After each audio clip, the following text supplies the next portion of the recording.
Yeah, let me just refresh Twitch for a second. Please clap. With the update, I have to I might have to fix it a little more, but Please clap. Please clap. Please clap.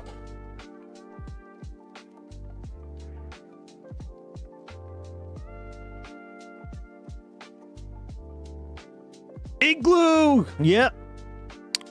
You go around, Igloo. I love that. You're on so many streams, I've noticed. People know you by name, dude.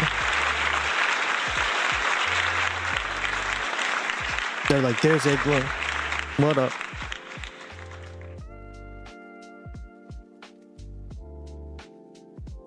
All right, let's see. I think, yeah, that's gonna be it. Oh my god, guys, you're gonna love this one.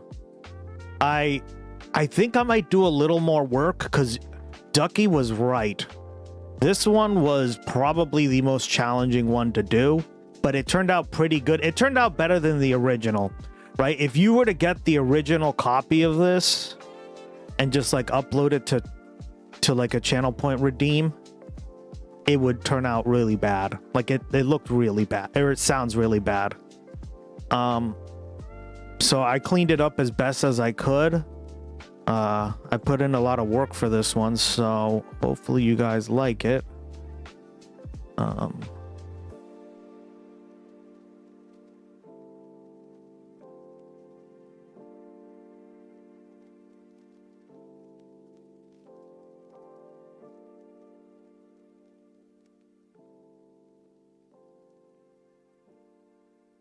It's over here, right? Yeah. Cool.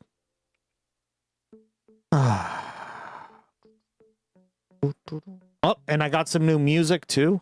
I worked on some new music.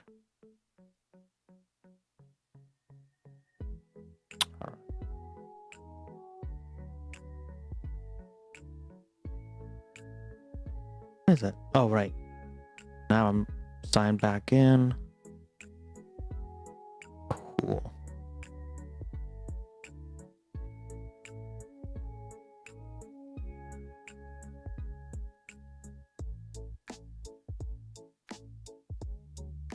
All right. Test it out, guys. New channel point redeem. It's not going to be 1 point. It's going to be more than that, but you can test it out for 1 point. Fight begin, okay? Fight begin, okay? Fight begin, okay? Yeah. Fight It's much better, right? Because you heard that fucking jet. Okay? You heard the jet engine before, right? Rare. It's great, right? I told you, Ducky, I can clean it up. Because if you hear the original, yeah, you're right. It's terrible. You can barely hear what he's saying. I left in the okay because Okay? yeah, I left in the okay because I wasn't sure if you guys would like appreciate that. Also make it a little longer for 100 points or whatever, but still let me know if you want me to just do Quiet Piggy, but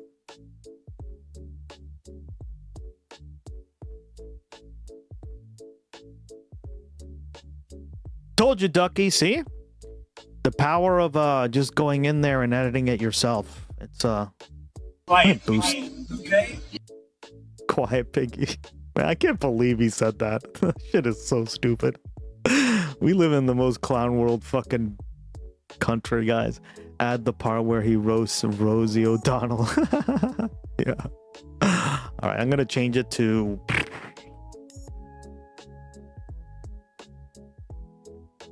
Hey, that's Actually- real. I get it. If you need a break, take it. You're part of this weird little time loop now. Here's something. FDR often faced his hard days quiet too, and then he went out and changed a whole country. No pressure. And if you want, I can send you a lucky something from the backpack. Just say the word. Damn right.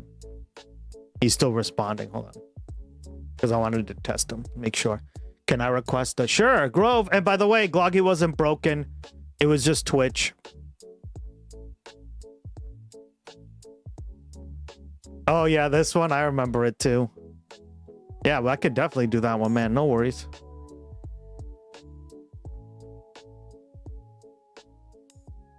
I'll probably just do Ouya, because how many times would you actually use the Navy, right? Maybe, I don't know. All right, I turned him off, but he's working. All right, good stuff. And then what else do we need here? All right, done. Good stuff. Now let's get to some of the news for today.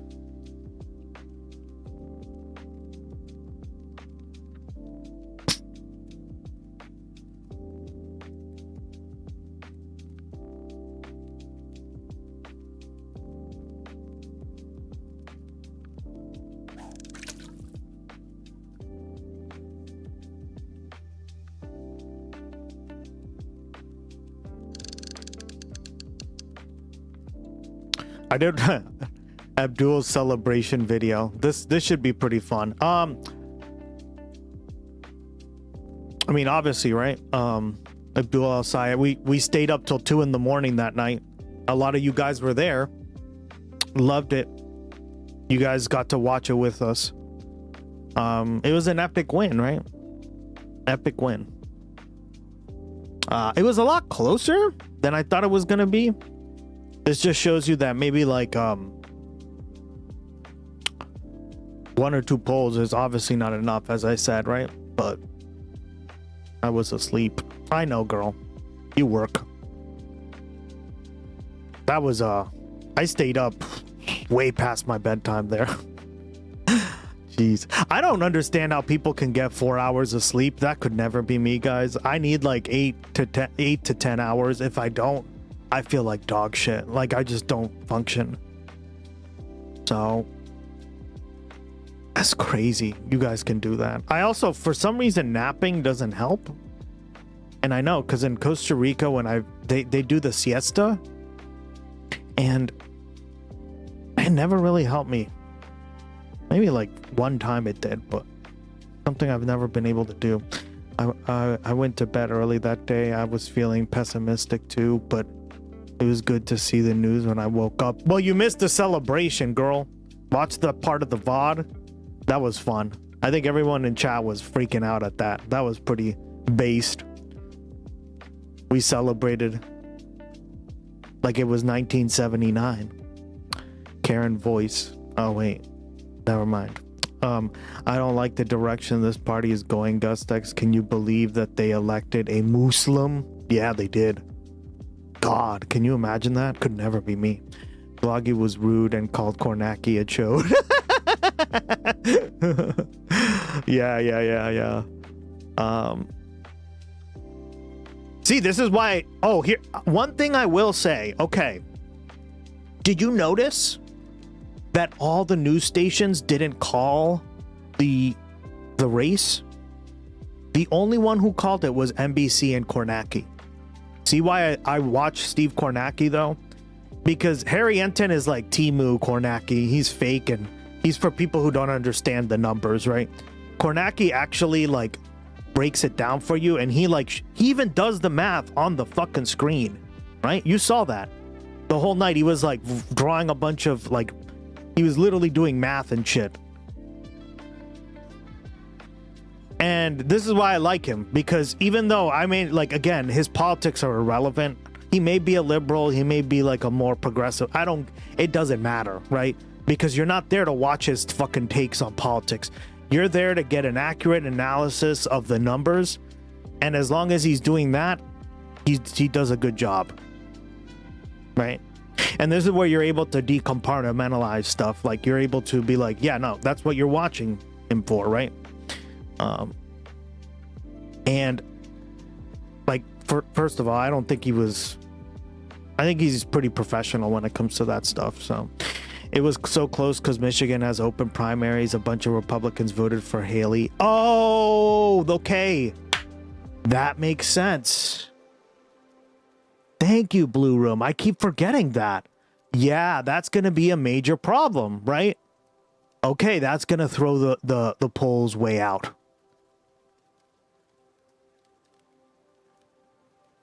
If a bunch of Republicans vote for Haley Stevens, that would make sense. In fact, that's what they did to Obama, right? In Texas, I believe. I think Texas, that fucking state, God, Texas could never be me, right? They did that to Hillary Clinton in 2008, right? They did it to Obama, my bad. In 2008, Obama ran, I'm pretty sure it was Texas. They do have open primaries there, right? I may be another state, but it's an important state in like that part of the country. And they went out and they, like, the Republicans were caught like dead to rights, all saying like, hey, yeah, I voted for Hillary because Obama has a better chance of winning and she doesn't. So even back in 2008, 2008, 2007, they were saying the same shit that we knew back in 2016, right? When it came to Bernie and Hillary. So yeah, Blue Room, if that's true, right? I'd have to corroborate the story, right? But like, assuming they do have open primaries, that's why I don't support open primaries, right? Because it does create a lot of those fucking situations. But our boy overcame it. See, that makes a lot more sense now. Okay. God damn. I was like, why was this so close? Right? Even Steve Kornacki was like, this doesn't make any sense. This is a very odd election. And that makes a lot of sense now, right? Judges were extra upset on Twitter because in addition to winning, Abdul, the winner of Ann Arbor mayoral primary, is a DSA guy with an Arabic name. He's not even Muslim, but they had to get Islamophobic because scary name. Oh my god. Oh my god, I can't believe you. I just missed you when you raid Gwenny. Oh my god, I know, girl. I got to meet Gwen.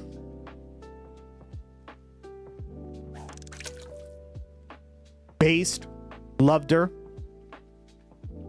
Loved her. No, I mean, probably one of my favorite, like, people that I've met on Twitch. And that's like no cap. Fucking so chill. Like, welcomed the community in, right? Oh my god. Loved it. I wish we streamed more at the same time because, oh my god, it was awesome. Yeah, that's why I was like, I have to raid them, because like it was 2 a.m. and I was like, will I even get another chance to do this? Right? Probably not, unless I'd stay up for 2 a.m. for another election or whatever. I voted Republican primaries when in the stakes in low. Yeah, that makes sense. Bernie mentioned. Damn right, Seneca Athena. How you doing? Welcome. I pigeoned your mama last night. Yeah, October, we got a bunch of new emotes. Did you see? I think I caught and right as you tagged right off. Oh, yep. Yeah, I was super tired, girl. I stayed. In fact, you know what I did? I never do this because I don't like eating like in front of my computer or anything like that, right? But just to like, I sort of broke my rule there, right? I heated up my food and then I just like watched the stream. Super chill. Loved it. All right, then I said bye because I was wicked tired. Girl, I had streamed for 12 hours.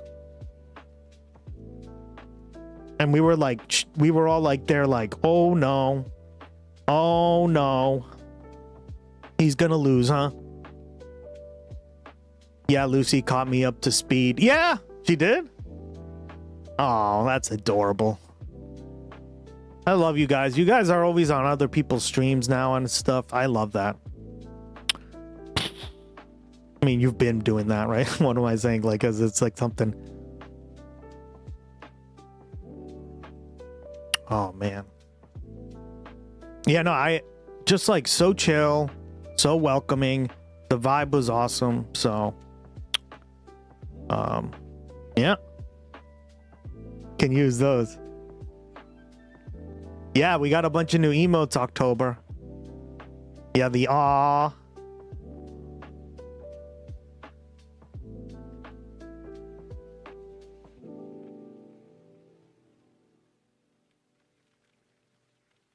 Oh my God. Yeah. I followed them too, which I don't always follow everyone I raid because I have to get like a sense of, will me and them immediately, right?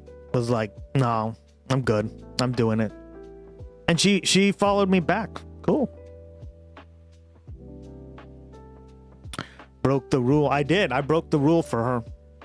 Yeah, the reason I don't like doing it is because a lot of times I'll get food on my computer and then what happens is like I gotta clean it up or something, but I didn't care. I was too tired and I was too hungry, and I never get to watch one of their streams, so because it's always like mad late, right? I can't fucking do that, girl.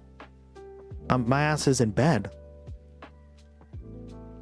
My ass is in bed, girl.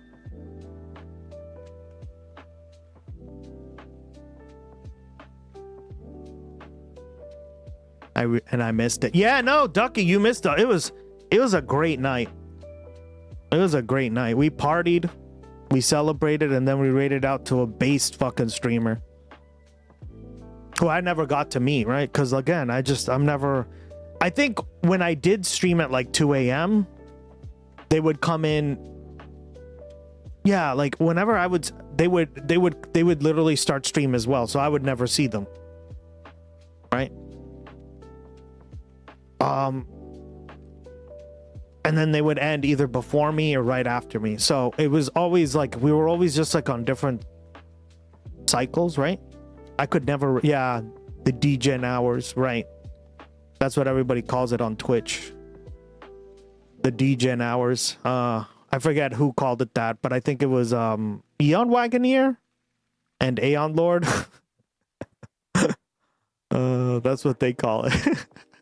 You're not the only one, October.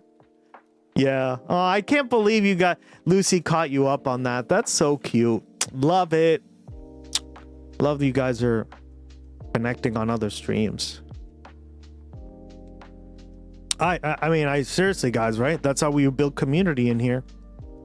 Through other people and other getting to know one another, and that's what the Discord is for, right?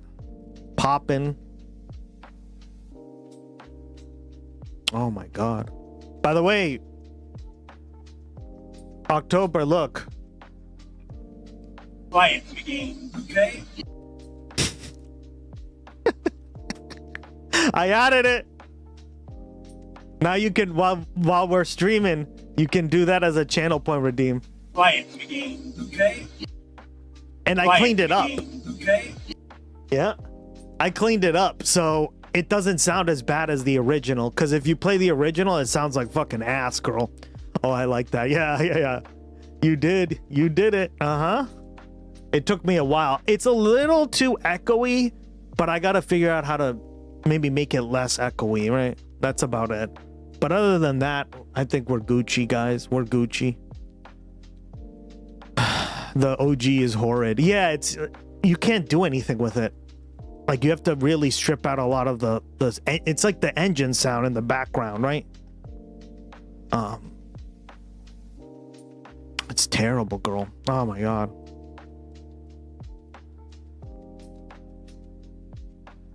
It's terrible.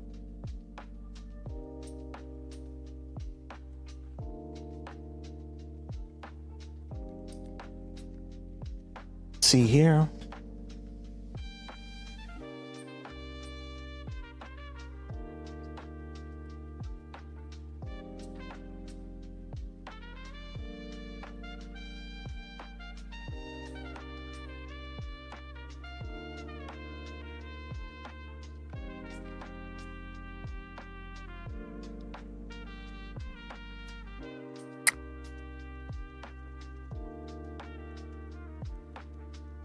Now we have this. Cool. Let me turn off my camera and turn it back on here. All right, guys.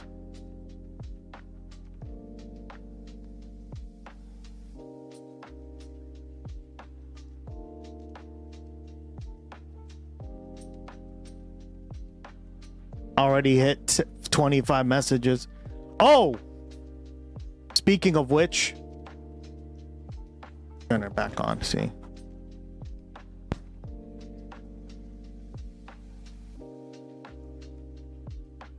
some new features I've been working on now that everything's back up. Ready.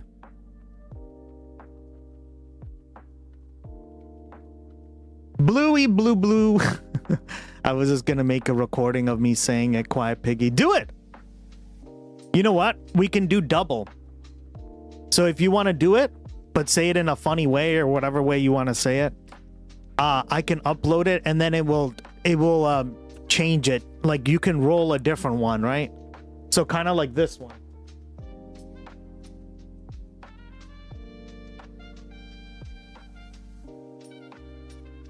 Right? So it depends on however way you roll it. I could do that one too. Just put it in the Discord, girl. Yeah.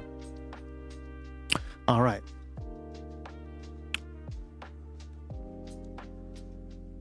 You and Gwenny fell in love.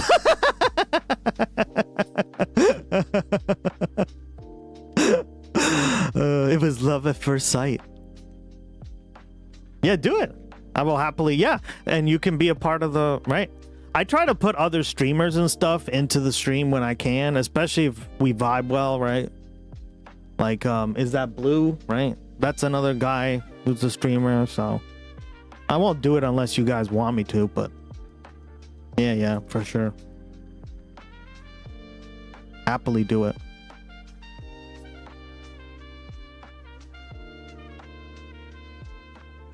All right.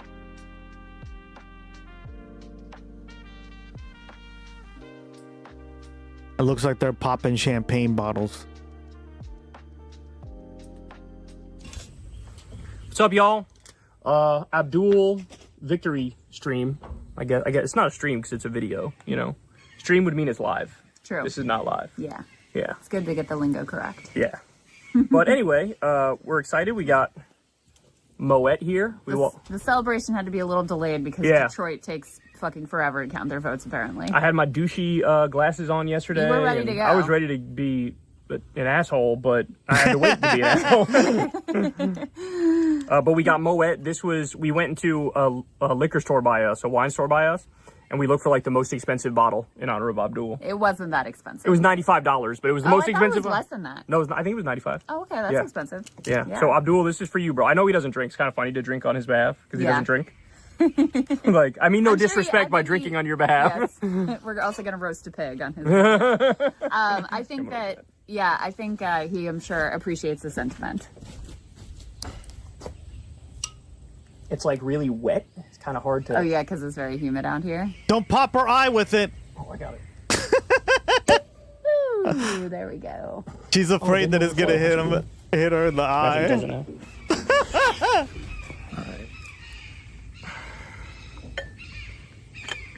It looks nice. Like it's very pink. Yeah, it looks delicious. Well, anyway, thoughts on his win, good and bad, whatever comes to mind. It was too close. The biggest thing is good. I think that's the number one thought. And there was a lot of discourse today about the size of the victory being a lot smaller. Can you imagine if he hits the camera? Than what the polls were anticipating. There's a BB hair in here, by the way. Oh, I see one. That's just that's just part of life. Well, and we rated into USA hole, right? Gwen. And she was like, I just can't believe he won. And I think, like, there you go, right? That's the kind of the spectrum of reactions that we got, right? That night. Yeah, it was giga based. I just like loved it. Seeing everyone's reaction, the chats. They were like, I just never thought the socialists would be taking over the Democratic Party. And I was like, yeah, about time, right? Damn. Cheers. Cheers, baby. About fucking time.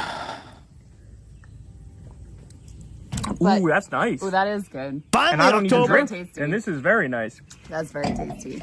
So we got these bad boys. That's just disgusting. Crystal's gonna love smelling this sitting next to me. They're gonna smoke a cigar? But I was actually thinking about something that you said to me at some point. I don't know, probably after maybe after a Bernie defeat, or maybe after one of our candidates, had a near miss. And you were like, I'm tired of moral victories. Yeah. Like, I want real victories. Yep. And I sort of feel like now the shoe is on the other foot. The centrists are doing a little bit of a moral victory lap of like, well, we came closer than they thought with our $62 million and all of our endorsements and all of our dirty tactics. Well, and then you have to remember, right, guys, what Blue Room just said, which wow, I can't believe I didn't think of that. Michigan has open primaries. Endorse these nuts. God damn it. Michigan has open primaries, Chad. That means that Republicans can just go out and vote for Haley. I can't believe I didn't fucking it's not that I didn't remember, it's that I just was like, oh yeah, that's gonna play a huge factor too. Wow. And if that's true, right, that they went out and voted for Haley because, you know, Israel does come to her in her dreams. There you go. That's how you got that with that weird ass result. Because I said that the whole night. I was like, this is the weirdest election. Why are some of the votes coming in for Haley and some of them coming in overwhelmingly for right? Yeah, October. It just like, it took forever too. And it really should have been more lopsided, but it was very sus. It was clearly like a political operative, like an operation. Somebody clearly like tried to plan the Republicans like going out and voting in these sections that were not registered or like that wouldn't go out and vote anyway to vote for some of these candidates, right? Or to vote for Haley. Yeah, duh, op. Sus. I love that new emote, sus. He looks so good doing it. He's like, Mike Rogers was running unopposed in his primary and everyone knew John James would win the Republican. Yeah, exactly. That's a really good point. And I've known about that before because it happened to Obama and it didn't happen very successfully, but they did do that to Obama, right? It's just with Obama, he was far more popular. So Hillary had no chance. But they did our boy Bernie like that. Dirty, big sussy. As long as it's not a big nussy. And everything. Right. We see enough of that, girl. And it's like, you know, that's nice for you, but what actually counts is the real victory. And what I, as a partaker in moral victories in the past, have realized is that over time, you don't remember the moral victory. You remember who won and who lost. Now, tell everybody what may have been the reason why she got so close, because this is under discussed. But there's reason to believe that since it was an open primary... There you go! There you go, Blue Room! Had Republicans voting for her.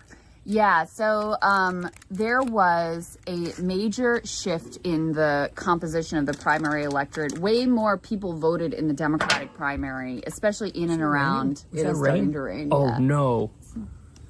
Especially in and around Detroit. Fuck. And so... These champagne nuts? Continued. Oh, shit. Wow, Crystal's looking real sun-kissed, huh? Like me. Lucy was like, I look super tan. Cause I am. Cause I got plenty of sun the last 2 days. See that, girl?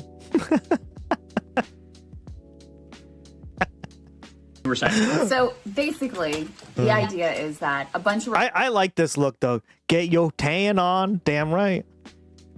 Yeah, and guys, I touched so much grass these last 2 days. And then I just like worked on vlogging. And then like, it was crazy. Republicans crossed over because there was nothing really happening in the Republican Senate primary. Mike Rogers was a foregone conclusion. Crossed over. I got a little tan too. Been out doing stuff outside. Really? Good. Yeah, like October. I don't know about you, but I was telling chat that I noticed, like, somebody told me this a long time ago, but they said that if you get like, if you stay indoors a lot, and you start feeling like kind of like down or gloomy, you may have like a sense of like, what is it? It's called like seasonal depression, which is basically like, it means you're not getting enough sun, enough vitamin D to make your body feel like alive, like to feel it, make it feel good. Yeah. Lacking vitamin D's nuts. Got her. Damn. Honestly, that's probably one of my favorite emotes now on Twitch. These nuts. And it comes from a base fucking creator. Oh my god, I got a little tan too. What were you doing outside, girl? And voted for Haley Stevens, both in the Detroit area. This is what the data. I feel like you live out in the middle of the countryside, but that's bullshit. Because don't you do professional makeup shit? So like that's. Text message. Oh shit! Hold on. First. Yes, may have happened, and also possibly in the UP, the Upper Peninsula. So if that is what happened, that could be the reason why you had such a big polling miss. Basically, you know, I mean, they had endless money. And I was talking to Ryan about this earlier to see what he thought about it. Sure, he was saying that APAC in the Jamal Bowman, George Latimer race, that they had used some of their money to target Republicans in that race. I saw what you sent me. So that's part of why he thought that was a credible explanation, because, you know, this has been part of their playbook before. So it would make some sense. The other thing that, you know, is like a little piece of why I find it persuasive is Will Lawrence, who ran in a Lansing area seat and was victorious in his primary, another lefty. His polling ahead of time actually very... Rewind it, sorry. I don't know why it didn't stop it.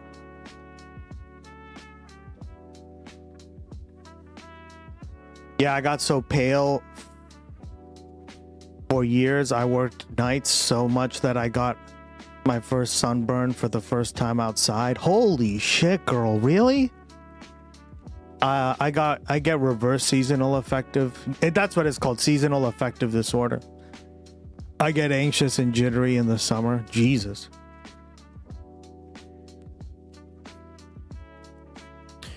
Speaking of betting markets, I saw this insane story. Senators demand crackdown on wildfire prediction market bets. The world is ending, dude. The world is ending. This is how you know, dude. This is how you know the world is ending. This is how you know this is the end times. This is what the end times looks like. This is it. This is how you know. This is insane. Prediction market bets on wildfires is fucking crazy. That's so fucked up. Anyways, yeah, but I mean, this stuff has happened for like months now, right? Well, years. It's just like, this is how the stock market operates, right? That's what gambling has become, basically like a hyper version of the stock market. If you have quorum and you want to bet, what is this quorum shit? Okay, I was helping with yard work and stuff, but I also get tan when I'm driving, like I'm actually away at the moment, and no, barely have been online because of it. Oh, okay. You haven't been on as much. Yeah, I haven't seen you on too much. No wonder. I was like, where's my October at, huh, girl? I know you always do the accent when you stream. Pay up, piggies. I knew.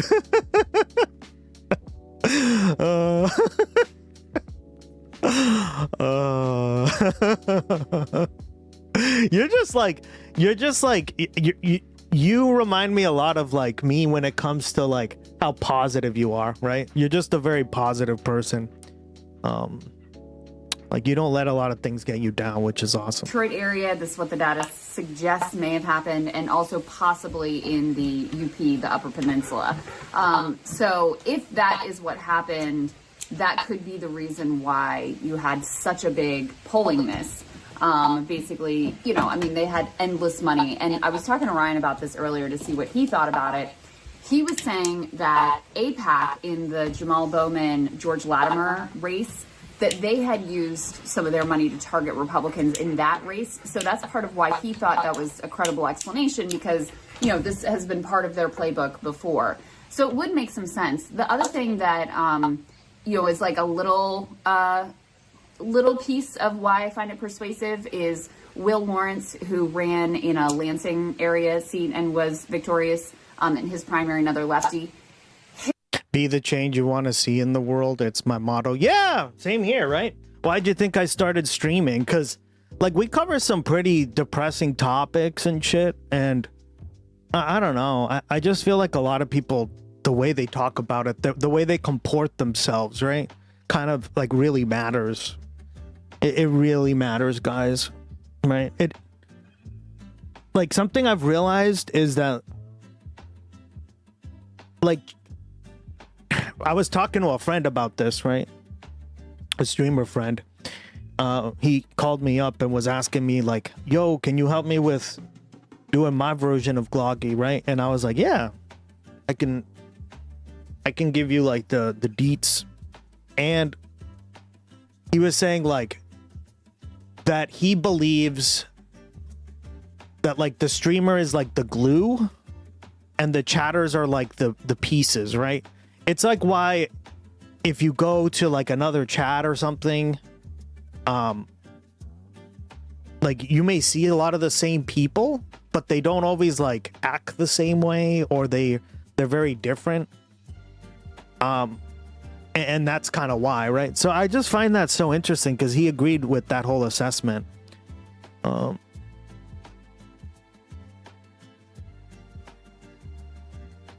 You are what you attract. You want to be the change in the world, and that's why I was like based October. That's just social behavior to me. Humans act differently with different people. Yeah, exactly, right? It's not just like a streamer thing. It's like how humans act entirely, like in general, right? And you know, that's why I love our community, because we're based. You guys always like are supporting one another, and you're super chatty, you're super friendly in chat. I feel like a lot of chats and a lot of other people are just not like, they're very cliquey, right? We've talked about that before. Every streamer has a different vibe, perspective, just everyone has, yeah. Like when we raided into USA hole, I just like immediately got a good vibe, immediately, right? Like down to the Game Boy, right? That was pretty based. I love Game Boy. You know me, guys. I love my old school retro consoles. Yeah. Like just how you welcome people, like down to like little stuff that like, oh, it's just, there's so many little things I guess we could talk about, but that's all human interaction, right? Just done on the internet, done on a stream. Like strategy member said, at school I was a goody two shoes. At home I was a menace. Yeah, there you go. Gwenny started streaming, doing speed runs of gaming. Oh, really? Oh, shit. Shit. Yeah, I love. So like that was another like cool thing to see, was she had like a ton of like gaming stuff, right? And if you know anything about me, I don't really show it off, but one day I will. I have like a huge collection of games, huge. Like, guys, my friends come over and they go like, dude, I'm so jealous. You have some crazy fucking games. So, yeah. It's just stuff I've collected over the years, right? A lot of the stuff isn't even, it's still sealed. I don't even play it because I don't have time to play it anymore, but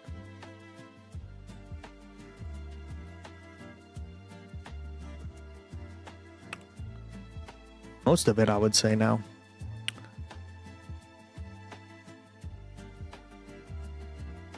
Hey, I know I'll be good if I ever want to buy like a house or something. I just sell my collection and poof,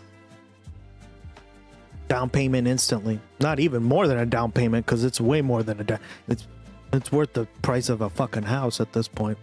Oh my god. It is important to remember, chat, especially in the summer months. Vitamin D exposure to sun is something your body needs. Yes, you could take supplements, but when you're so busy watching Gus, you don't always have time. That is why you can get Comcast branded panties and jock straps, which come with topical vitamin D coating that will be absorbed over time, giving you that needed support. So subscribe today and get these medical wonders today. Clip it! Clip it! Sonica.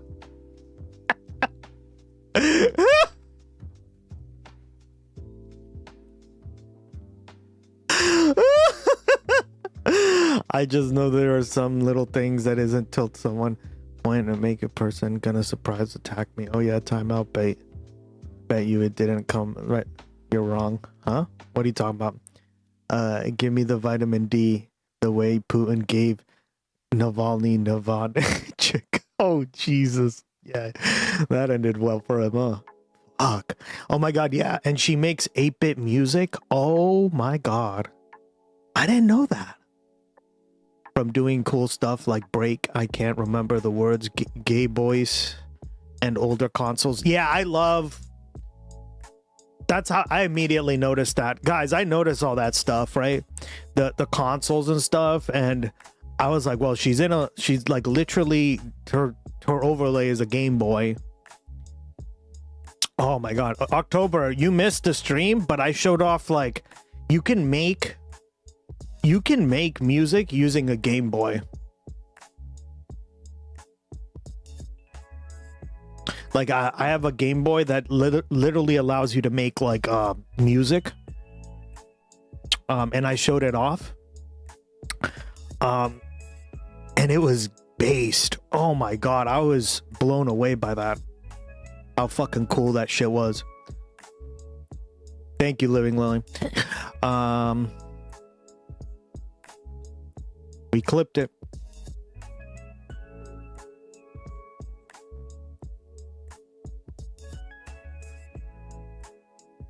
Oh, look at you guys.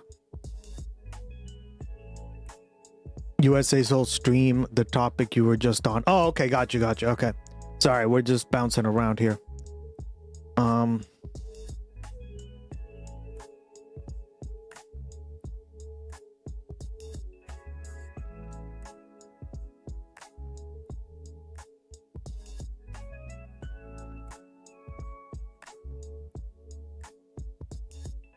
My dude, wait till you find out what you can do with the 3DS camera. Yeah, I have one too, so that should be fun to play around with.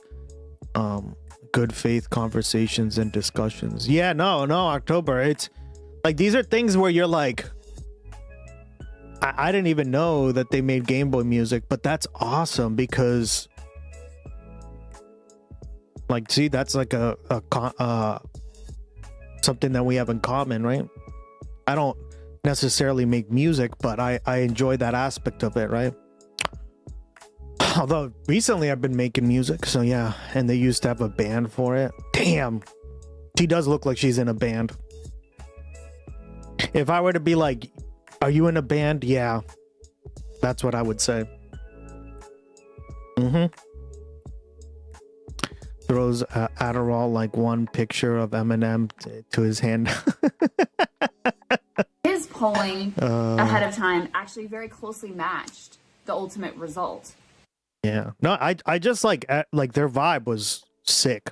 I don't know what else to say, right? And that's one of the areas that, didn't seem to be, You want to switch seats? No, I'm good. It's fine. It's gonna want you the rest of the time. Gwenny will even perform for live redeems. Yeah, I can't beat that. Shit. Damn, Gwenny. They played guitar too. Damn. Yeah, my dad plays the guitar. He never taught me as a little kid, but I heard him play like pretty much my whole life, right? To this day, he still plays. Shout out to Dad, he's watching. It's all right. So anyway, that wasn't one of the... He plays acoustic guitar. I think Gwenny plays, I'm guessing, electrical, right? She looks like she's in a rock band or something, which I fucking love. So. Guys, did I tell you that story when I went to like a rave? There was another. I mean, I've gone to so many raves. Holy shit! There's one rave, right, where my friend was like, "Yo, do you want to go to a death metal rave with us?" And we went, and I was like, "Sure, why not?" And I was like, "It'll be an experience." So I dress up super nice, like I'm going to the club, right? I got my shirt, I got my necklace. I did my hair, my earrings, all that shit, right? My jeans. And then I show up, and my friend, who's normally dressed like a hipster, right? He has like a very hipster, me lady look, kind of, right? Although he's not as fat as that guy, that me lady meme there. He's actually pretty skinny. Yo.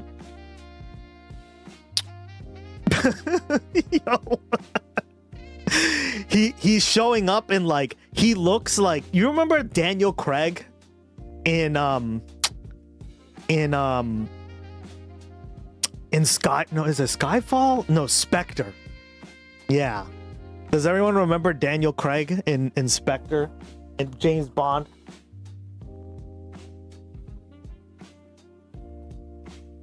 Yeah, like that emote. Right? That's where that emote comes from. I see that fucking emote all the time. Whose is it? Okay. This one. Yeah. He literally shows up with this outfit. Guys, he's literally in this outfit without the like skull mask, right?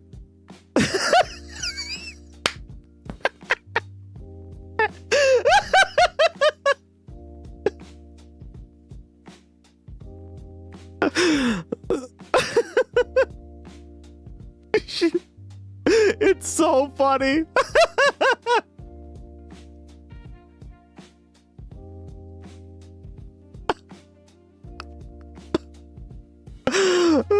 Like everybody's wearing like skull, right? Like you can see this person over here on the right is also wearing it. And I just look so out of place, but I had such a fun night. We stayed there for like 4 hours. It was fun. He was like theme night. Yeah, everybody was dressed in black except me, right? I think I was the most brightly colored person there, which I wasn't even that brightly colored. So, but everyone else was wearing black, right? I clearly didn't get the memo. I did my own thing. Every memory of James Bond for me is just like a guy in a suit with a gun with no tie is on because he just had sex. Well, he's about to have sex here, right? No. But yeah, basically, yeah, this is what that reminded me of, right? This, like, I was just like, wow, that's crazy.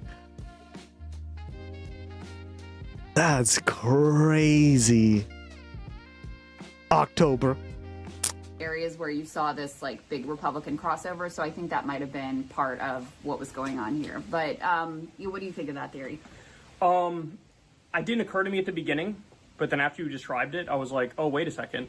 That makes sense. You also said it was like an older demographic that voted in this than what people thought right, was which going could to happen. also be because of the Republicans. Because the Republicans, exactly.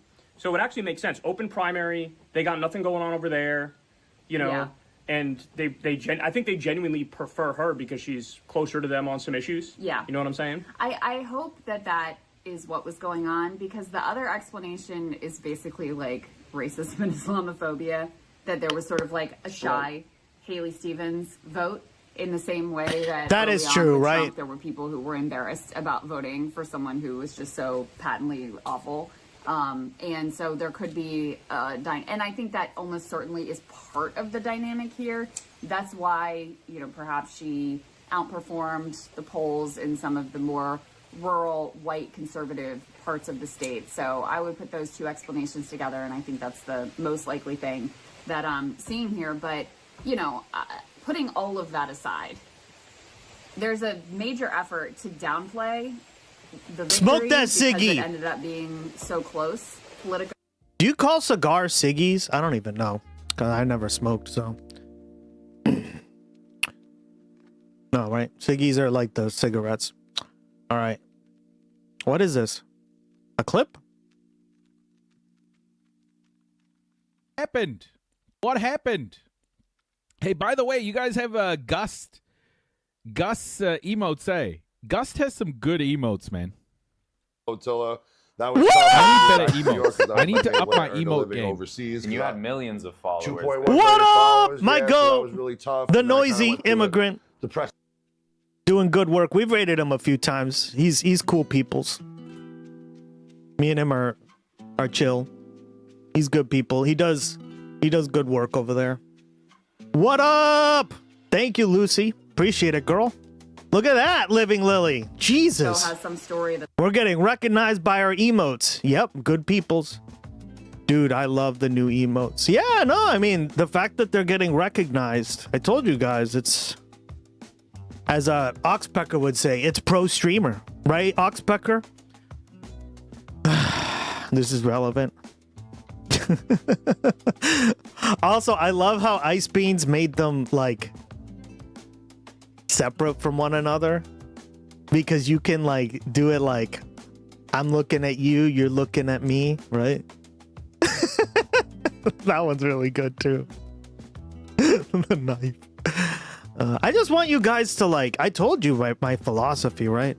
Like, I want you guys to have good emotes, because if you're going to pay money for the subscription, like your hard-earned money, I want it to be worth it for you on Twitch, right? I don't want you guys to feel like you're getting scammed, right? The most remarkable story from election night is one you may not have heard. And it happened in Michigan's 8th congressional district, which, by the way, Donald Trump won in 2024. Shit. And it's a competitive district. Well, in this week's open primary, Trump endorsed a Republican named Amir I did hear about this. Hassan, you see there for that seat. Now, he's a really guy with a really interesting bio. He's a Flint, Michigan native. He's a Navy veteran. He was a Muslim, but he converted to Christianity, and now he's very, frankly, anti-Muslim and anti-immigrant. He's sort of a star in conservative circles for being that. He also got endorsements from House Speaker Mike Johnson and South Carolina Senator Tim Scott. Now, his main competition in this Republican primary for a competitive seat was a guy named Tom Smith, who is a small businessman whose campaign page on Facebook had 95 followers. Tom Smith had raised less than $2,000 for the race. Wow. We know that because it is written in his last campaign filing with the Federal Election Commissions, which I will show you here. Smith hand wrote it and snail mailed it to the FEC, quote, "Dear FEC," handwritten, "this is to notify you that Tom Smith for Congress was a late entry into the race.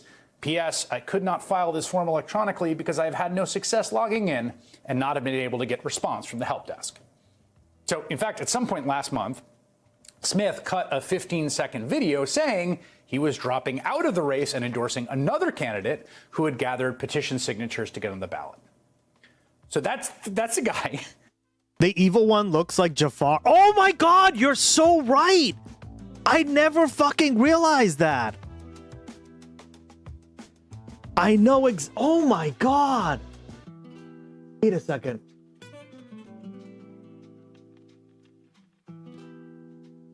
I love Aladdin. One of my most favorite movies. Yeah. That is like a Jafar fucking face. You know what movie freaked me out? I don't know why. It freaked me out as a kid. Aladdin 2, when he literally becomes like an evil genie. Like that shit was, he looked pretty demonic in that. I remember as a kid, I was like kind of creeped out.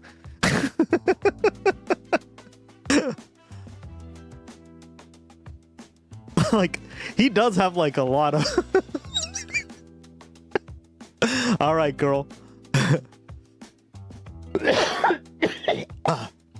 Oh yeah, the lurk emote automatically lurks you, so you don't have to. Yeah, like here's like a more accurate, right? That's the scene. All right, cool. Let me see.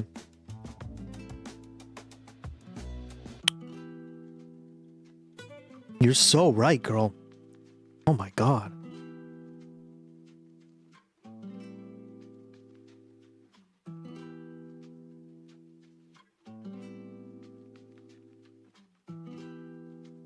Celticness.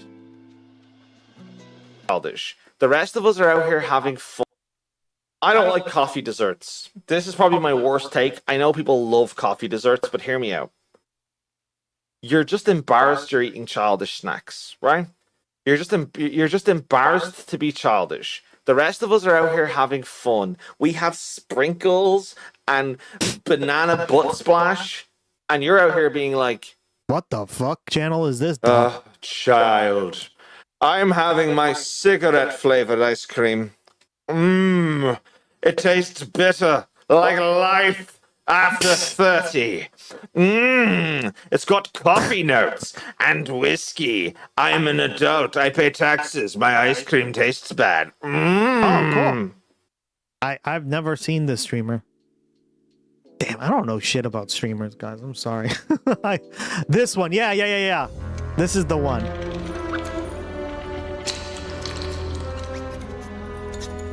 I know exactly what scene you're thinking of.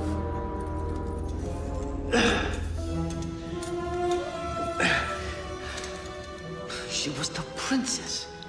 I can't believe it. I must have sounded so stupid to her.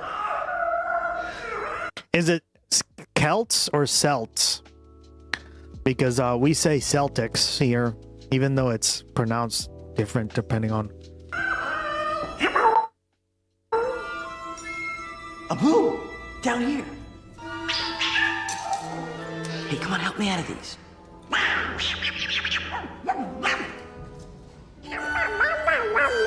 Yeah, don't play too much. Like yourself. There was another one. I was thinking this other one. I think it was this one. Hold on.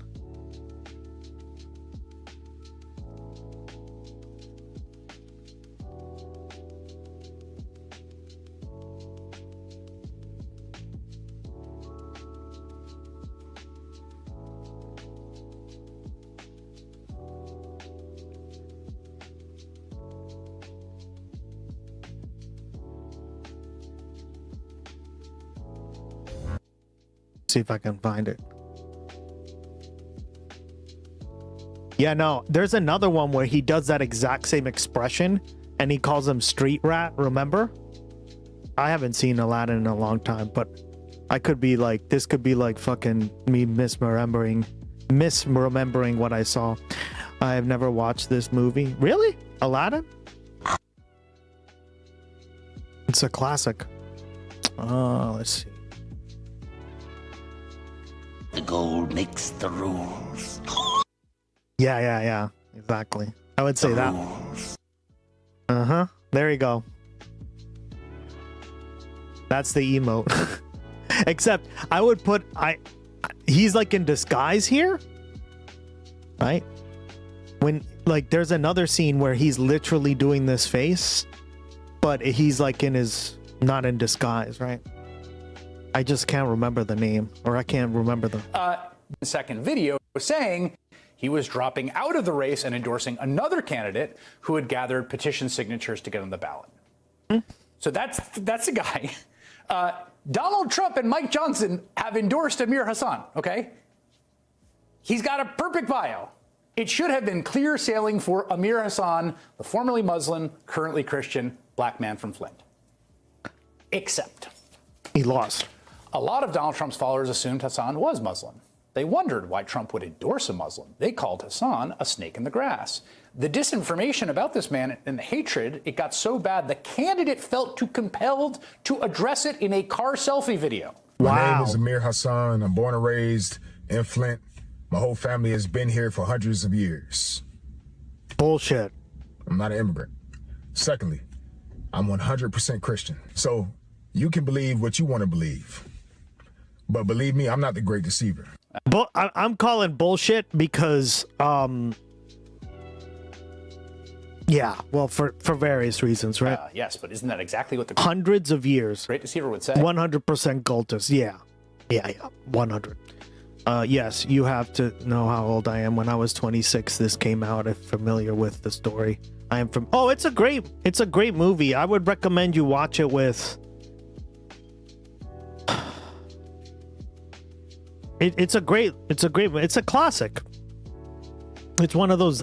I don't really say it too often, but it really is a classic. It's aged really well. It's a great story. You were in a cult. I am not in a cult. The animation's good. Cal thickness, yeah. But you're absolutely right, Living Lily. That's funny. Well, on Tuesday, Hassan had his day at the polls. And hundreds of years. Michael! What up, buddy? How you been, man? Welcome back. Why didn't I see your messages before? What the fuck? I didn't see you fucking posting. Ugh. There you are. Okay, yeah, that's why I missed your hi all. It's okay. Hello. Former Vice President and presidential candidate Kamala Harris called you recently. She's reportedly reaching out to. Hey, Gus. How you been? Oh my God, where is it now? Fuck.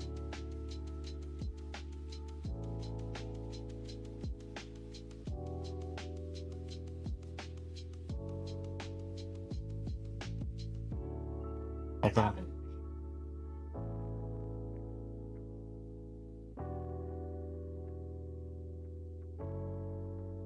The most remarkable Sorry about that, guys. story from election night is one you may not have heard. And it happened in Michigan's 8th congressional district, which, by the way, Donald Trump won in 2024. They're not letting me. Huh? Huh? The most. It should have been clear sailing for Amir Hassan, the formerly so bad the candidate felt too compelled to address it in a car selfie video. My name is Amir Hassan. I'm born and raised in Flint. My whole family has been here for hundreds of years. Thank you. I'm not an immigrant. Secondly, I'm 100% Christian. So you can believe what you want to believe. But believe me, I'm not the great deceiver. Yes, but isn't that exactly what the great deceiver would say? Right. Well, on Tuesday... Hey, Black Man March of Flare Drip. How you been? Hassan had his day at the polls. Welcome to the stream. And he lost the Republican primary by nearly 20 points to Tom Smith, the guy with the handwritten FEC note, the guy who had raised less than $2,000, and the guy who had dropped out of the race. Why do you think that is? There is one and only one explanation for why that happened. In a party that is now utterly organized around open bigotry as its reason for being, as its last resort, the most remarkable story from election night is one you may not have heard. And it happened in Michigan's 8th congressional district, which, by the way, Donald Trump won in 2024, and it's a competitive district. Well, in this week's open primary, Trump endorsed a Republican named Amir Hassan. You see there for that seat. Now, he's a really... That's crazy. So basically, MAGA's eating its own because they're so conspiratorial and cultish that they don't even believe that their own candidates when they're actually black or some other ethnicity that isn't white. Well, there you go. If this doesn't prove they're racist, racist. Well, yeah, there you go, right? You took the words right out of my mouth. Literally a guy who supports everything they do. The only thing is that he's black and that he may have been Muslim at a time. It looks like maybe he was. That's not enough for MAGA at this point, guys, right? What's your question? All right. Get back to it. It's like progressives didn't get the big night that they wanted. And that's bullshit. It's insane. It's that's completely bullshit. insane because not only does Abdul win, okay, against endless amounts I think of the money. biggest L, guys, was Cory Bush. That one kind of stung, right? And we called that pretty early on. I was like, shit. Doesn't look like she's gonna win.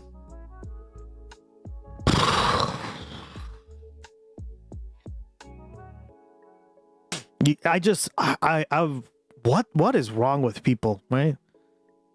She was outspent 30-1, yeah. And this is where AIPAC and like the candidates are, when you're outspent that much in like those smaller states like Missouri and Kansas and stuff, that's where they do matter. Because a lot of people still watch TV, a lot of people still yeah, like the voters are a lot more conservative, right? Too. But like it didn't work against Abdul. So I guess that's a W. said it was the biggest political upset, I think he said, that he'd ever seen in his entire life because of all the money that floods in. Clyburn comes in, Whitmer comes in, Gary Peters comes in. They're doing the Obama thing. Like, they did everything they could to win this seat. They wanted to make an example of Abdul, and it did not work. So not only do you have that, but you also have Will Lawrence winning his primary. That's you have huge. Donovan McKinney taking out an incumbent. Yeah, Donovan McKinney. We called that pretty early on early-ish in the night, right? That was pretty based.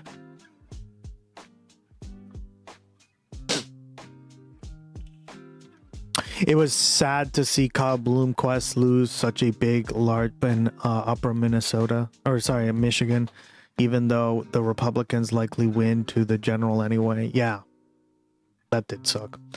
You need to get Fox off carriage so people want it, that they have to pay for it. Well said. Yep. And that is, that alone in a previous cycle, that would be an earthquake. Just that one thing, a lefty taking out an incumbent, more establishment Democrat. Well, Sheree is an interesting case. But in any case, weirdo. You put all of those things together. You also had one of the leaders of the uncommitted movement who won a state Senate seat. I don't know if you saw that. So really, yeah, I saw that. Cori Bush lost, and there were a couple of others that didn't make it. But if you look at the totality of that, I mean, that is an extreme.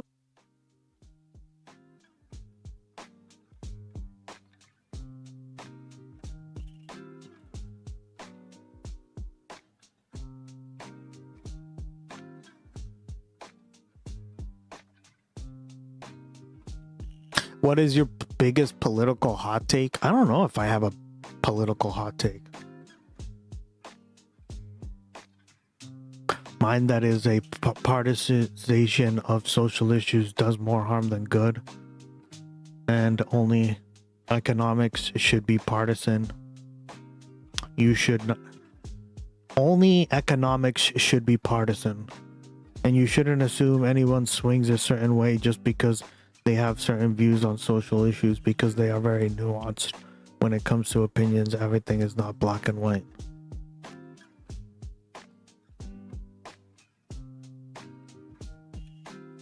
Extraordinary night for the left. That being said, I do think it's a reminder that nothing is certain. I have a hot take for you. Hot Pockets should not be referred to as a food.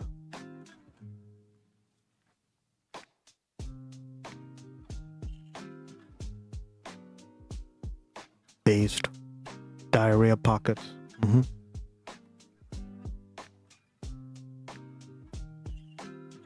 Yeah, I don't know. I think it depends on the person, but my hot takes are generally a hot take for certain people, and for others they just kind of nod along and agree. But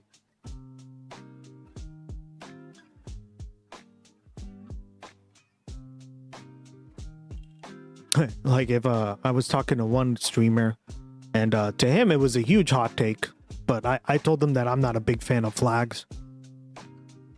I don't think they're really that useful, and I don't think they're really that beneficial for people. Bit food in the same way of cookie is technical food. With data centers and mass surveillance economics or social. What do you mean?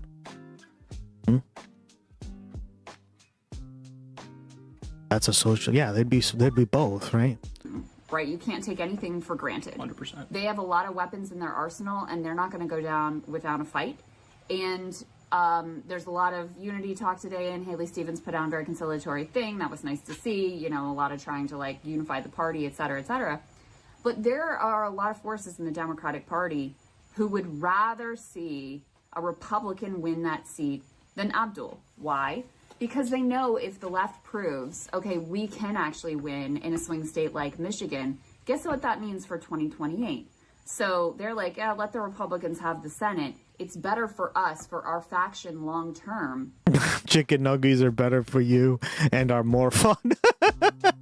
Dude, your comments are so funny. If Abdul loses, so you have a lot of cross pressures and incentives even within the Democratic Party. So even though Abdul has now won the Democratic primary, he is still going to face adversaries within the Democratic Party, let alone, of course, the Republicans are already coming at him with the most racist approach you could possibly imagine.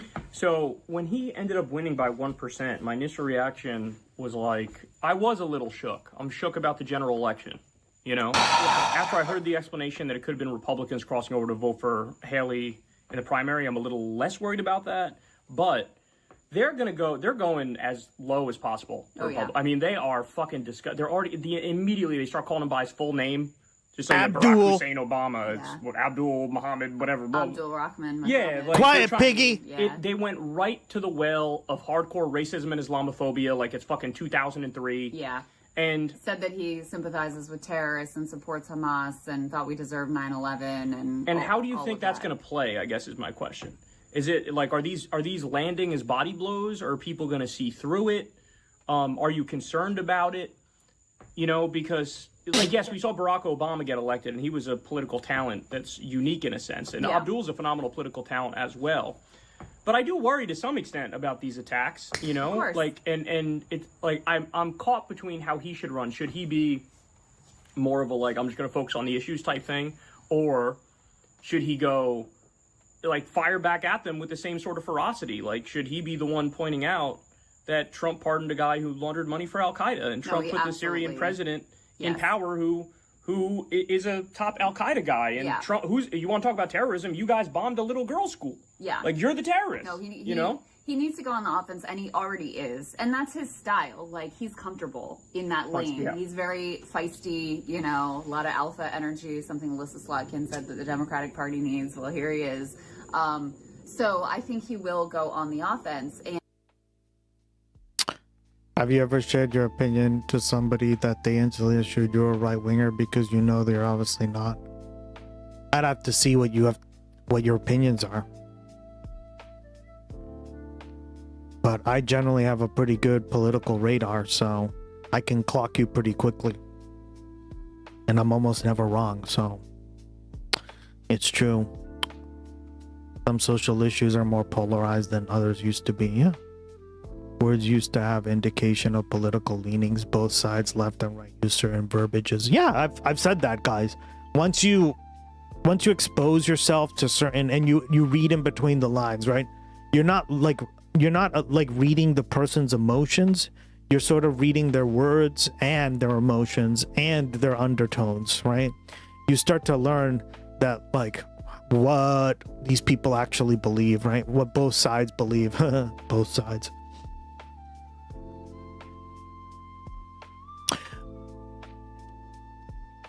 I blame I mean, it's a bunch of issues, Black man. Lack of flare drip.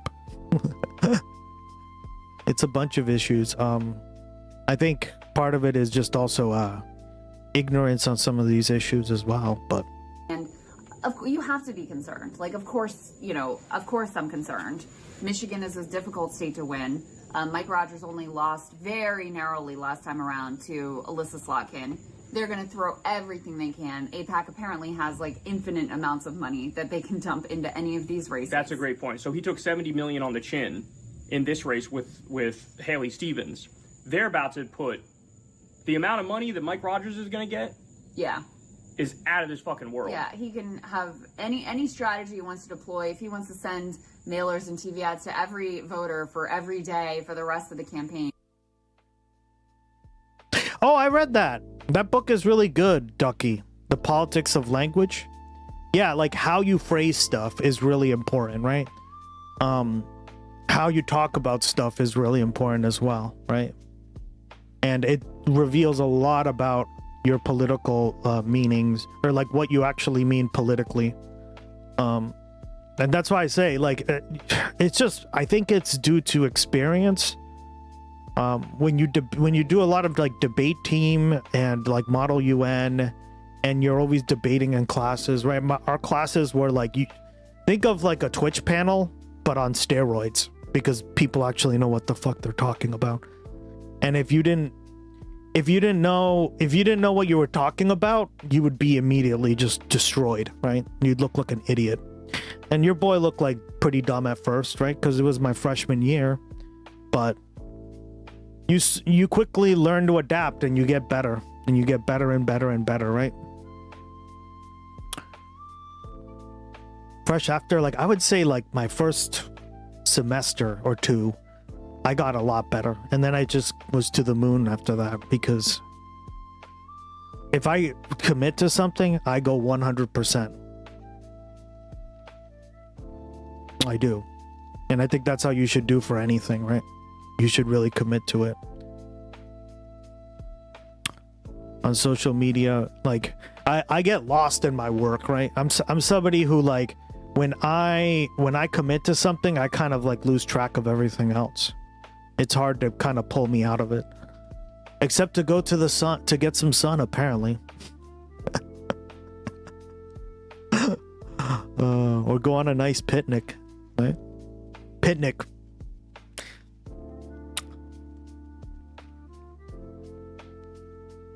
Yeah, of course. Use of words and structures can put them in, not. And this is going to play a huge part in this election that they're talking about, right? Not only can you identify your political leanings, it can also identify your regions of the world you live in as well. Yeah, absolutely. There was a guy I was speaking to. He's an English professor, right? And we were just at like I think it was a holiday party, right? For one of my companies that I worked for. And he's like an English professor, right?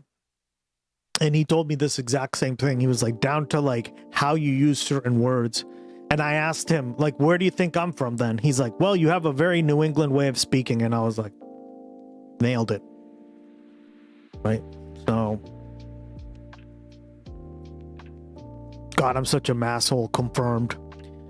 It can only identify. But yeah, like, you're absolutely right, Gray. And this was his, like, he had written several books on this topic, so I picked apart his brain for an hour or two, whatever it was that we talked for. But it was a work party. It was fun. He has the resources to do it. Abdul, run TV. Whenever what I like to do, right, guys, and whenever I'm at like events or something, and I find people that are really interesting like that, who have like a speciality that is very different than mine, or that are very smart and clearly well read, I like interact with them, especially because you learn so much, right? That you can then use for later parts in your life.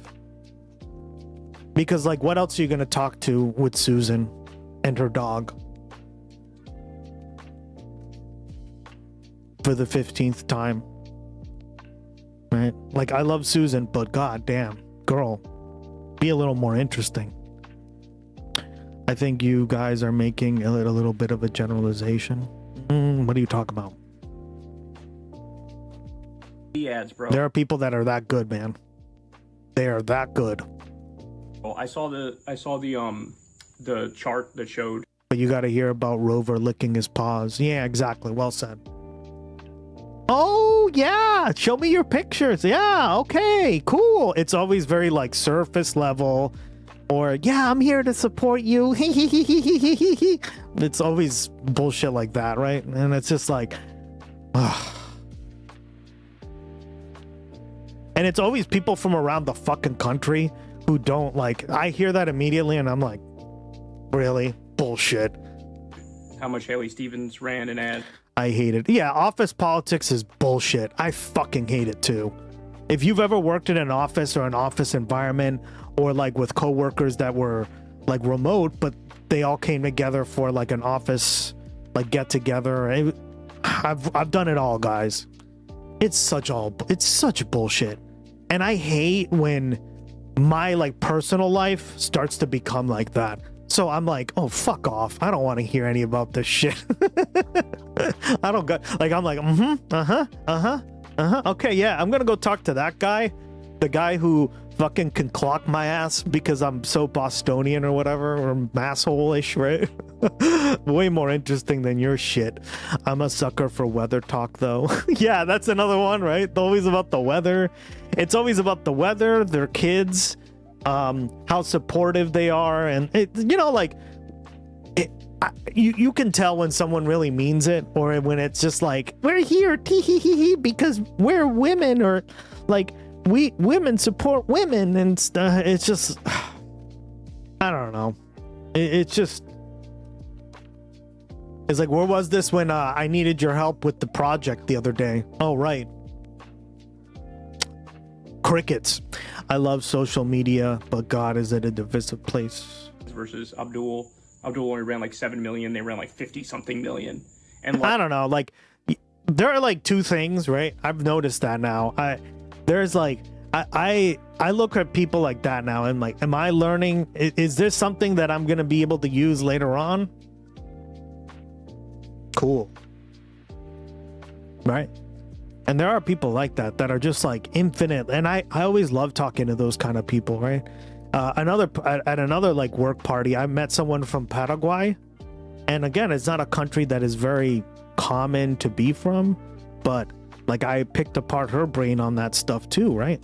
And she was very talkative. So I love social. Can you curate your social media to be less divisive? Like you can, yeah. So I think that's a reflection on you as well, man. Because if your social media is very divisive, you could just stop with the X account.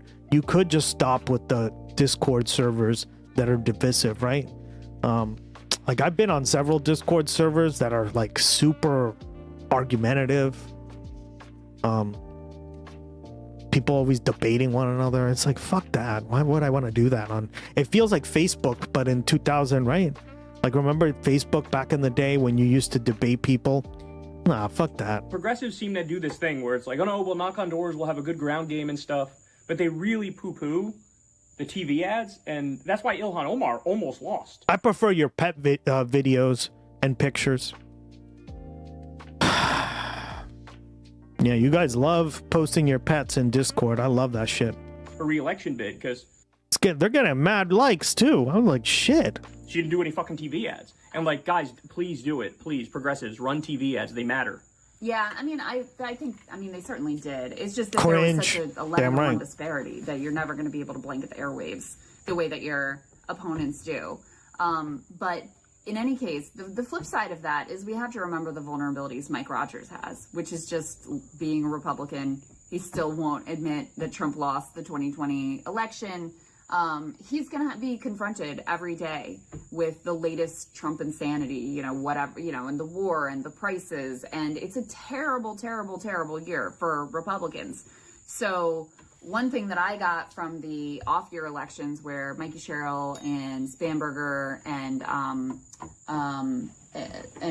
who else am I forgetting from that? From what state? From the midterm election. Anyway, the off-year elections. Anyway. Jay Jones? Yeah. The guy here in Virginia who had said, like, he wanted to kill his political opponent or whatever. Like, they all won. And outside of Jones, they won by similar margins, regardless of how they positioned themselves and how they won. And I think that I think a lot of those national dynamics are going to be honestly more important than the particulars of what kind of candidate. And I think that's part of why voters are feeling. Oh, I followed 2 people who have cut off their parents, but that's it. Yeah. Interesting. Like they can afford to take a bit of a risk and put forward someone like. I only use Instagram for recipes and people who lift and do hydrox. Other than that, I don't give a fuck. Good. You shouldn't give a fuck. I mean, even the Discord guys, like, I don't know. I was talking to Ice Beans about this. She said that there are people who, and I didn't understand this because I'm brand new to Discord too. I don't know. I've just never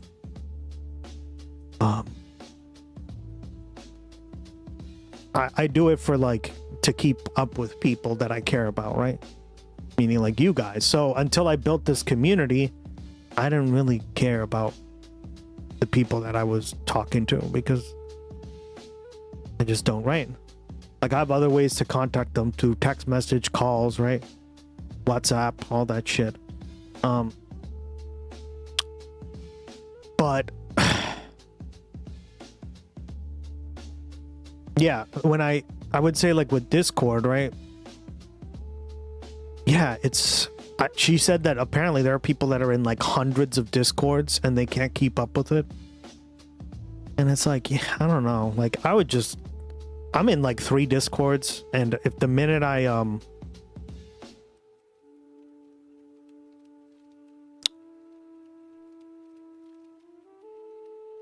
I'm a hobbyist. Well, I think I've joined a few more, but yeah, I think I'm in a little more now, but there's a few that I'm in. But I just mute all of them because I don't care to check any of them.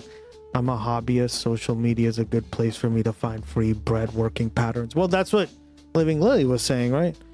Did you know Sarah Palin created the phrase "women who don't support women" phrase? Like Abdul, who is unconventional when compared to the traditional Democratic candidates who have run in the past. Good for her. Yeah. There were some wild facts that I was reading too. Oh, Abdul got more votes than Bernie did for his run in 2016 and his run in 2020. Yeah. Bernie got like 560,000 or something like that. And Damn, Abdul that's got crazy. 720 something thousand. Wow. He got more votes in Detroit than Kamala did. Yeah, you know, Abdul overperformed. That's funny. Okay. Remember we were told that Kamala was the right, a strong black woman. Hilarious. Communists. Sarah Palin was more crazy than Trump. I mean, she was like the proto MAGA, right? Drip. Cass, how you doing, girl? Islamo-Marxism. Islamo-Marxists. How you doing, Cass? Good to see you again.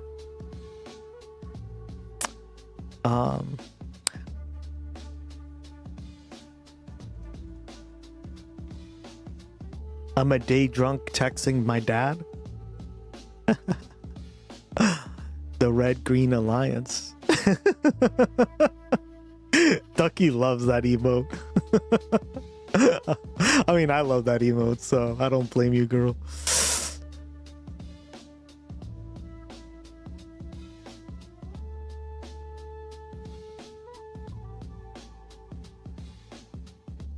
I love the Red Green show. Yeah. Performed relative to what people thought he was going to do with black voters. Oh, did he? Yes, and Haley overperformed with rural whites. With white rural Yes. voters. Yeah. Do you know what the numbers were with black voters? I haven't seen the I don't know the overall numbers. I'm sure there was a big generational divide. That's the other thing I really want to. Yeah, I noticed that right away, guys, that the black voters went more for Haley this time. And this just shows you that we're going through a realignment, right? Probably the realignment is going to look like it's going to be less woke, less people of color included in the coalition, but there's going to be more rural working class people. I don't know, right? The numbers have kind of suggested that. Same with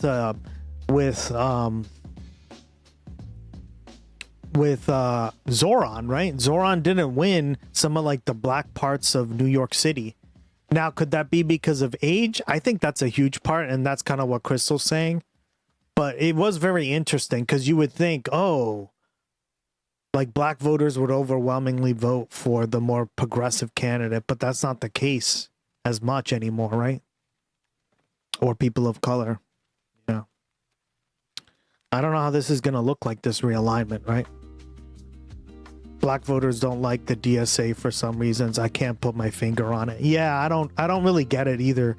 I'd like to maybe get your perspective if you have an interesting perspective on it, but to me it's very strange, right? Because you would think, oh, traditionally speaking, they have been the most progressive, especially black women, right? We've talked a lot about this on the stream too.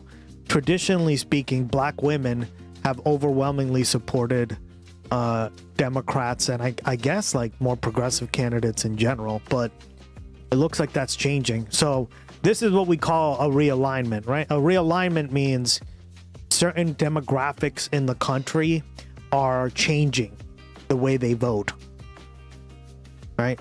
This is what political scientists call a realignment. And when you have a realignment, it means that either certain demographics are now voting in a slightly different way or a very different way, and others are kind of staying the same or getting added to that. So how it's going to look like, I mean, I think we can kind of conclude that maybe there's going to be some black voters who just like don't want to vote for DSA or Democrats, which is a little, I don't get it, but it's just it's the facts. It's the facts, right?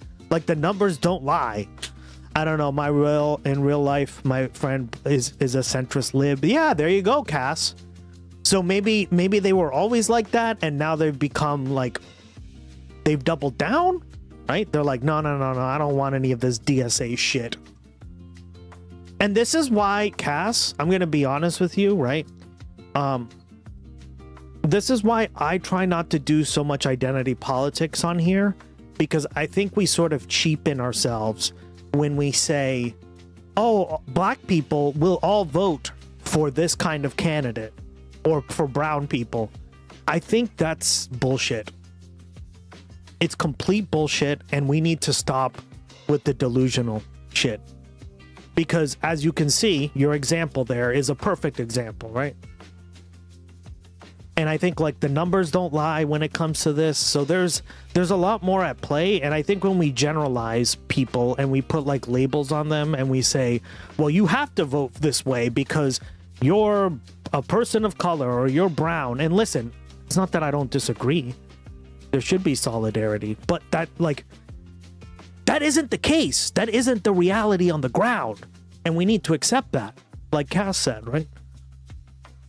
He's delusional with politics, I guess. Yeah, and it's not just him, though, because it looks like there's maybe not the majority, but there is a significant minority of people who are maybe black or whatever, right? That are voting this way. And we need to figure out why.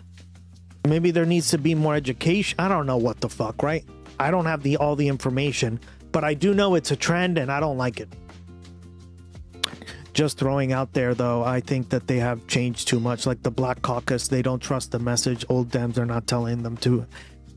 That's another good point, right? Yeah. So there's a bunch of stuff going on, and I think we can't be too general, right? To be like, hey, listen, all people of this kind of culture or race are going to vote this way, right? Remember what happened last time when we said that about Hispanics? Trump ended up winning. Right? Oh, they would never, because they're going to deport their own family, but they didn't care. So how do we explain that, right? Yeah, Abdul overperformed relative to what people thought he was going to do with black voters. Oh, did he? Yes, and He Haley did? overperformed with rural whites. With white rural Yes. voters. Yeah. Do you know what the numbers were with black voters? I haven't seen the I don't know the overall numbers. I'm sure there was a big... Oh, well, he's saying that he did better with black voters than he thought than they thought he was going to do. And that's the interesting part. See? Because he didn't even win Detroit, right? And that's a predominant, right? And all the predominant, like Flint, he didn't win either. He didn't win the places, but he did better than he did. So I guess there is like a spectrum of voters who will vote DSA who are, all right, obviously, we already knew that. But I think there's a lot of like libs, like Cass said, right? And I think you can't generalize. You can't be like, hey, all people of this color or race or creed are going to vote a certain way. That isn't always true, right? And you can't generalize. How much of the vote brown? How much of the brown vote did Mamdani win? I know in like certain parts of the city, like up, I think it was Brooklyn. No, sorry, not Brooklyn. What is that northern part? He didn't do too well. Cuomo did better, and that's a predominantly black area. So the rhetoric was ambiguous. People deport criminals can be misunderstood as immigrants who are criminals who deport. Yeah, exactly. Well said, right? And that's the problem is the Democrats and I think people on the left need to be much better at talking about these issues. And clearly there's something that is not going on in communicating these things, right? What did I tell you a few weeks ago, right, guys? That communication it ends when the person receives the message and fully understands it. That's why, like, if they're not fully understanding the message, then you're not communicating effectively, right?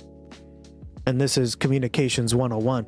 Yeah, that's why they say, even though we know damn well that's what they mean. Yeah, well said. Generational divide. That's the other thing I really want to say. Oh yeah, I mean think that was the biggest. The college split of towns. everything. The college towns did really well for him, man. Towns were like astronomically really, like he did really well there. Pure Abdul. Yeah. There was one precinct that was like 100% Abdul. And one that was 95.5. Yeah.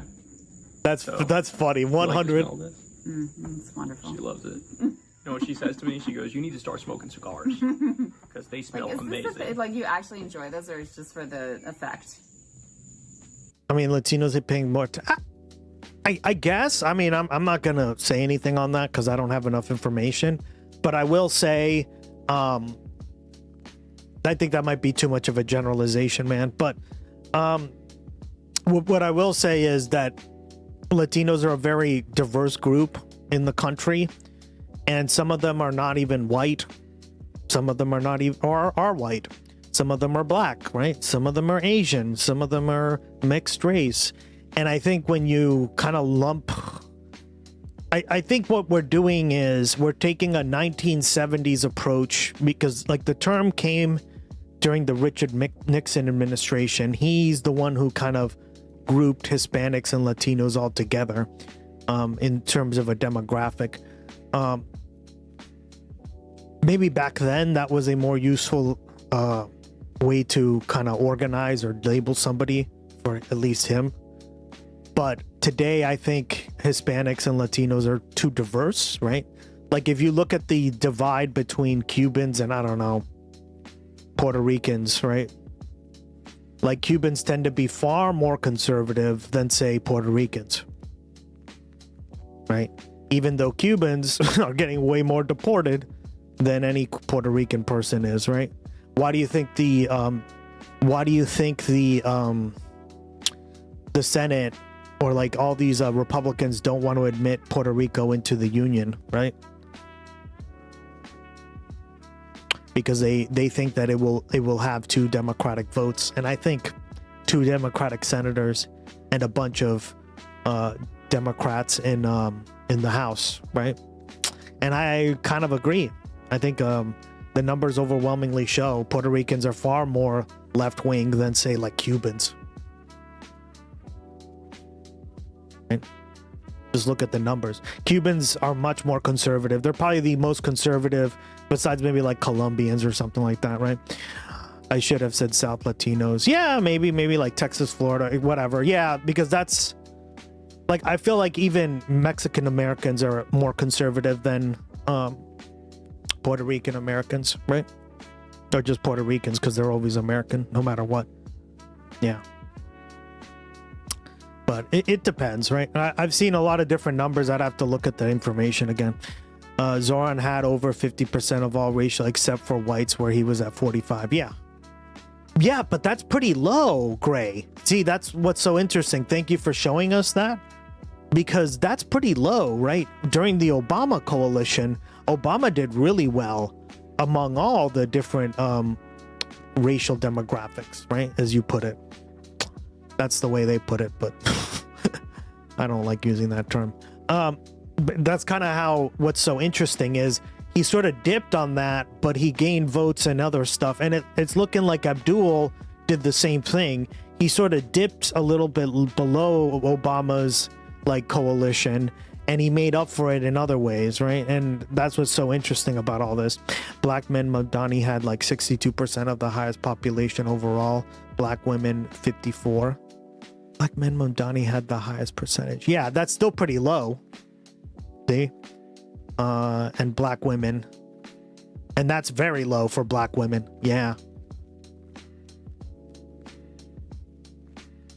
Yeah, that's very low for black women. Yeah, see?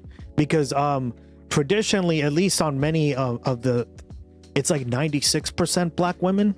See what I mean? So you're looking at a, what is that? Almost a 40-point drop? That's crazy. Like the New York Latinos are left as they look at AOC. Yeah, well, AOC's from Puerto Rico too, right? She's a Puerto Rican heritage.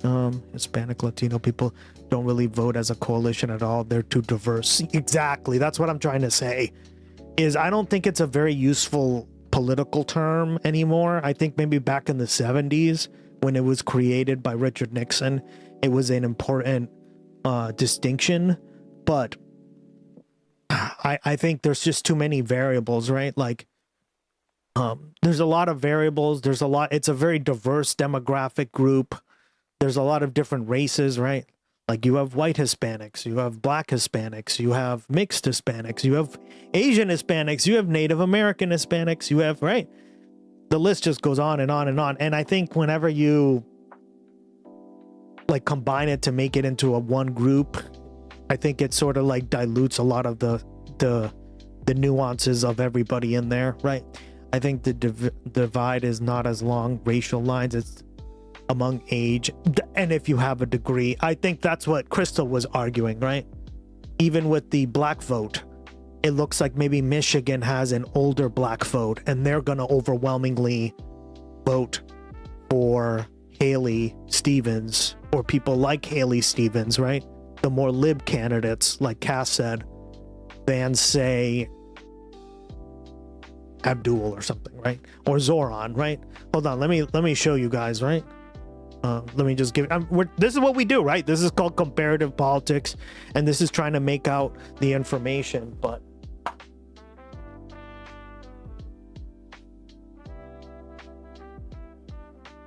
this is what political scientists do all the time, right? You're trying to see trends in the data, right?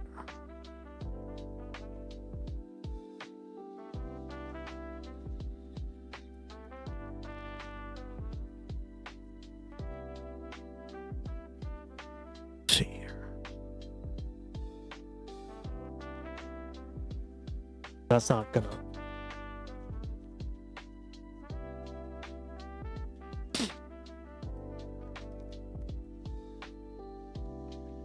Yeah, here we go, right? So I noticed this right away. Okay, look at this, guys, right? So, do you notice how Zoran is doing really well here? What is this, Brooklyn, right? But then here, look how well he's doing. This is predominantly African American. This is Andrew Cuomo, see? But if you look at the demographics, it's overwhelmingly an older neighborhood at this point. That's what the video was telling us, right? Ah. See?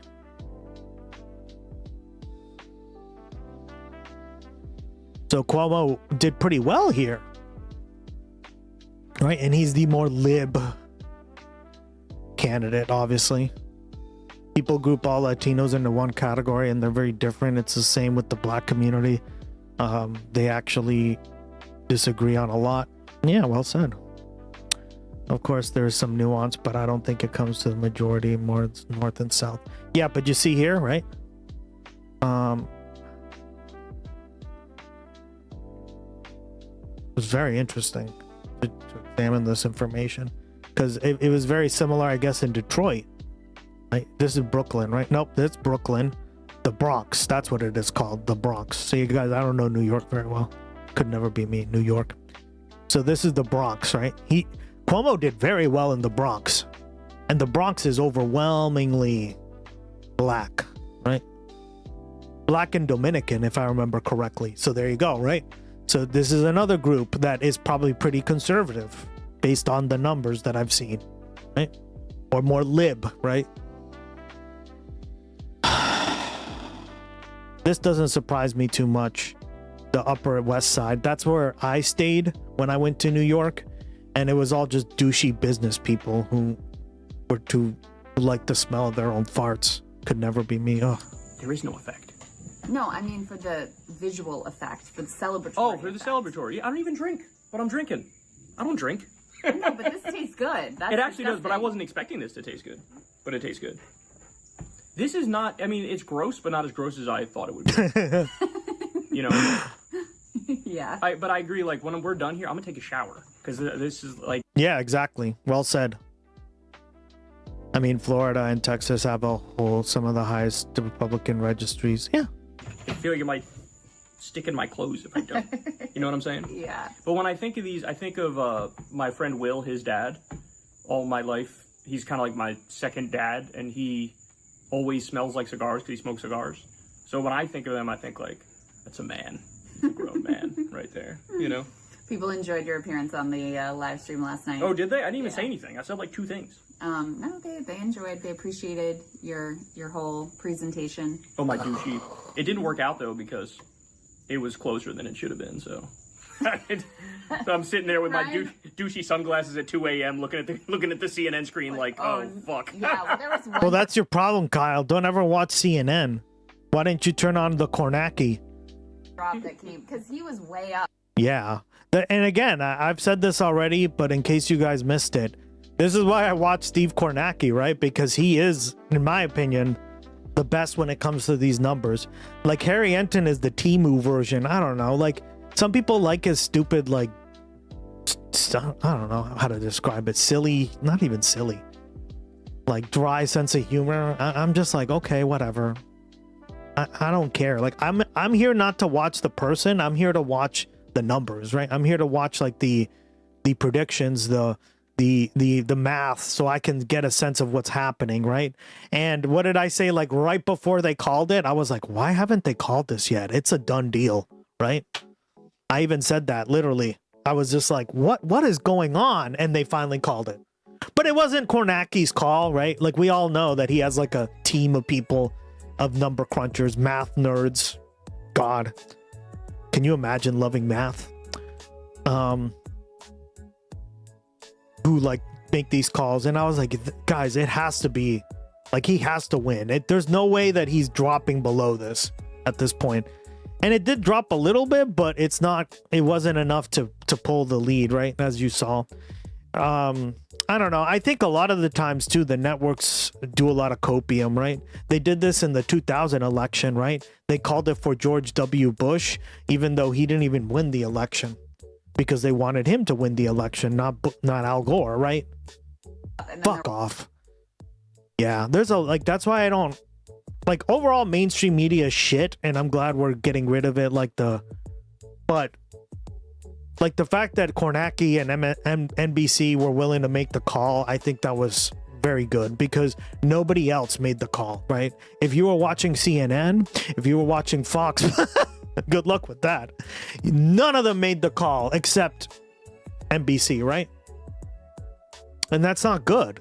So this is literally almost like the same effect as the 2000 election, right? Where they all called it for, like, Fox News called it early for George Bush when he didn't even win the election.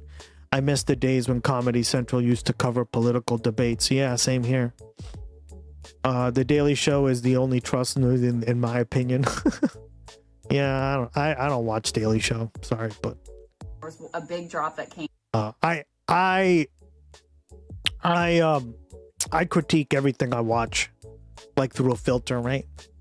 I just do it automatically now. I've told you guys, I don't like watch any of these videos or anything from mainstream media without filtering out the garbage, right? There's always some good you can take from the clips, but you just learn how to do it. It's something that becomes almost like a reflex, just because you're always like reading, or you're just like listening in on people's words, and down to the point where, like, people miss it all the time in chat, right? Like, I'll say, like, I remember this happened, right? There was a guy in chat, he was saying, well, they just said that they might strike with nuclear weapons, right? I think it was Boston. And he literally, and I said, that's a may. The key word there is may. Listen to the words, right? Words are really important, guys. May. May means 50-50, maybe, max. Maybe even less than that, right? I see mainstream media as a second hand from Twitch. Yeah, well said. You just need to be able to critically think. Yeah, exactly. Critical thinking is sorely lacking in this country, right? And Like, it's just like the examples like that, right? That wasn't the biggest example, and I'm not like trying to shit on anyone, but like you guys like always pay attention to words, right? The way people say stuff. In like if they go, in my opinion, I think, I believe, unless it's somebody that you trust,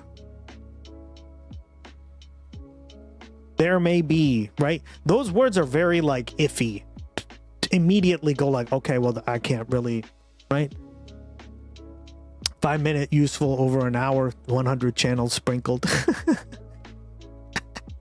Rigel. From Detroit and it's all absentee ballots, which were the best for her. And suddenly it was tied, and we were like, "Oh, what just happened?" No, What's she was going up for a on? sec. Yeah, she was up. Oh, for a I sec. didn't even see it. No, when she yeah, was up for there a was a second. split second where she was up like 0.1%, but then thankfully it jumped. I didn't see that. Like 2 more percent. See, but that's because I feel like NBC was on top of it a little better, right? Percentage points within 30 seconds, and he was back up like 2 points. Wow. But for a second there, it was like. It was bad. Yeah, I hate to admit how much time I spent looking on Polymarket to see like what the betting odds were But at you the know, time. You know, They don't know shit though. They really totally don't because it came to the night and we had like a 98% chance of winning. And then, like, obviously, it was not a 98% chance. It was much closer to, like, 60-40 or 55-45 chance. And it was jumping all over the place all night. So, it's so true. You really can't tell anything from those things. What about... Maybe don't have an open primary in a state, right? Living in this building makes me notice language. Your unit may be entered. Correct. May. That's what I'm trying to get you guys to see, right? That's critical thinking. May be entered. They're inspecting random units. Your unit will be entered is completely different than may, right? Will means it definitely is, so get ready. Exactly. So this is stuff you learn in political science classes, and if you fail at this, like, you're just not very good at what you're doing, right? So it's something that I had to learn, right? Let me just give you some examples, right? This is what I mean. Like, these are tiny little things that you can do.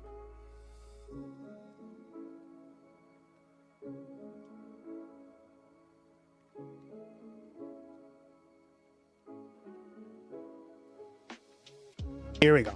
We'll break it down, right? So look, okay, on the LSAT, right? This is an example of this because this preps you for the LSAT. So a lot of these classes prep you for the LSAT, right, guys? Okay. Why is it on fucking bright mode?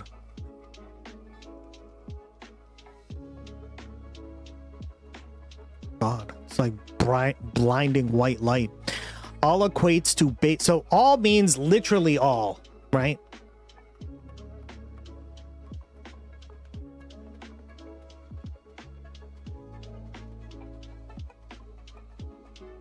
Right? All means 100%. If it's not 100%, this word means shit. So this is what I mean about critical thinking.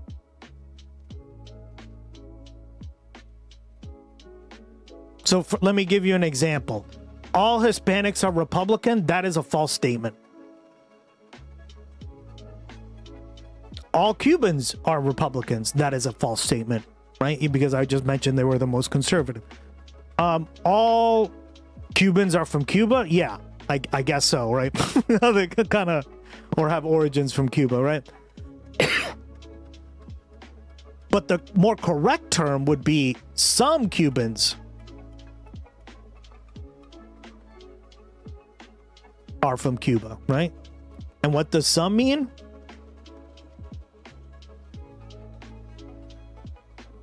Right, most.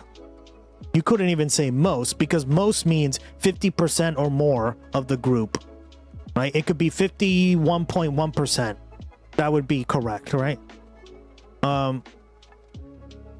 Okay. If all of my cats are orange, then if my cat equals orange, and if not orange, then my cat... See? These are examples of this. Some just means at least one, right? So this is why some is very deceptive. Never listen to some, right? Because I guess some Cubans are from Cuba, but that doesn't really mean all that much, right?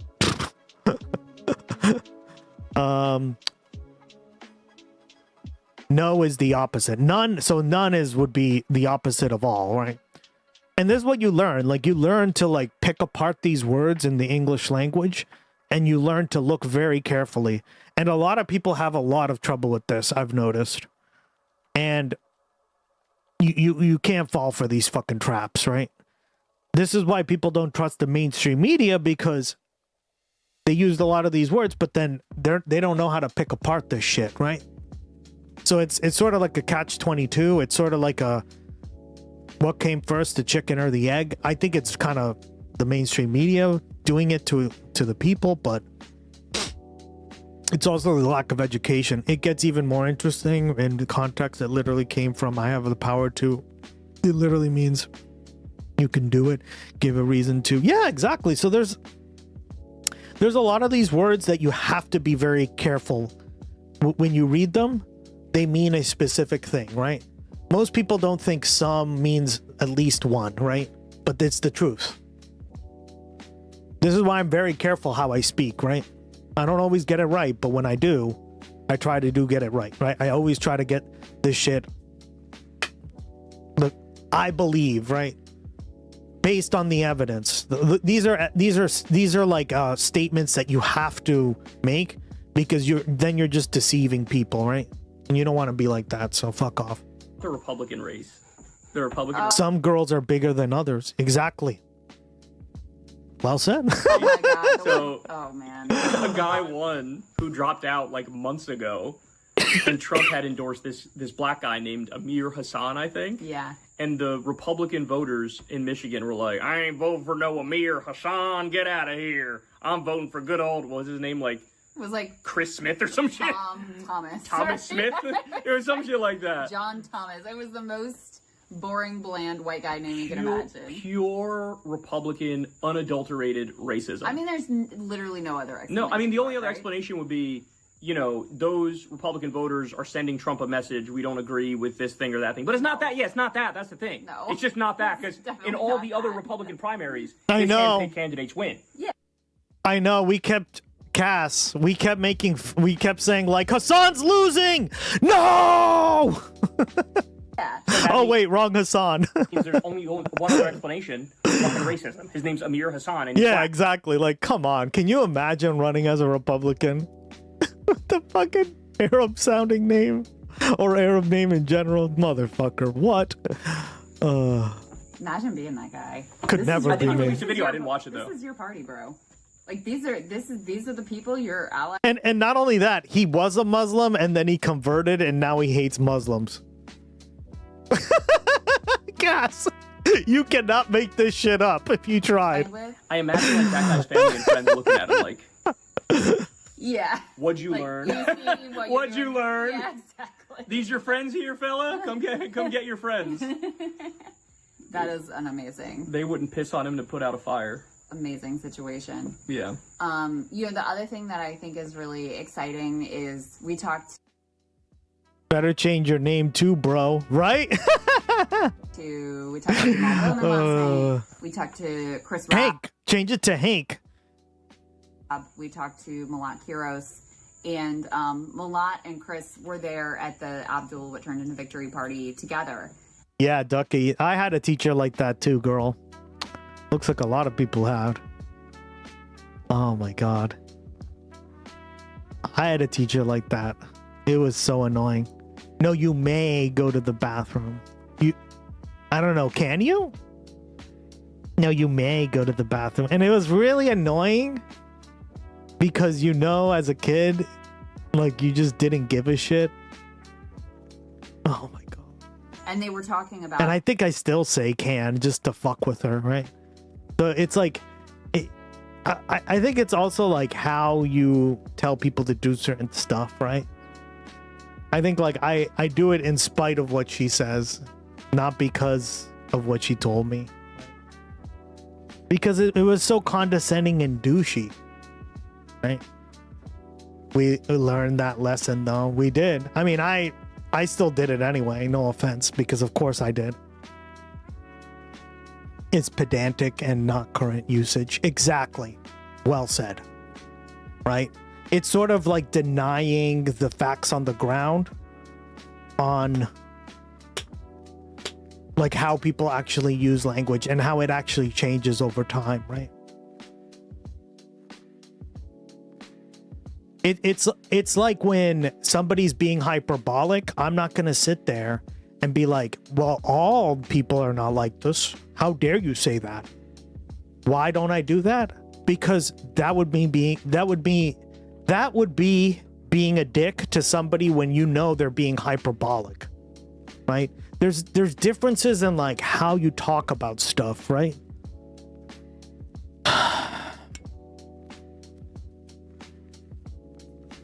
Like when we say, right, all Republicans are fascists, that is a very hyperbolic statement. Now, obviously, like what I just said kind of applies to that, but we're not talking about them in that sense, right? So I'm not going to sit there and be like, Kath, excuse me, girl. Not all Republicans.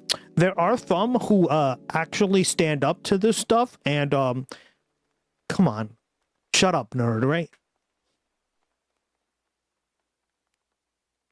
It just wouldn't work. Now, when you're dealing with actual stuff that we're discussing, meaning election results, things that are important like this, right?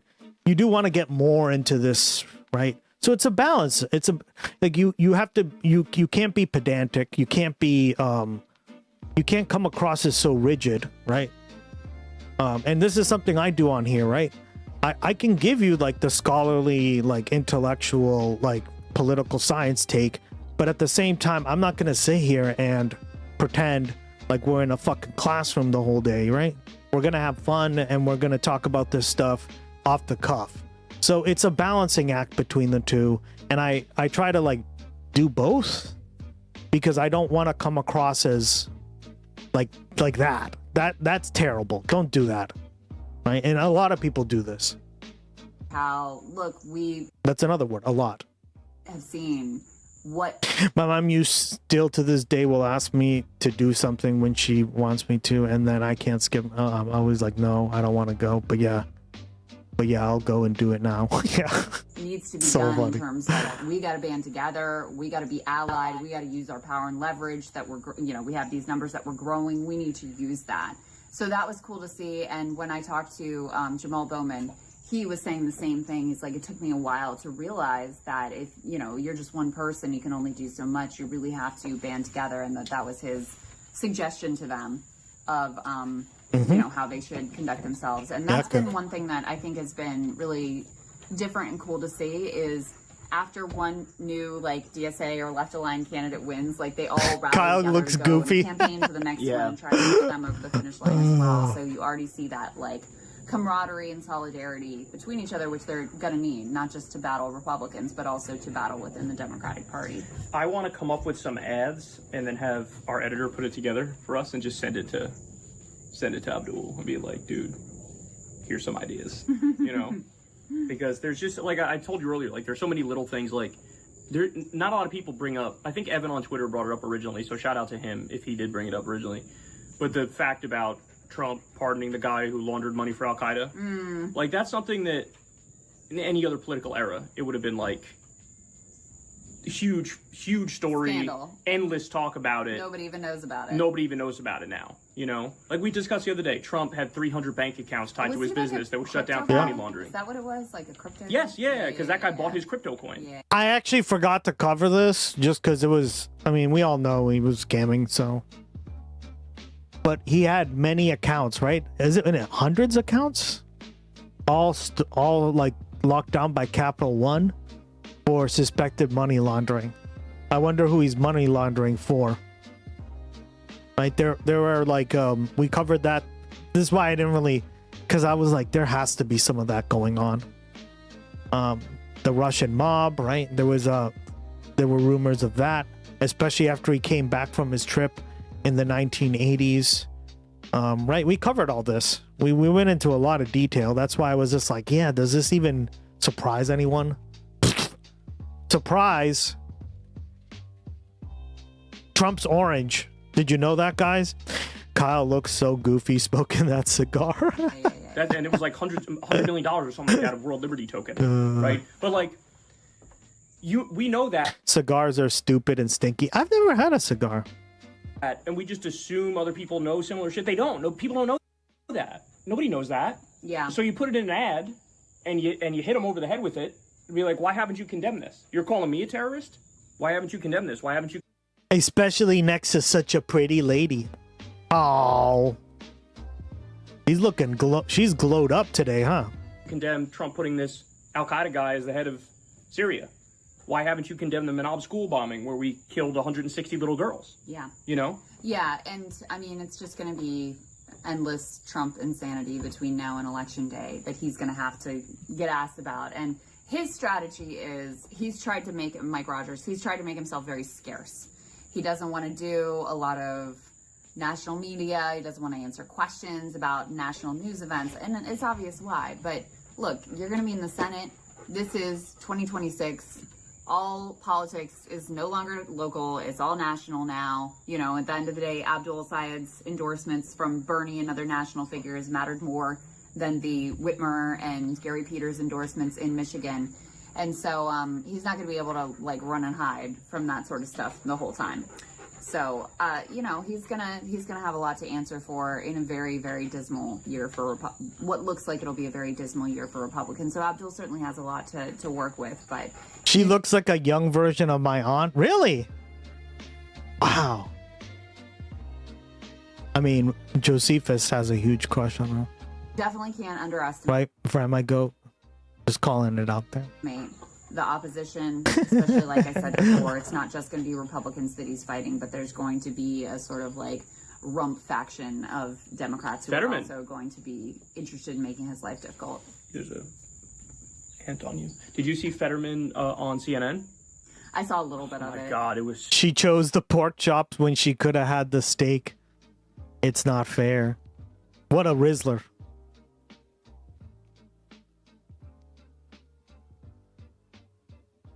So bad. I don't think he said one kind word about Abdul. Did you see Jasmine She could have had the Wagyu, guys. Crockett?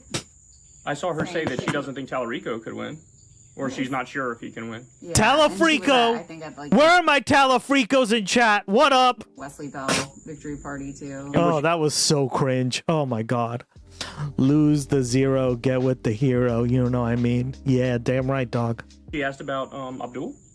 I haven't seen her asked about Abdul, okay. but just the way she's trying to undermine Tallarico is unbelievable. It really is, especially because he's going out of his way to be very kind. Can you imagine if a lefty was... Tallarico is our hope in Texas. Yes! I'm a Talafrico. If you're not a Talafrico in chat, what are you? What he thought about a very dismal year for what looks like it'll be a very dismal year for Republicans. So Abdul certainly has a lot to work with, but you definitely can't underestimate the opposition, especially like I said before. It's not just going to be Republicans that he's fighting, but there's going to be a there's going to be a lot of libs. Rump faction of Democrats. What do you mean? You already see the libs on Twitch, right? On YouTube.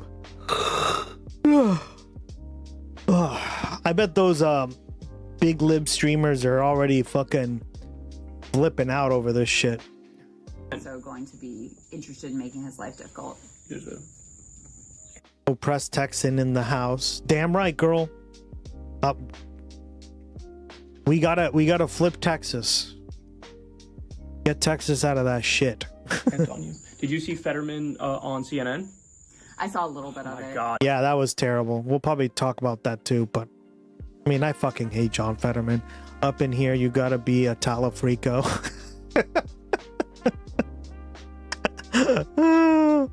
I got a Reaper Sky Guardian drone checking up on me last year for shit talking Greg Abbott and Ken Paxton too. Up in here, you gotta be a Talafrico and you gotta be Gusty. And if your aunt, you're about to fuck around and find out, free Texas. Clip it. Love it. It was so bad. I don't think he said one kind word about Abdul. Did you see Jasmine Crockett? I saw her say that she doesn't think Tallarico could win. or she's not sure if he can win. Yeah, and she was I think at like the Wesley Bell victory party too. And was she asked about Abdul? That's gross. I haven't seen her asked about Abdul, okay. but just the way she's trying to undermine Tallarico is unbelievable. It really is, especially because he's going out of his way to be very Yeah, kind. and can you imagine if a lefty was doing that to like a Oh my God. to Roy Cooper or whatever? Mm-hmm.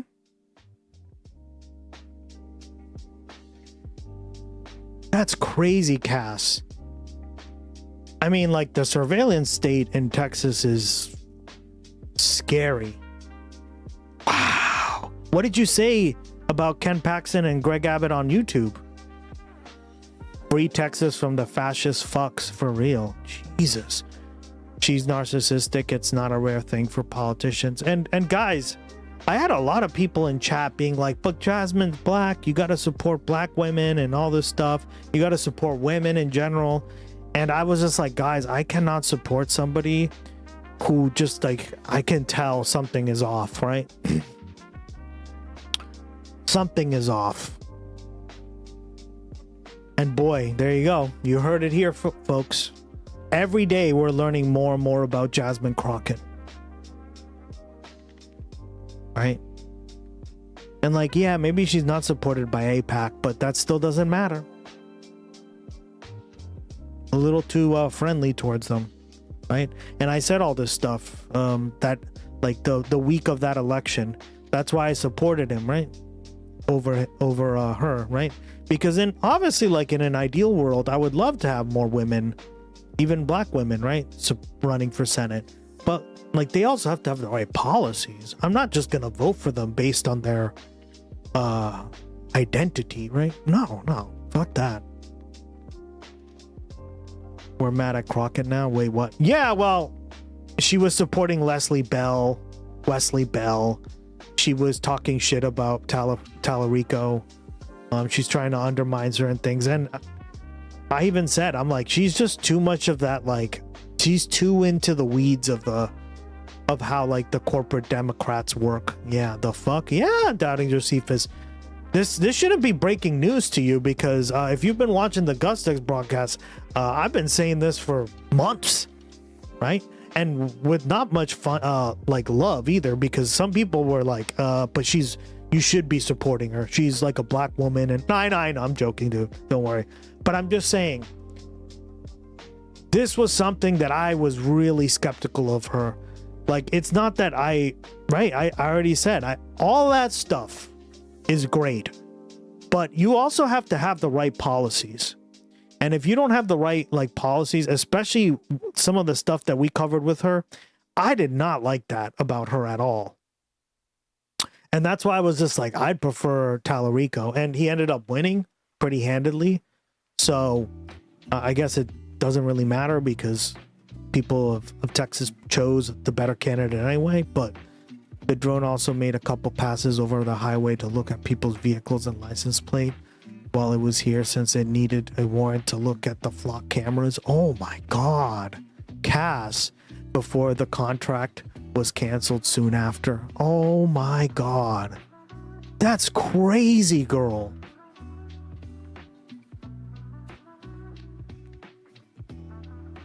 What the hell?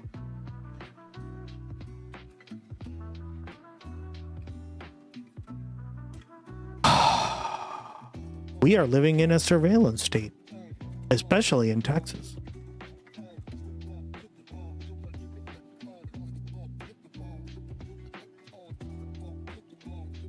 If they tried to implement that shit, I think even libs would revolt. Nobody would mask up. They would all get in the room. Yeah, well, you would hope, but In North Carolina, like people be losing their minds. Totally. But it's a totally different standard when it's an establishment Democrat. And Tallarico's not even like that left. Like he really isn't. But like, I'm gonna support. Right? It was like, I said the same thing about, I will support the person who I can judge based on their politics, who will be the most left-wing candidate for that area. It's that simple. Especially if they have a really good chance of winning, or if their campaign is good, or their message is good for that area. but that's the key word for that area, right? And I think that's why I support him over, right? Well, there were only two choices. Do better, Texas, right? Do I think there are better people to be able to run than Tallarico? And yeah, but those were the choices. What do you want me to do, right? If you know someone better, they should run. But that's how this is how the politics works, right, guys? You can't be relying on, well, I know 15 people that are way better. Okay, so have them run. Like that's just called hearsay at this point. I know somebody who's better. Therefore, they can win, I think. Okay, so then why aren't they winning? Why aren't they running? It takes money and energy. Yeah, exactly. And that's the problem. That's what we're up against, right? So I'm going to balance that with the person who does actually take that initiative and is the best for the state or region that they're representing. Right? Does it mean I agree with everything? No, of course not. But then again, I'm somebody who is much more to the left than most of these fucking candidates, right? Nothing bad can happen. None of these It can people only believe good in happen. post-scarcity. You'd explain post-scarcity to them and they'd be like, the hell's that? Post-scarcity? What? Our socialist council member is running for mayor this year. Yeah, that's a good sign. So, like, have that person endorse them or, like, campaign for them or have, like, do some effort for them. And that's the right person for that position, right? But to be like, hey, listen, like, I know someone better and therefore this person is garbage and I won't support them. Okay? Well, they're not running. If they're that good, they should be running. Oh my God. This is what I mean. It's Delulu, right? We're in Delulu land. So, like, do I love everything about James Tallarico, right? No. But for Texas, it's a pretty conservative state. And that's all we got. We got him or Jasmine. And I was like, hell no on Jasmine. Because we already know Jasmine is... she's really good at the theatrics and, like, appearing to be a really good politician and having those moments in the House. Listen, all that is great about her. But it's the substance. I want people with substance. And at least Tallarico does have substance. Like, when he goes out and talks on The Daily Show or he talks to, like... people, like, listen, they actually go like, oh shit, this guy's different, right? On Joe Rogan, we've covered him many times. He is different. Now, do I agree with everything he says and no, of course not. But he is different. He gets people, he holds the attention of the room. He has, like, a different kind of message. And I think that's what people want. They don't want, like, corporate speech lady or man with identity politics inserted. No, it's just, come on. I like him because he's a Christian who isn't pure evil. That's what people like about him, clearly, right? And this isn't even my opinion. Like, the people of Texas chose him, not me. I don't live in Texas, and I have to respect that. Exactly, right? Well said. Has very good rhetoric. I think he's running a great job campaign. He's running a phenomenal. He is. He's run, and not only that, but he's not like he got called a James Tallarico, right? And he immediately made that into a shirt, and now we're memeing on it because it's dumb, right? Because Ken Paxton is cringe and he shouldn't be doing that shit. But, like, this is how it is. Yep, Tallarico has Riz. Yeah, he has Riz, right? And listen, like, I think they just appeal to two different candidates, right? They appeal to two different demographics, and I think Tallarico's is more popular, clearly, in Texas. Oligarchs. And it's not even just my opinion. Look at what the Republicans are saying. They're sort of shitting their pants, right? They wanted Jasmine to win. Why? Because it would have been easier to defeat a black woman who's, like, that rambunctious and stuff, right? These their words, not mine. Than James Tallarico, who is, like, a past, right? He's like very religious, and he talks about religion in a very, like, concrete, easy to understand way that is very interesting compared to, like, the average, like, Southerner or middle of the country religious person, right? So, absolutely, yeah. No. If you don't, In the fight against the billionaire. we gotta make this into an emote. On 7 TV. No. If you don't ascribe to communism in the precise language I use, and if you want to compromise with other actors in society, and if you don't side with my concerning autocratic ideology, you are ahem, enabling fascism. Well said, yeah.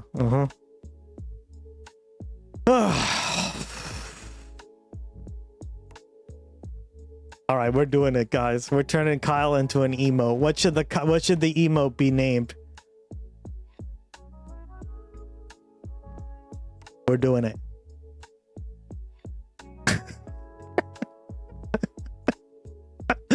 And all that stuff. You dig into his issue positions, and he's really not, super lefty, certainly. Or, I think it's fair to call him progressive, but not like a leftist. But yeah, anyway, I think it's.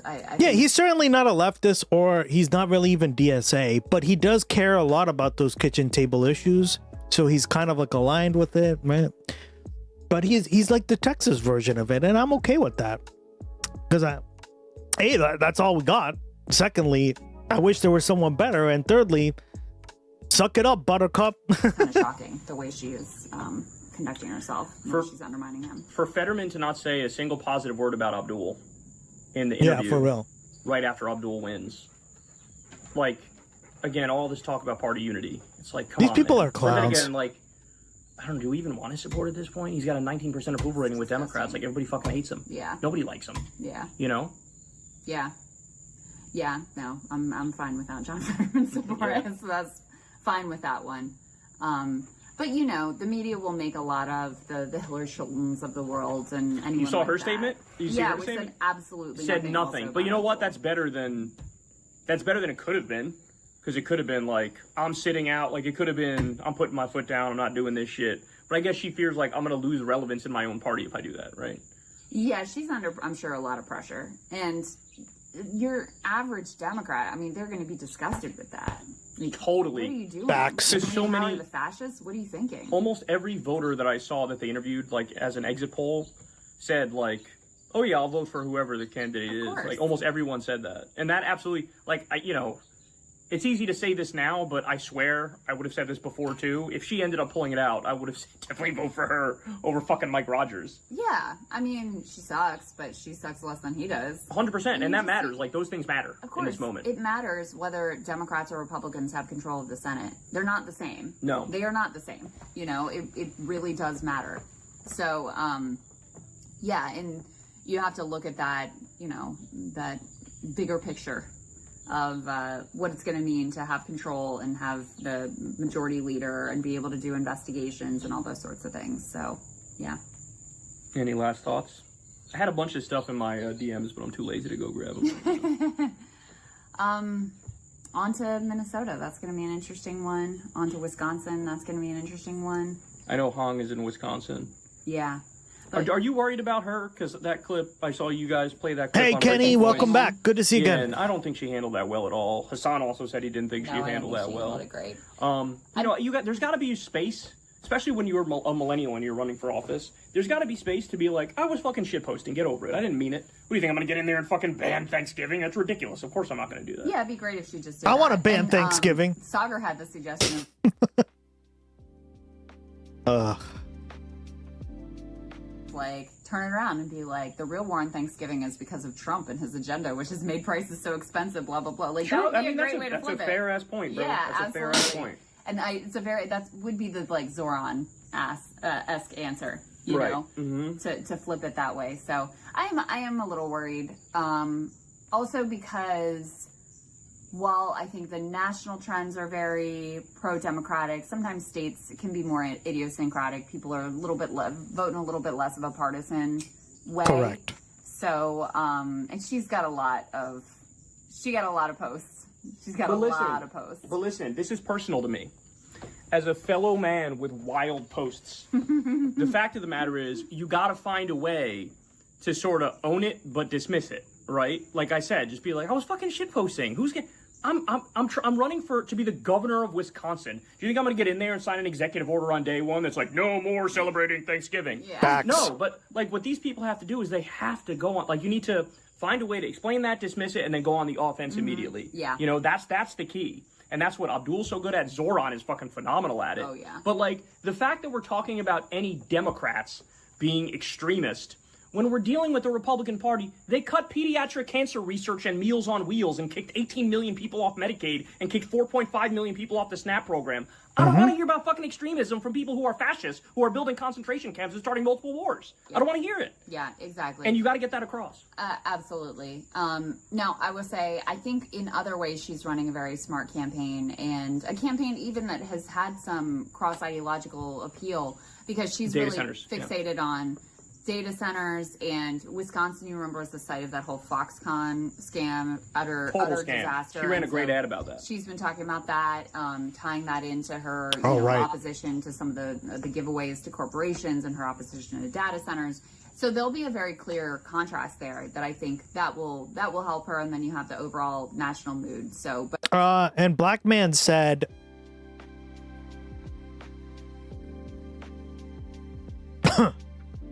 are data centers a social issue or an economic issue?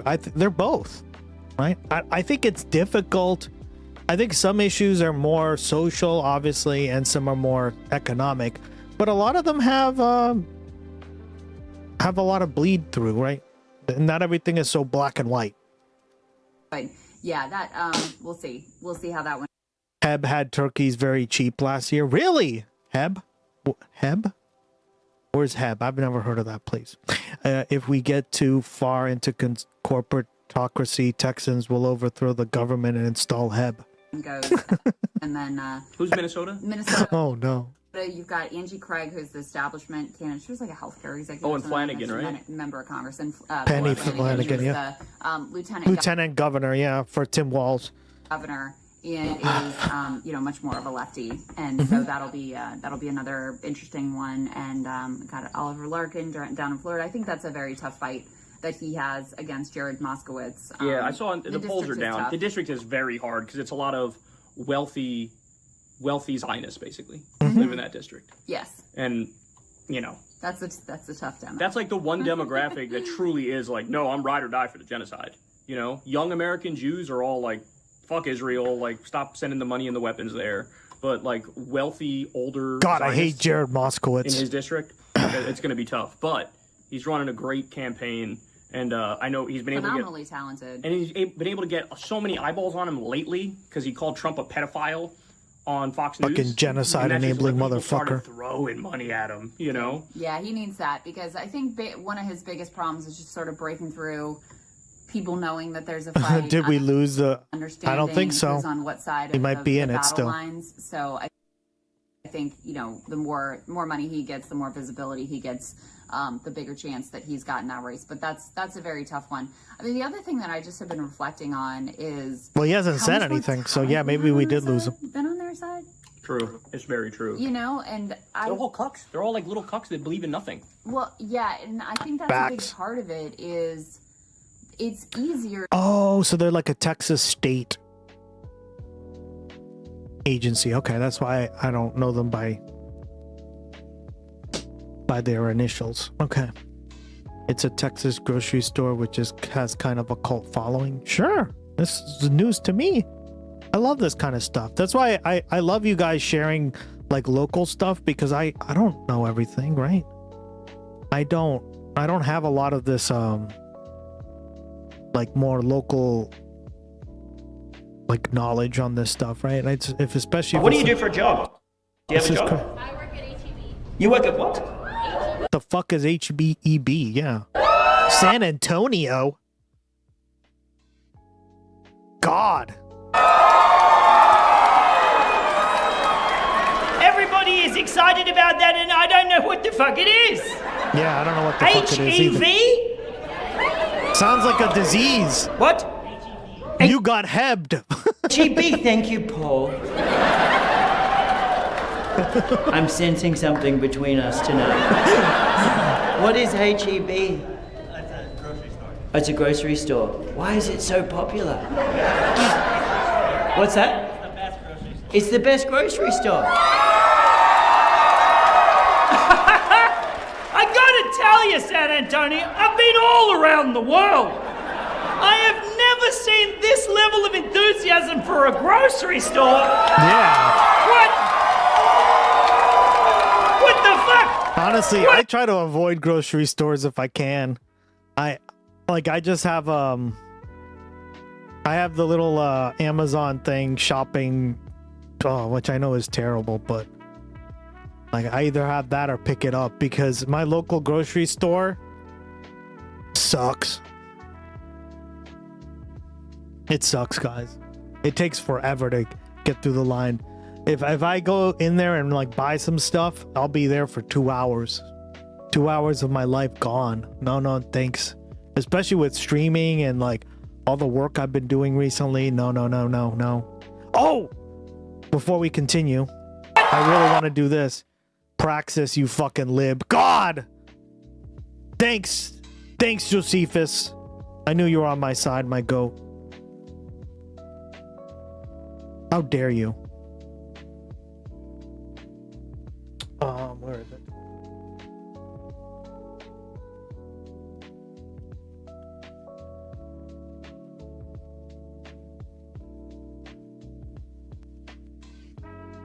This is what I wanted to show you guys. Will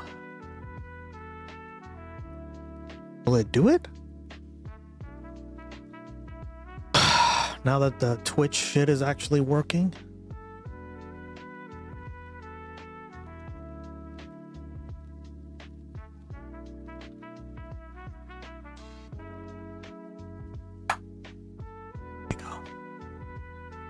Ian walking here! What up? Welcome back. Oh yeah. We gotta start it. How you been?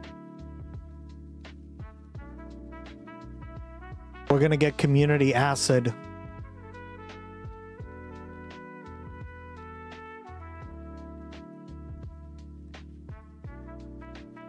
Alright, let's see.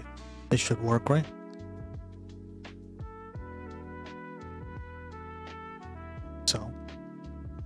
All right. So now Gloggy is going to run. I might change this a little more. It's basically like the user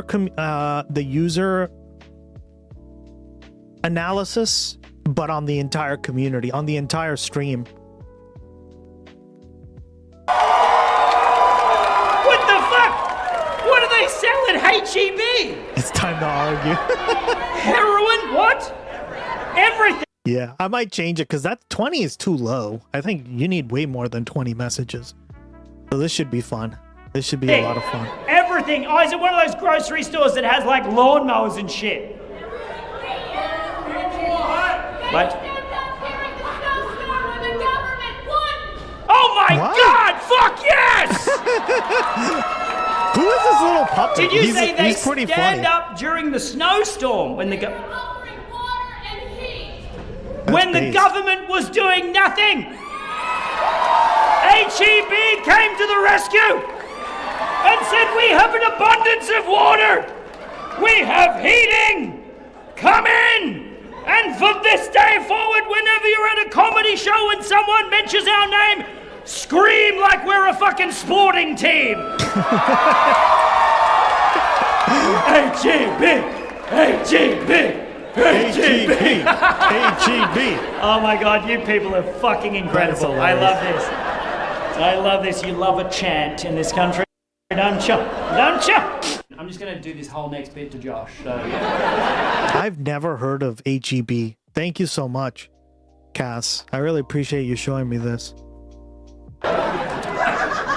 And they're owned by the state, the Texas state government, you're saying? He works at HEB. He works at HEB? I do. Oh! Is that... Yes! The puppetry is top shelf. Yeah, no, it's good. Yes! Get up here, take a bow, come on! No, actually, people prefer them over to the government. Okay, gotcha. Get up here!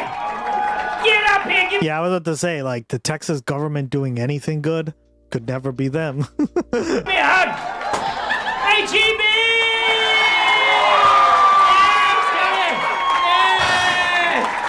He did it! He did it! So it's like the equivalent of the Texas version of Costco, right? I know a lot of people hold up Costco as this like company that does things way different. My friend was saying that he's like, it's so hard to even get a job there because people don't end up leaving half the time. They treat you well, according to him, right? I don't know, unfortunately. So.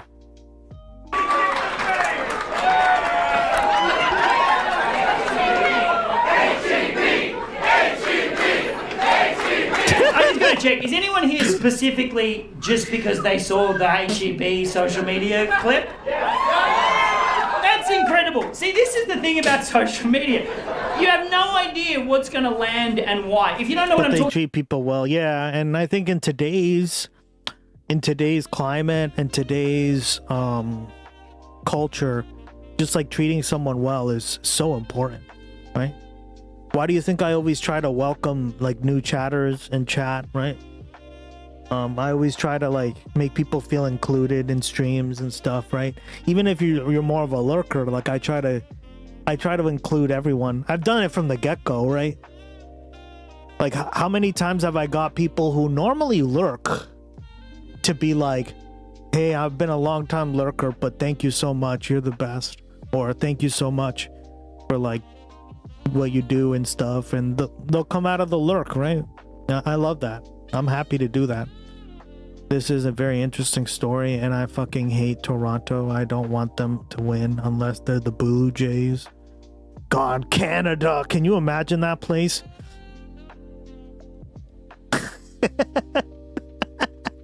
Can't say. Jesus.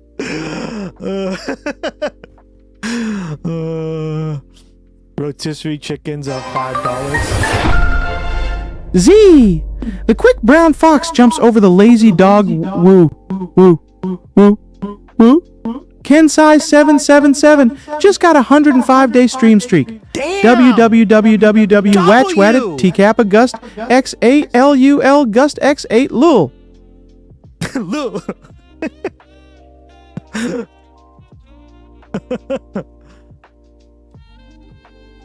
Wait, he didn't say the rest of your shit. The fuck?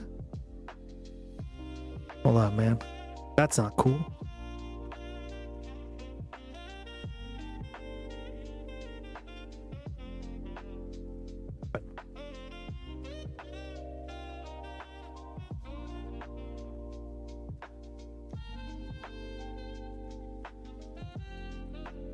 Thank you, Kensai, for the stream streaking. Streaker. Streaker spotted.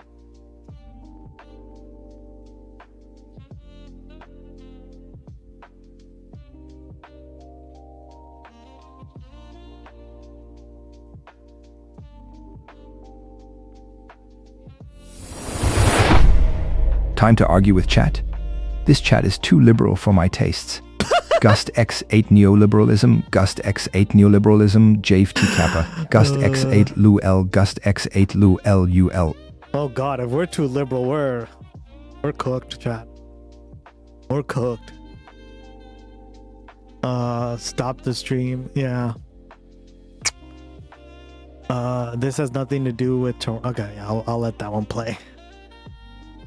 It should be fun. Kensai, thank you again for the stream streak. 105 days. Damn, dog. Damn. Thank you so much. I appreciate it. My God. Matt, I was in San Antonio last year and I spoke to someone in the audience who worked at HEB and they lost their shit. Everybody in the audience, I was like, why the fuck is that? And the audience was basically Stop like, the stream. Greyhaster just resubbed for 1 at Prime for a total 15 months. They have been subbed for 15 months. This has nothing to do with Toronto. This is about the USA and how billionaires break their own rules and scam politicians into public financing of stadiums, despite them saying they will not. Comcast for now. Comcast forever.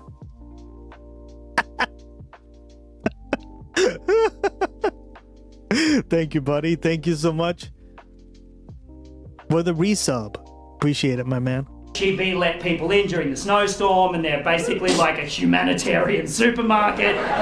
The government does nothing, but we go to HEB and they give us free water and heating, and it's amazing. And then for some reason, I had no idea. I was like, oh, let's just put that on the internet and see what happens.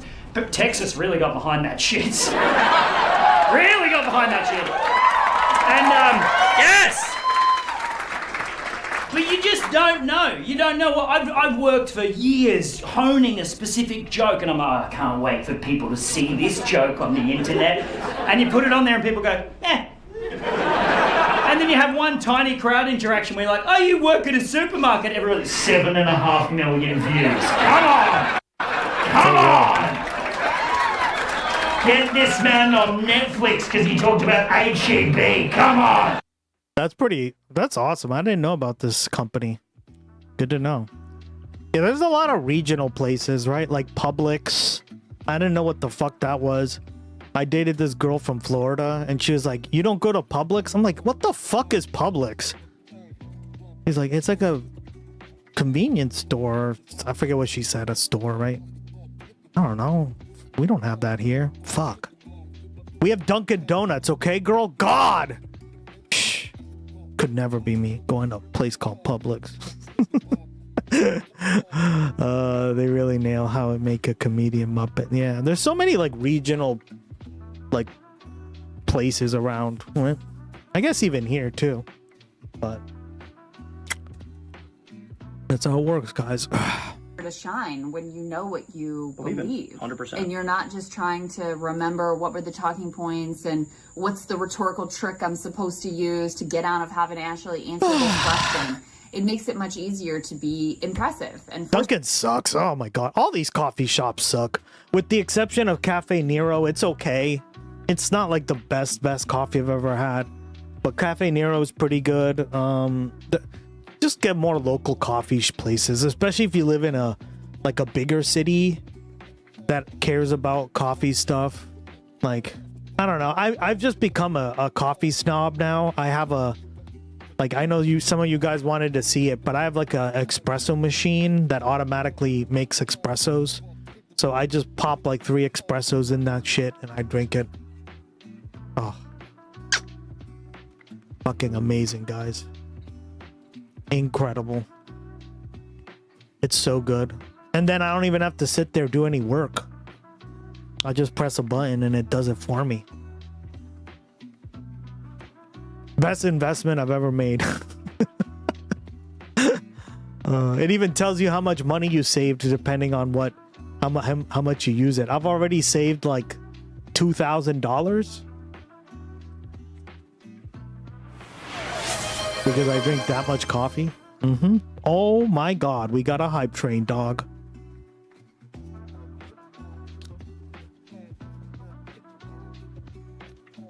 Oh my god. Let's fucking go, chat. Let's fucking go.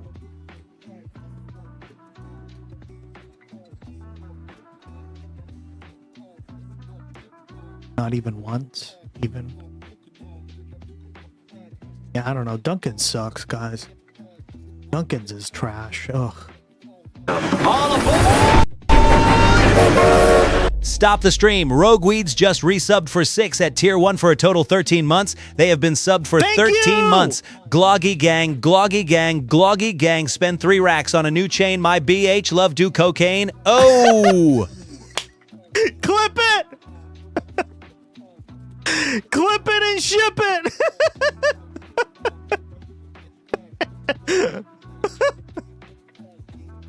Rogue Weeds! Thank you! Oh my god, thank you for the 13 months, my man. Chuga, chua. We got a regular hype train chat. Thanks to Gray Haster. It ending at 8/7/2026, 10:28:56 Oh my p.m. god. We at 1 and at 63%. So let's keep it going. Oh my god, chat. Thank you.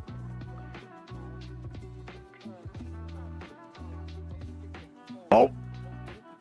Shit. We got another one. I'll let Gloggy announce it. I like to be surprised. Alright, let's see.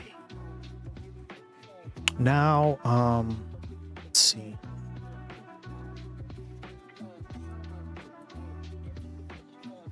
I can't do this. The queen is next to her bum man, high-waisted. Hell yeah. Yeah, Grades, you like the new emotes? We're getting even more soon. We're going to be getting the booty shaking one any minute now. That's going to be popular. You know what I mean?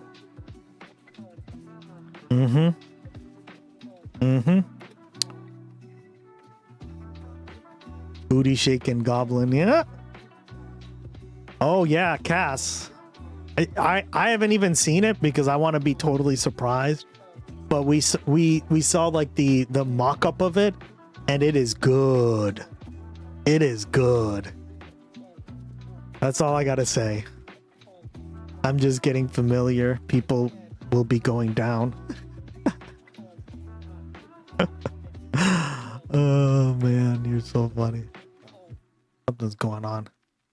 And passionate and compelling and authentic and all of those things. So I don't think it's an accident that you see Zoran and Abdul and Milad and Chris Rabb and Summer Lee and so many of the people who share our ideology who just really outshine the Bloggy's got the cake, he does. who, you know, are just like, let's stick it to him. Yeah, that's the advantage that we have. You're right. It's an ideological advantage because if you actually mean it and you believe in something, you can argue for it in a more clear and concise way. Yeah. Or like with the Haley campaign, like you said, it's like a little bit of joy, a little bit of enthusiasm, and a little bit of stick it to them. Yeah. Yeah, the centrist lane is just completely ideologically exhausted. Dead. You know, they used to have some things that they could at least, you know, I mean, Bill point towards or run Clinton. on. Bill Clinton was an ideological neoliberal.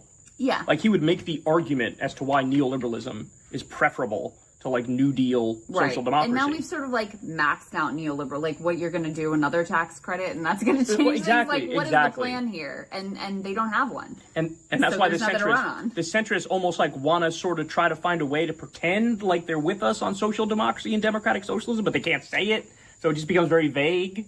You know what I'm Yeah. saying? Mhm. That's how it ends up. Completely. Yeah. So, I mean, like Haley Stevens, I could not tell you a single policy she was running on. Not one. I'm trying to think. Yeah, I don't know either. By the way, guys, for some reason the hype train isn't playing. But yeah, we got a hype train. Let me replay your sub. We're very close to our next goal. 4,000.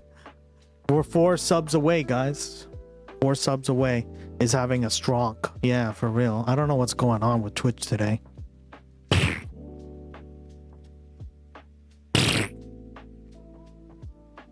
So if you need a resub, now is the time. That way you get a sick emote with it as well.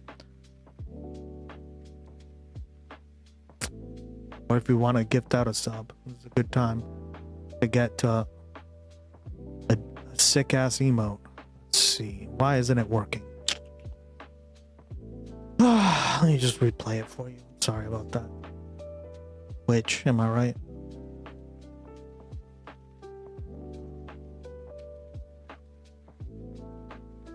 It is down. Discord is down. So I think it must be something with AWS. Maybe. Remember last time that happened? We covered that.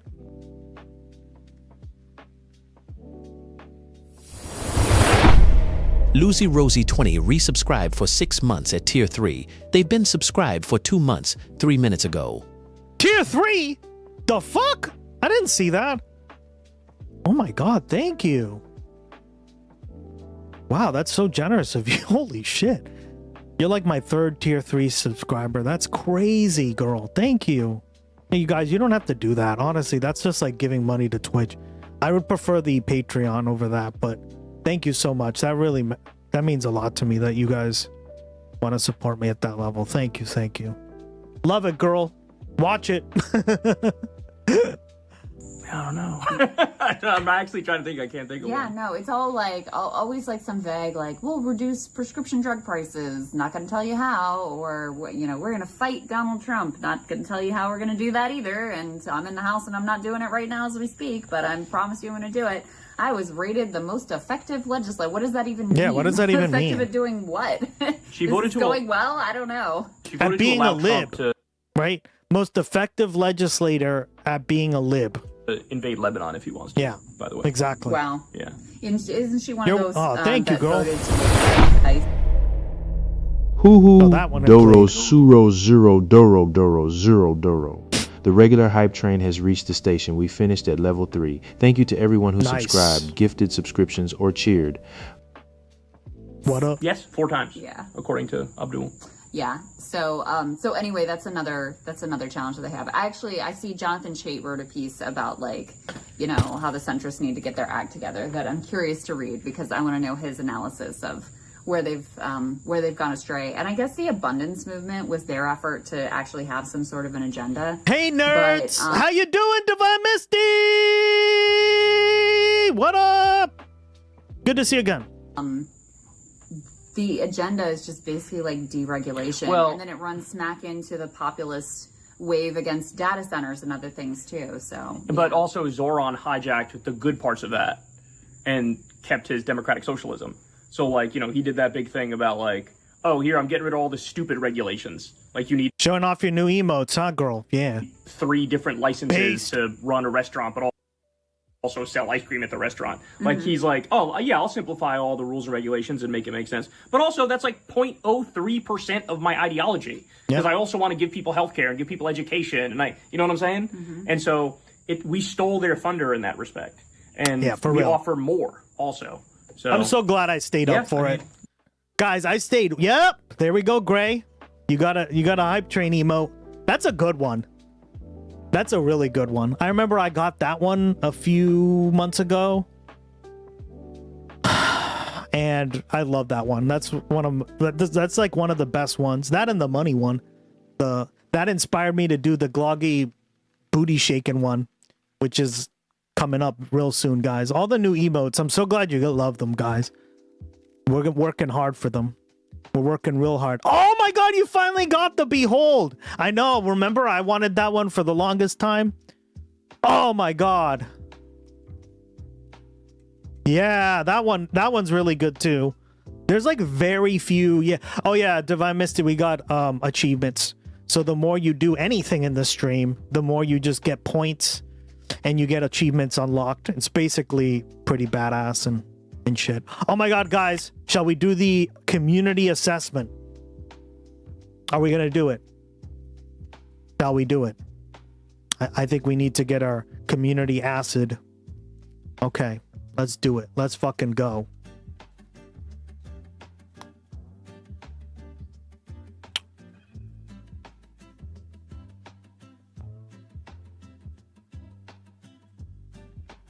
Why isn't it working? There we go.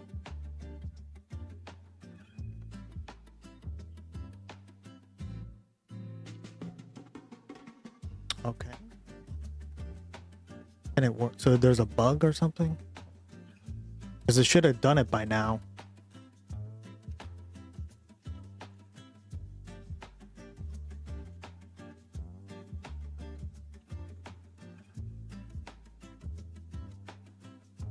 Did not get a clean response. Okay, something's going on. Oh, I don't know what's going on, guys. There's some sort of bug with it. But basically, it's the same thing with the vibe check. Oh, yeah. It's looking pretty good at the moment. Yeah, pretty good. Cautiously optimistic, but I think a bit of a reminder at how hard they're going to fight to maintain power. That's my big takeaway. Yeah. So Abdul's got to be ruthless and aggressive. And Oh, yeah. Everybody's got to be out there. I think he will be. Fighting hard for him. Yeah, So. absolutely.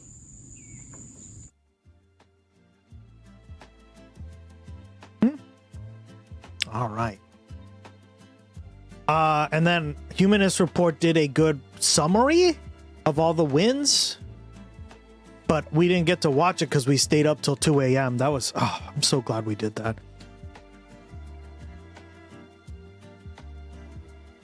I did want to do all the the wins of the night, right? Real quick.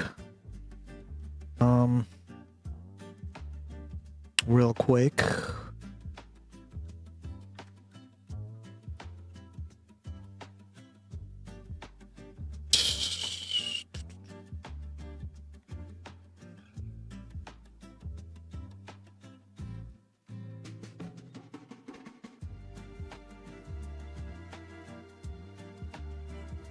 Yeah, here we go. This is the breakdown. Because, we were there and we saw him win in live. We did the crab brave.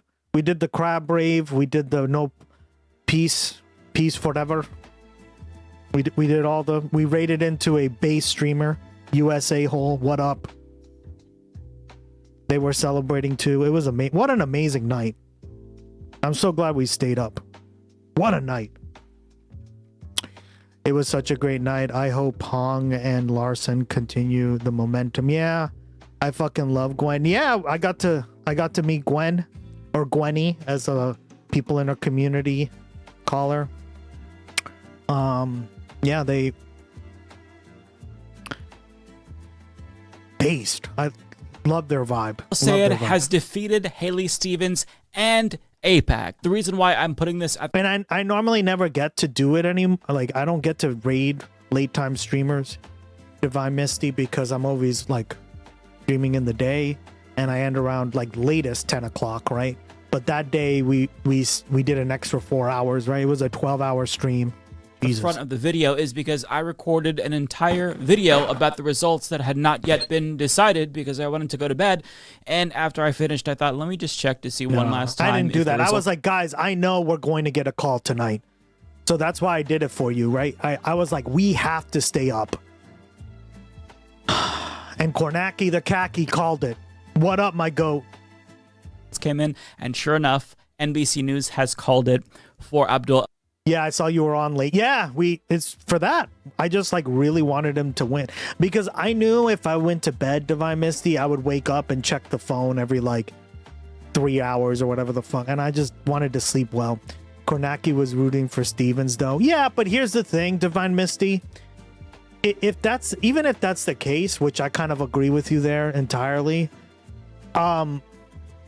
I don't really care who he was rooting for because I wasn't there to see him like be excited, right? I was there for the information.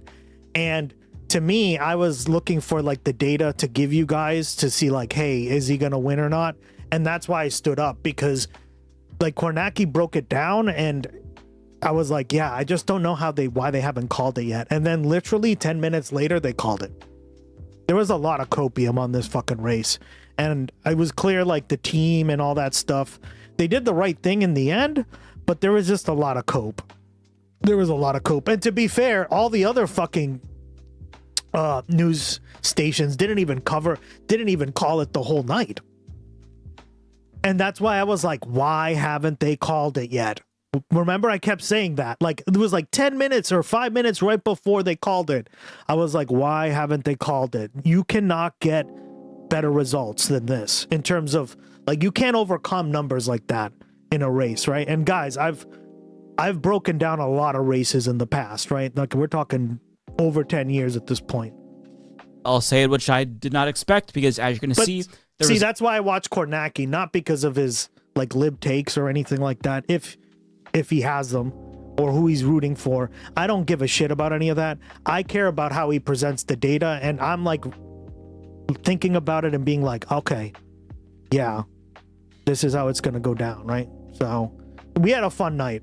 Results are very close, so just keep that in mind as you watch the following video because at the time he's probably, yeah, exactly. That's what I'm saying is it's like him, or like, would you rather look at a map refreshing, right?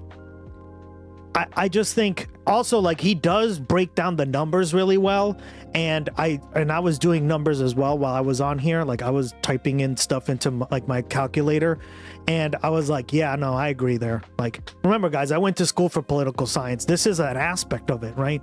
This is a big aspect of political science that a lot of people just don't know, but it's important because this is how you determine who's kind of like has the chance of winning and stuff. So I'm glad they made the right call because it ended up being correct. I just hate how none of the other mainstream, like they were all, it was such copium, all of it. All those like CNN, Fox News, obviously, right? All these other news stations were just like, it was flat out copium. They didn't want to call it. Time that I recorded this, I did not yet know the results, so add that to the list of wins from tonight's news. But with that being said, enjoy the video. Back. Well, Yo! it is 10:30 Banu Pacific Martinez, time when I record what's this, up? and as you all know, we have Over on Kick. How you doing, buddy? You can talk to our Twitch community because the chats are linked up. Everything's linked up.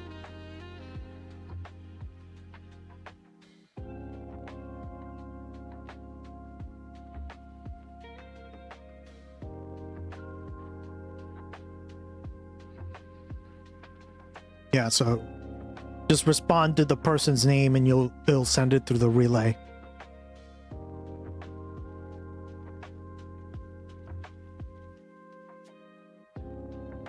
had some elections take place today, and there is a lot to discuss. Unfortunately, we're pretty friendly chat, so I'm not going to have all of the conclusive results tonight. A lot of precincts are still counting in these states that we're going to talk about. Nonetheless, I think that we have enough of a tally to formulate some preliminary takeaways about the results. But just to give you a temperature check where I'm at, I feel okay. I don't feel disappointed.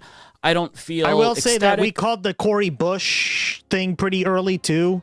That was a wash. I mean, that was a blowout.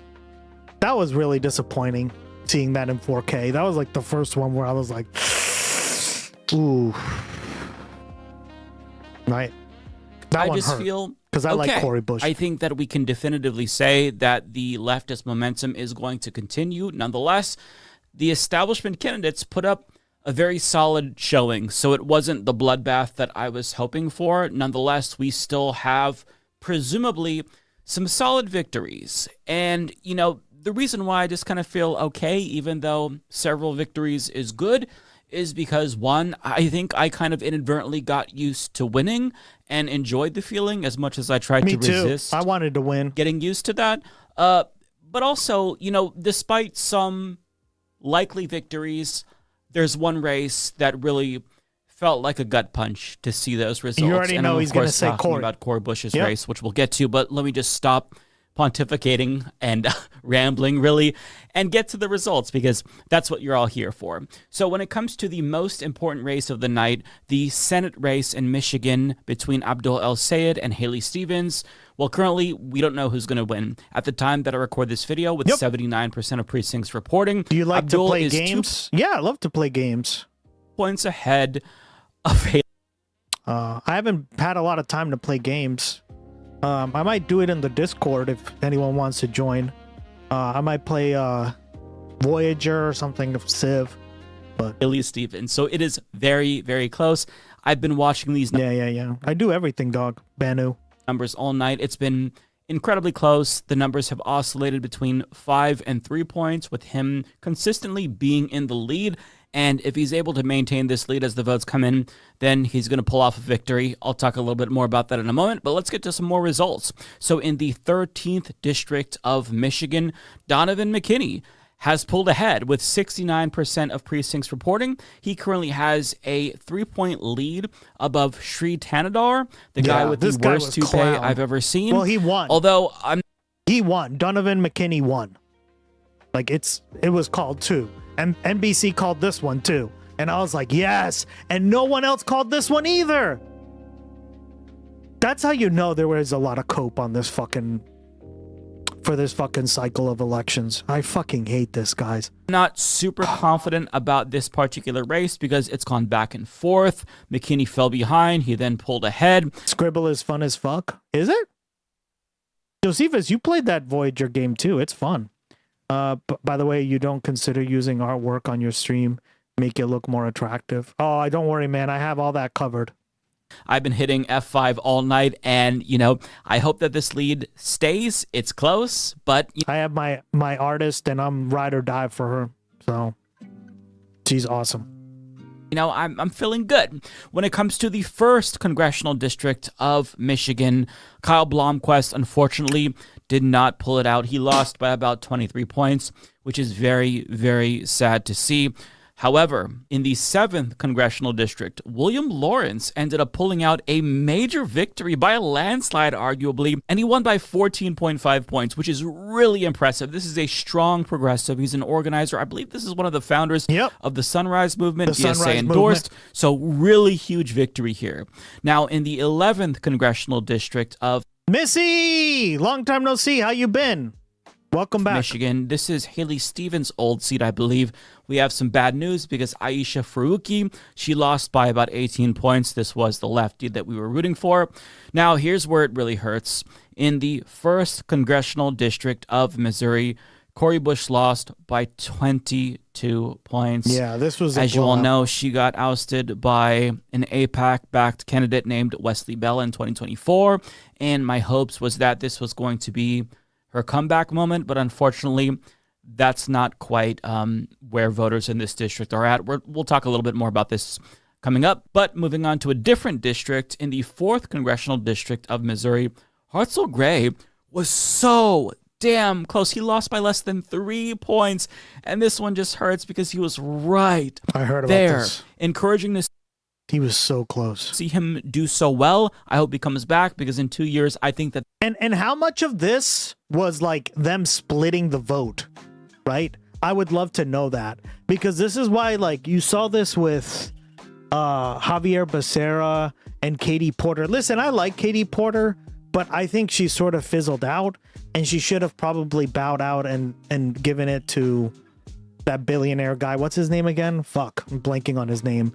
Because that would have been a better chance to win than having Javier Becerra. Ugh, like we all cringed at him, but he took. So like this happens on both sides, right? You have to kind of like put your ego aside, guys, and be like, what's better for like the country or the party or the movement, right? That I don't like using the party, but the movement, right? Tom Steyer. That's right. I was blanking on his name because I don't know. I was never sold on Steyer, but Divine Misty, I think that like those were the 3 options, and unfortunately Katie Porter wasn't going to win because she just didn't have the backing. California's a huge state. You kind of need a lot of money. There's just a lot of problems that Katie Porter ran into. I like Katie Porter on a lot of things. It's just I think she sort of fizzled out. And I think what would have been more responsible to do is to be like, hey, yeah, we're not going to do that, right? The only good billionaire is the former billionaire in my book, right? I'm glad me and you agree, girl. Miss D, sorry I missed you here. Yeah, it's been a while, huh? We're Gusty. Oh yeah, we started a new thing. So, Divine Misty, I'm so stupid. I don't know anything about Twitch or anything, but everybody in chat goes Gusty, right? Or good to see you. And my dumbass was like, oh, is that like, oh, I'm Gucci? Like, I'm Gusty. So now we all say like, I'm Gusty.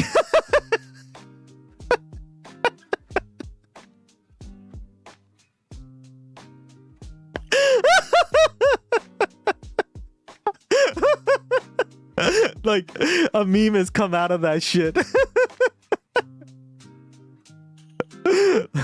Like you Gusty, I'm Gusty. And ironically at the same, I never understood that. Like I don't know why, but I felt so stupid, guys. I'm like, wow, I can't believe I thought you guys were being like, hey, it's Gucci, right? Like I'm Gucci, right? Living Lily.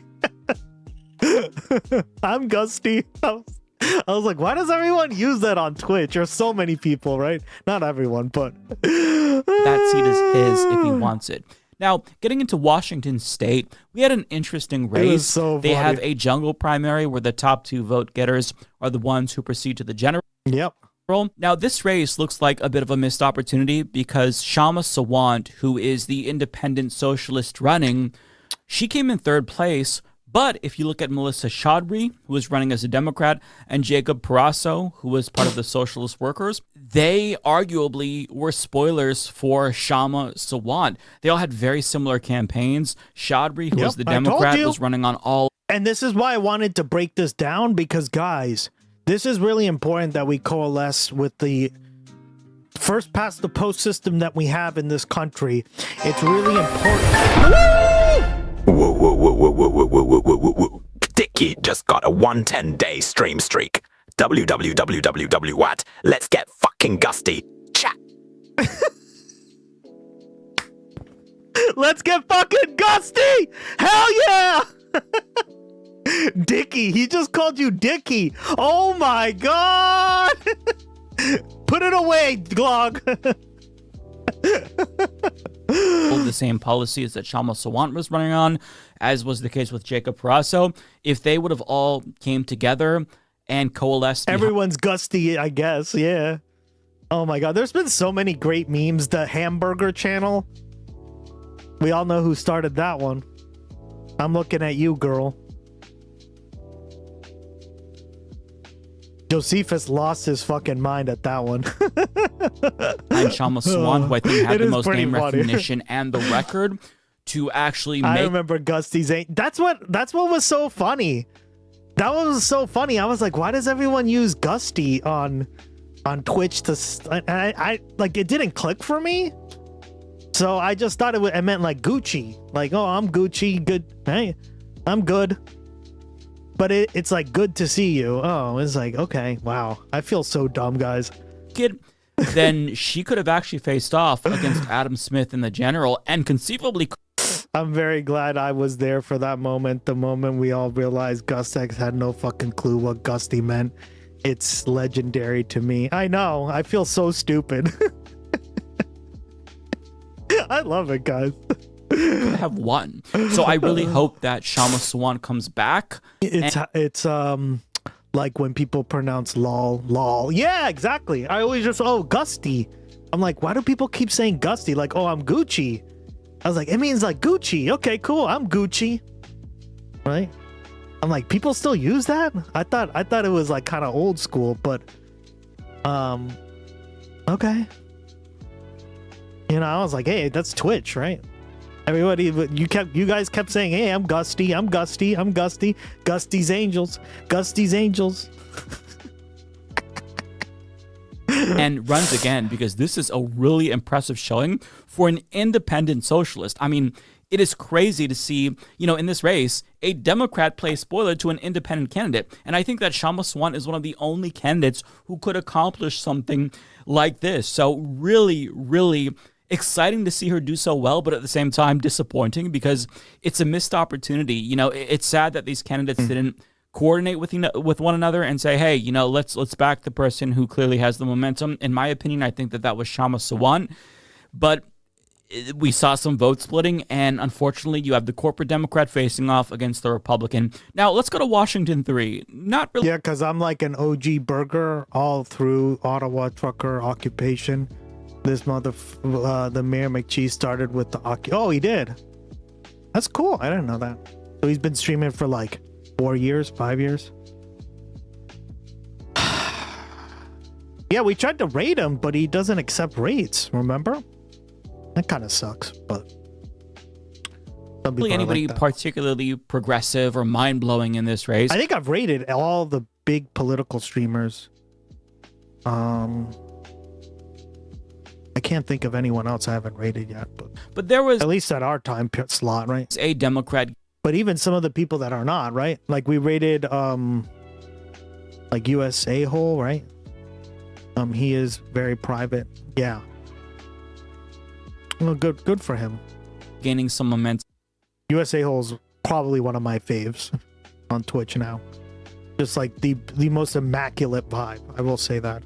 Some against Maria Gluesenkamp-Perez in Washington's 3rd congressional district. Yeah, I saw she won. God damn it. District. Unfortunately, he did not win. So it's the Republican and the corporate Democrat here. I was just, I was watching this race a little bit here and there, hoping that, Yeah, Josephus, we rated them And they were like, we were all fucking vibing. It was amazing. Oh my God. The chat was saying we fell in love. Me and Gwenny fell in love, as you guys put it. I count them as two of my buds. Yeah, I know. Like, I love the whole like game, like retro game aesthetic too, because I love retro games, as you already know. So that shit was based. October told us that they do like redeems with like their guitar, and I'm like, shit, that's fucking sick. USA Hole is a punk rocker like me. Oh my God. Oh, punk rock. Okay, I thought it was. Yeah, it's certainly like rock aesthetic, but yeah, like they have a big rock aesthetic, which I love. I mean, I love rock, so to me, anybody with the rock aesthetic is based, in my opinion. Hell yeah, I was there for the snatch and grab, and there was my BFF who got there and playing Outer Limits, Twilight Zone, and Goosebumps all night. What up?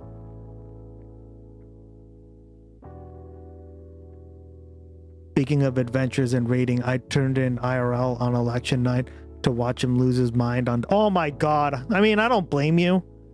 That's fucking hilarious. That must have been like the most sour fucking night ever. Oh my God. Good for them. Good for you, girl. The fucking cope must have been hilarious. Hell yeah, Gwen jams. Yeah, no, I mean, I'm glad again, I just like stream so much now, or I'm working on the stream with like so many things, Divine Misty, that I just can't. Like, I don't watch other people's streams all the time because I just can't, right? I raid into them and I try to. And I broke my one rule with Gwen. I never eat in front of my computer unless it's like chips or something I can write. But I literally ate my dinner after a 12-hour stream and I watched like the stream. It was incredible. So, and then I went to bed because I was really tired, guys. 12 hours will do that to you. And it was way past my bedtime. A less bad Democrat would make it, but unfortunately, that was not the case. Maybe next time. So to recap, we have one for sure victory at the time that I record this video in William Lawrence in the 7th Congressional District of Michigan. Gwen Stefani? No, USA Hole's name is Gwen. Two possibilities. Abdul. Well, they call her Gwenny, right? Sayed. And I think like some of the chatters call her Gwenny. I think if you know her real well. Donovan McKinney. I really hope they pull it off. I can't say for sure who's going to win. Again, I've been watching these numbers all night. They've gone back and forth, so I don't want to make any predictions. I'm just going to say, check the pinned comment, because by the time you're watching this video, odds are you might know the results. So when I get up in the morning, I will update that. It'll be the first thing that I check, first thing that I do, and we'll see who wins. But if Abdul Al-Sayed is able to just eke out a victory, it doesn't matter how close it is, this will be a Mamdani who will go out the window. The fuck happened?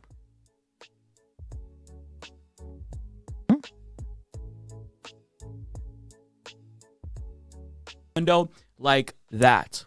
But if he ends up winning, we have to get him across the finish line. He has to beat the Republican, because if he does not, if he loses to the Republican, and I'm confident that he can win, but if he loses, the establishment is going to hold that against us until the end of time.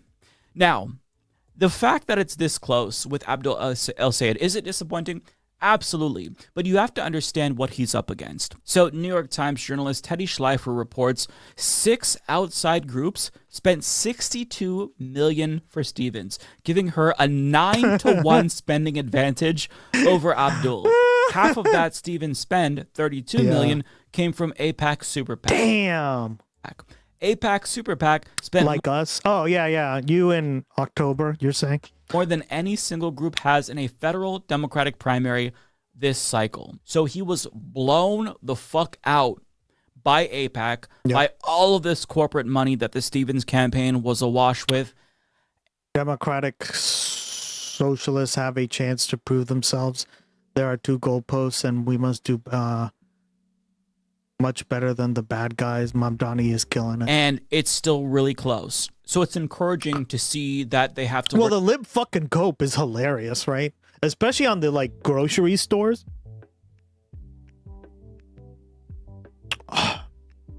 Where was it? It was like I watched somebody sent me a video about, it was like a very lib take on the Mamdani grocery stores, and they said all the grocery stores are going to do is cause scarcity. And I went on groceries. It's a very simple word, groceries. Like almost, who uses the word? Thank you. Yeah. We got a new one. We got a few new ones, but we got this one too, girl, that I worked a lot on. Play the game, okay? Because like the original one was terrible. Like it's really bad to listen to. So I cleaned it up quite a bit. Play the game, okay? I might boost it up a little more, but Mamdani is like showing off proof of concept. Yeah, exactly. And I think he knows that. I think he knows much that. Harder. Their money doesn't go as far as it used to. Nonetheless, but yeah, like the lib cope. I've seen a lot of lib cope on like the grocery stores, and like this guy that I was watching was like, well, grocery stores don't have to pay. Like if like Whole Foods or Stop and Shop or wherever you like live, right? Whatever, Shaw's, I don't know, right? You guys are all over the place, but they don't have to pay for like land. They have to pay for rent. And I'm like, yeah, maybe that's the problem though.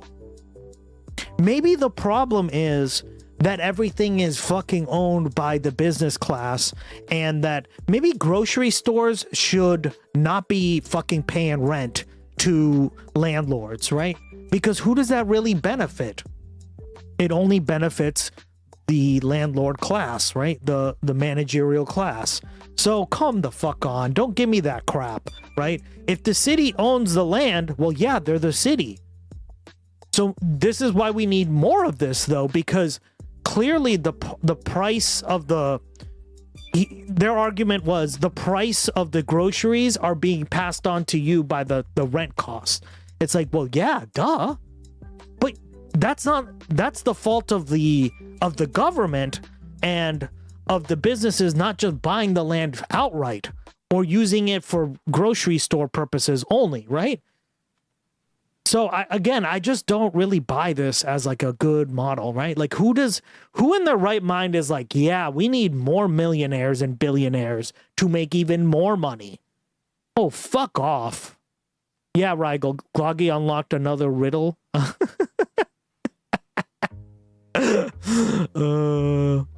MAGA is Hungarian for self-centered. Yeah, you missed that too. Really auto-modded? Yeah, I'll fix it. Don't worry, dog. Sorry. I'm not checking the auto-mod as much.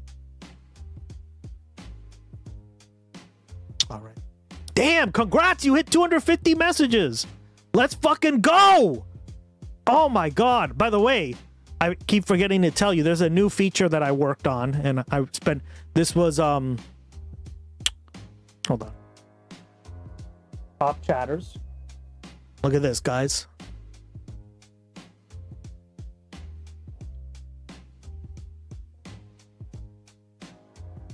If you, Josephus, type in !, top chatters. I think you might be on the list now.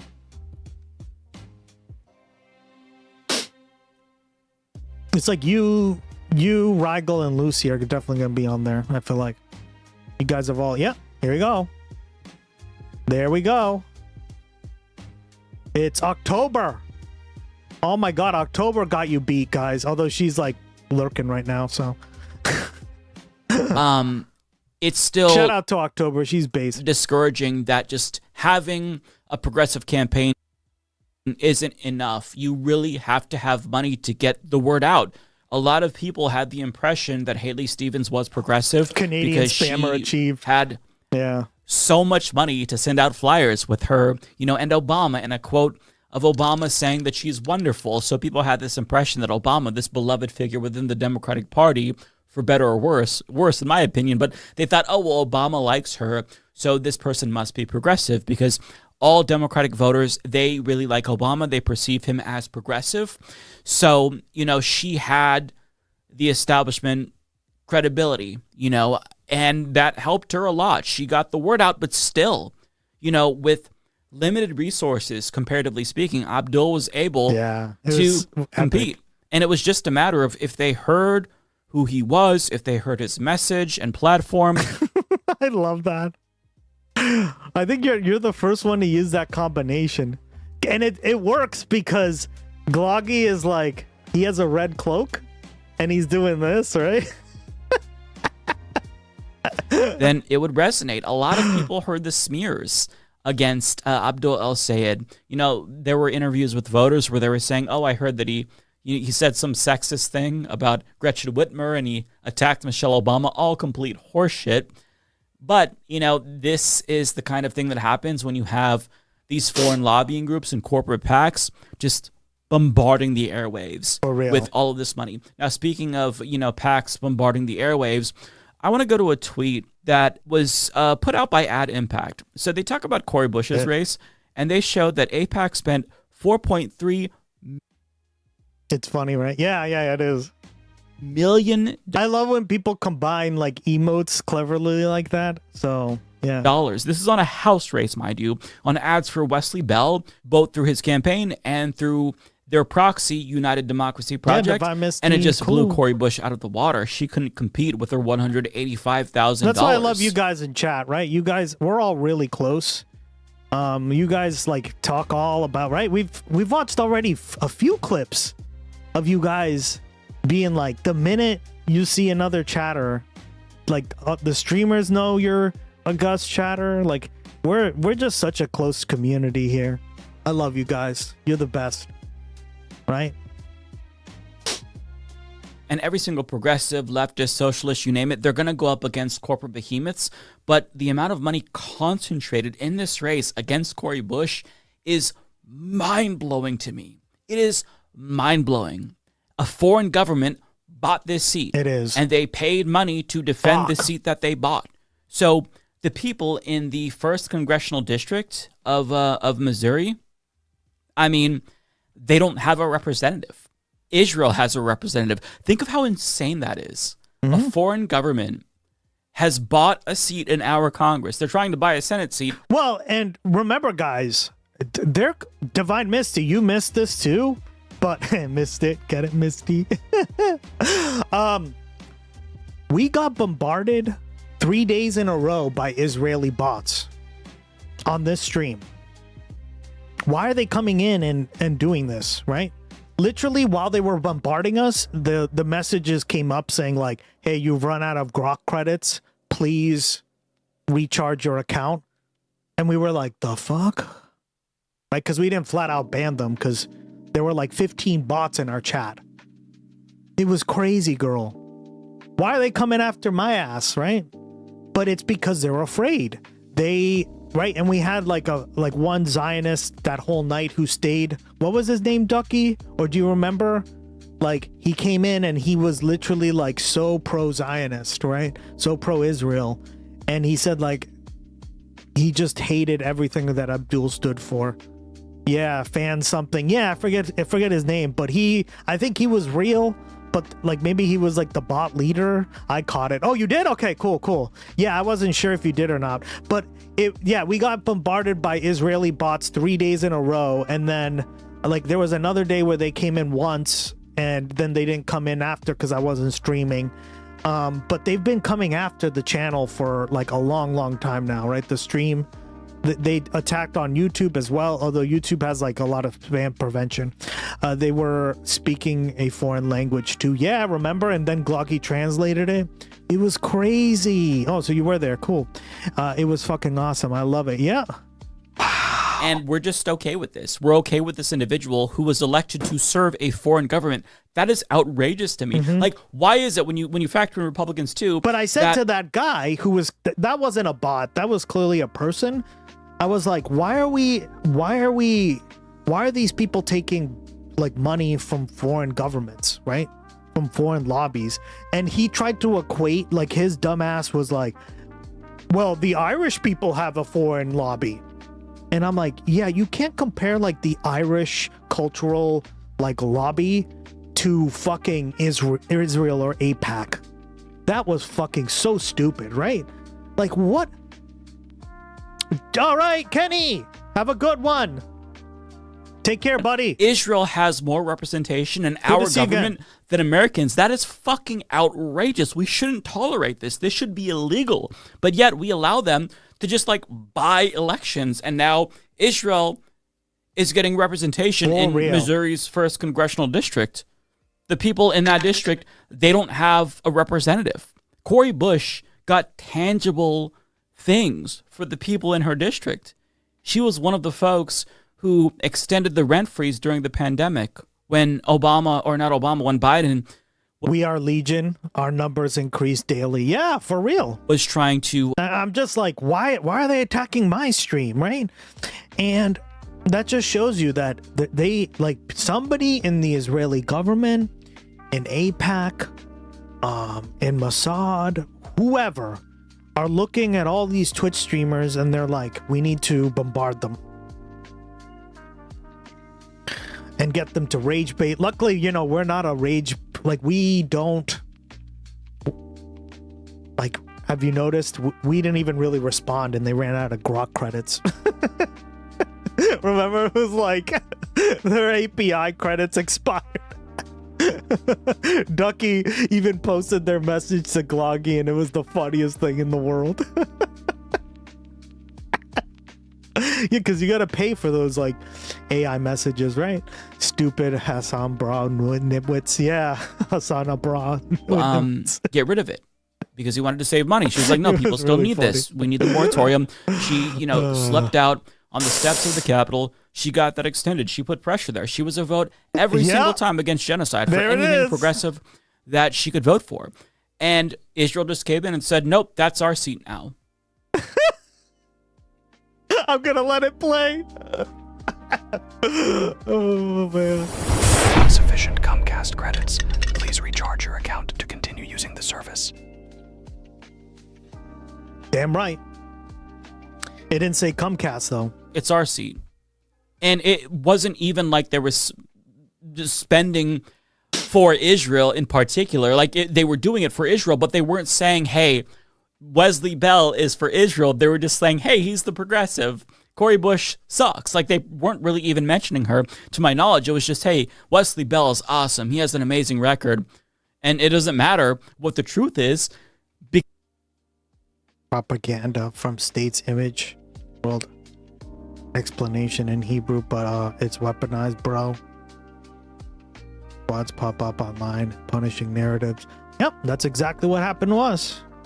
Wow, thank you. Because he had that word. So much money on his side, he could craft. I think I probably read it, but I just didn't remember what it meant or whatever narrative he wanted. So now, a foreign government has this seat in our Congress. It's astonishing. It really is astonishing to me. It is. The fact that we allow this to continue every single election cycle, and they brag about this whenever they get another win. They say, "Hey, we did this. That's us."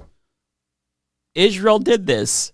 So, I mean, Israel comes to me. I don't know what to say about that. Hopefully, one day Americans will have as much representation in our government as Israel has. But I can't not be bitter about this, even despite the other wins, because Cori Bush is an American who wants to represent Americans, whereas Wesley Bell is an American who is representing a foreign country, specifically their colonialist and warmongering interests. And for real, they paid money to get that. It's crazy. It's fucking pro-Palestine gets you in the shit even back then. It can possibly be me or that has caused it, but like 22 years ago, I was like some kind of activist on campus, gaining popularity. My boss, professor, called me into the office one day and told me to tone it down. We discussed America and COINTELPRO or COINTELPRO implied that it was just getting myself on the list. Sorry guys, I'm very cool. Damn, you're on some CIA blacklist. I always knew it. Ban Josephus, please. Chatter. mods. Crazy. The good news, however, when you zoom no blacklisters in this chat. out, is that yes, their influence is waning, especially when you see the race with Abdul El Sayed. It's close, but the fact that they have to work so hard to buy the seat in the Senate is it's quite the tell, right? They are toxic. You do see some voters in Michigan saying, I'm not going to vote for a candidate who's taking AIPAC money. That's ridiculous. It's immoral, and I think our money should stay here in America. For real. So the tide is turning. The paradigm is changing, albeit very, very slowly. You know, I shouldn't say that because in the span of 2 years, it's changed a lot. It is sad that you could see such a decisive victory for a foreign government in 2026, even after everything that took place, the genocide, Trump's foreign policy, this right-wing foreign. Very true. Professor Steve gave me a very stern warning. Terrorist state just bought this seat again for at least 2 more years. Outrageous. But I don't want to be too negative because what we're seeing here genuinely is encouraging. If we get all the wins that are trending that way, McKinney, if we get El Sayed, and then include in William Lawrence, that's 3 wins.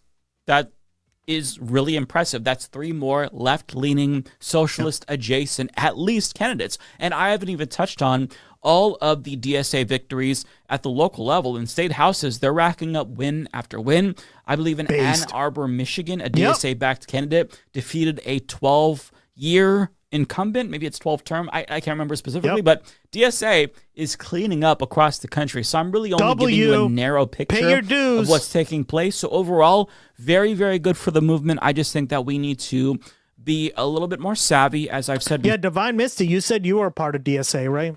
You joined recently, like a year ago. I remember you said that. Let's communicate. If there's other left-leaning candidates, let's talk and decide who should go forward so we don't split votes, so we can beat the Republican and the corporate Democrats. And also, let's make sure that we keep up the momentum. I don't want to be too downer. Cool. It's hard to look at this. Good for you.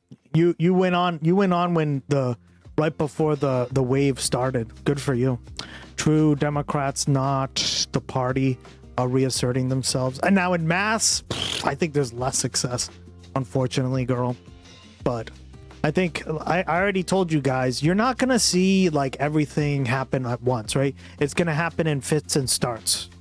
So like it's going to happen in these like districts that they're targeting specifically. And then over time, probably in the next election in 2028, you're going to start seeing them in more blue states, right?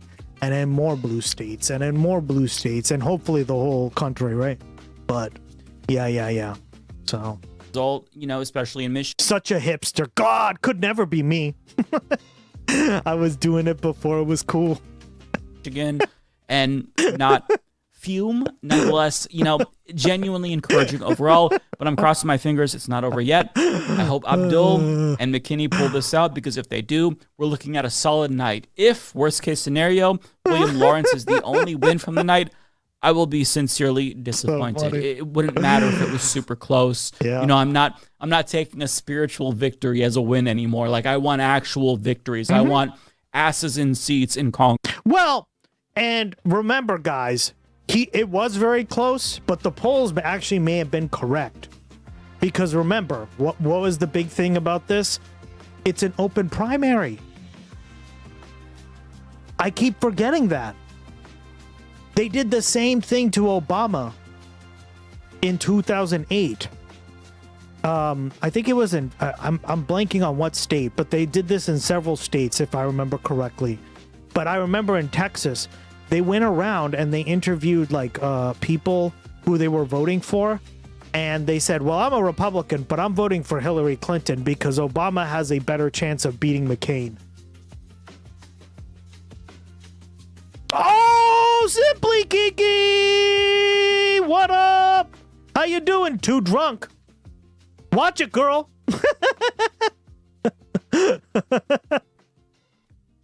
Welcome back. How you been? Your chat's here for you. Your chat, girl.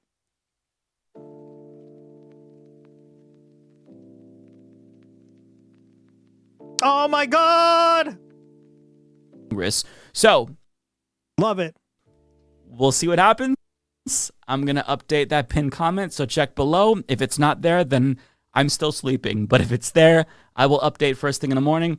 I'm really, really hoping that he pulls it out. McKinney Because if Abdul and McKinney don't, I'm going to be fucking pissed, and I'm probably going to crash out. But if not, they could spare me that misery and that agony. So we'll see what happens. No I'm teeth. tired. It's like no teeth, girl. Now that you're drunk, no teeth. I puked. Oh my god. What, did some guys at the bar give you some drinks? Or did you just get them for free?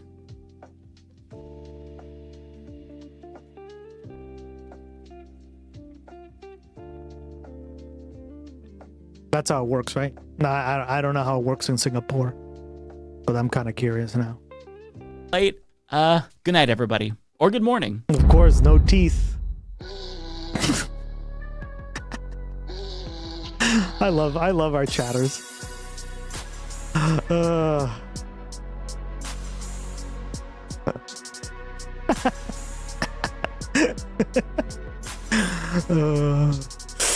All right, let's go. Let's fucking go, chat.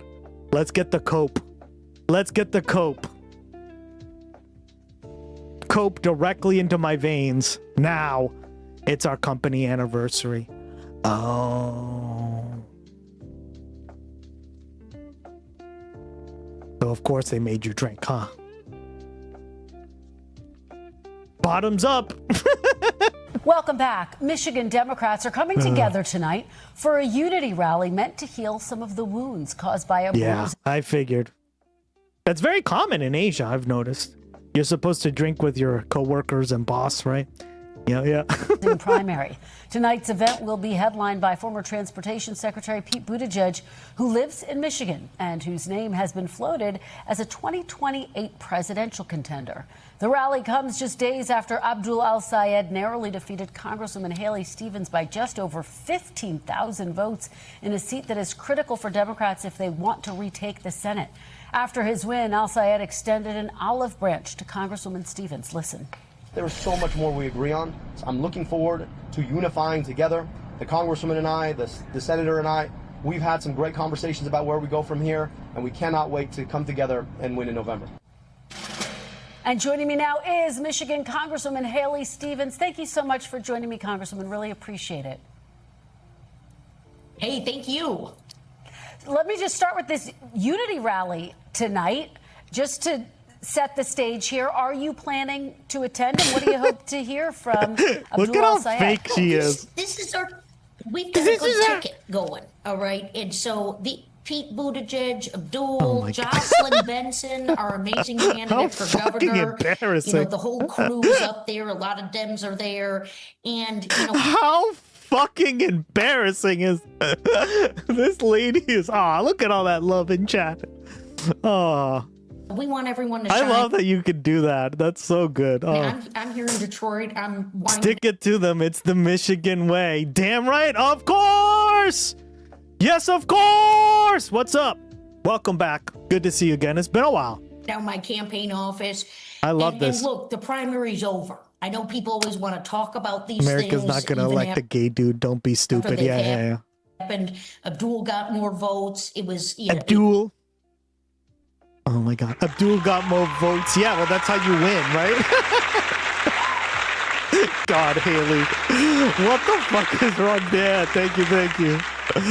Oh, man. It was between damn, the difference. Look at that.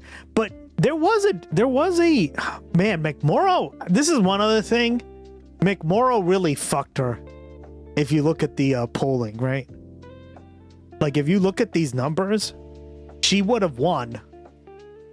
If it wasn't for McMorrow, probably, right?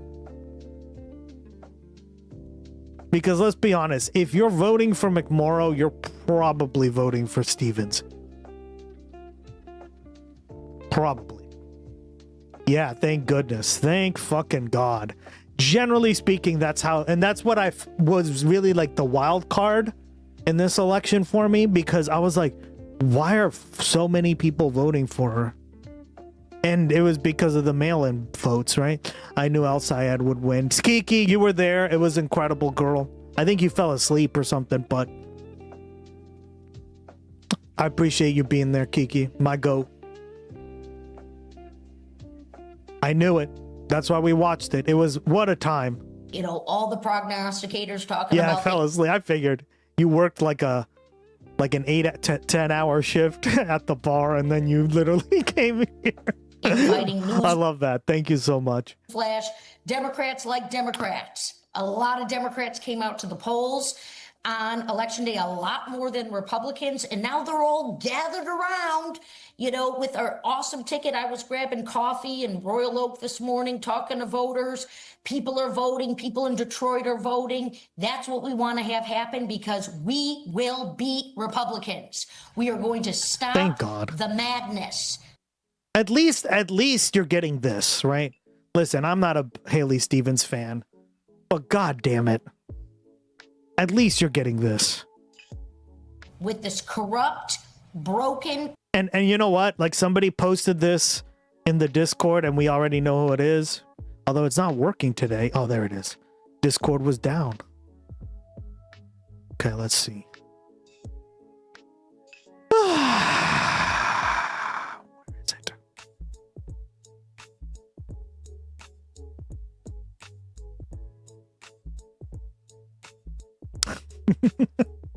All the likes this guy like that. It's time to vote blue no matter who. Habib. Tell that to fucking IRL, right? I'm really important. R-I-I, sorry. I-R-I. Think she endorsed Al Sayed in the end. Yeah, she did. Basically. I mean, that sounds like an endorsement to me, yeah. Yeah. Bingo, bingo. Let's see. Good. Cost increasing. I'm really impotent. Yeah. Out of control stuff. I always think IRL because I in real life, but it's really IRI, right? That's been going on. No one likes it. People don't. Outer Signal! Welcome back, buddy. Good to see you again. Don't Stevens be at it like at least she isn't like pulling a Cuomo. Yeah. Cuomo's like, oh, no. They're not really Democrats, right? Cuomo's such a clown in comparison. Hi, everyone. Yeah. We're all here. The crew is here, dog. Just to be very clear, but you're not going tonight. You're not going to be at the Unity rally? Well, I'm not. This is for the ticket. I mean, if they, you know, it's okay. I'm supporting them. I'm all happy to be here. I just told you I'm at my. There's no drama. Okay, I know you want the drama. I don't. Give us the drama, Haley. God. I'm a proud Democrat. I told them they want. You know, I'm going to go do whatever with the party. I'm a soldier. I was a door knocker in 06. I door. God, why is she so Michigan? Is this really her? Did she tone it down or turn? Or, like, she sounds even more Michigan now. Is this real? Am I real? Love it, guys. You guys are so supportive in chat. Knocked in the early 2000s. You know, look, it's not about that. This is about supporting our awesome Democratic candidates that are on the ticket who will beat these Republicans. We got to get together. Oh, fuck. We're united. I'm on the team. You know, everyone knows, I'll say it again for the folks watching, I'm a passionate Zionist Democrat. It's not my only issue. I'm a manufacturing policy nerd. I got an awesome pedigree with lessening our dependence on China, creating manufacturing jobs. Oh my gosh, we want to do that here in Michigan. Trump's been costing us jobs right and left with the erratic tariffs. It's a major problem. Let me ask you, because you heard Abdullah Sayed say that he spoke to you. Has he asked you to campaign with him, and do you plan to do that? What can we expect to see? Well, you see, guys, Abdul wants us to campaign for him, right? I'm trying to do her voice. God, what an accent. God, I used to think the Massachusetts accent was cringe as fuck. Move over, Michigan. Am I right?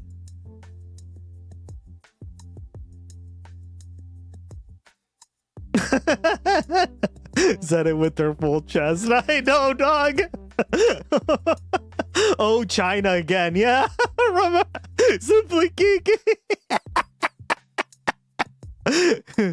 She's aggressively folksy and I hate it. I know, it's just so, I don't know, it's so fake. Oh my God. Look at all that love. I did that enough in the primary, okay? I mean, I think he likes me. We hugged. We had a good time. You know. I hope he likes me. That's like when at the end of the night, when you you have a date with the girl and she's like, "Call me maybe."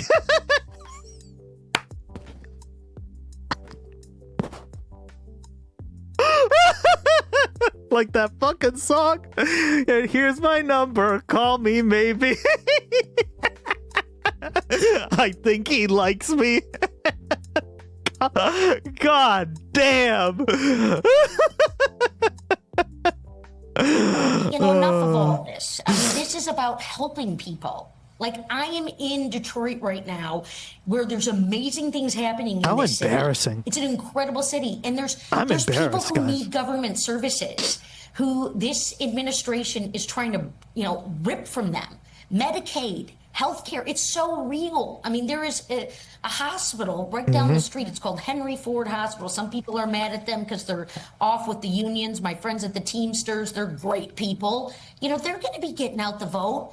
Abdul wants to do the PRO Act. Alyssa Slotkin wants to do the PRO Act. She's great too, Elisa Slotkin.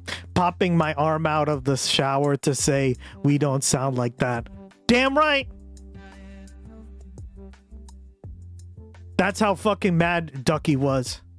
God, you guys love to watch me in the shower. That's what he said.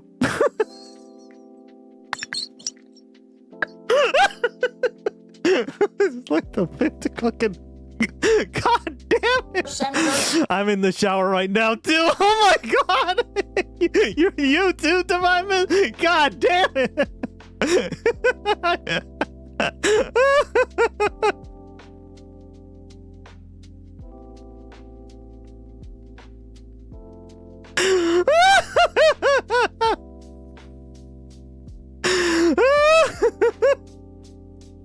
She's helping guide this ticket. I know she wants to work with Abdul.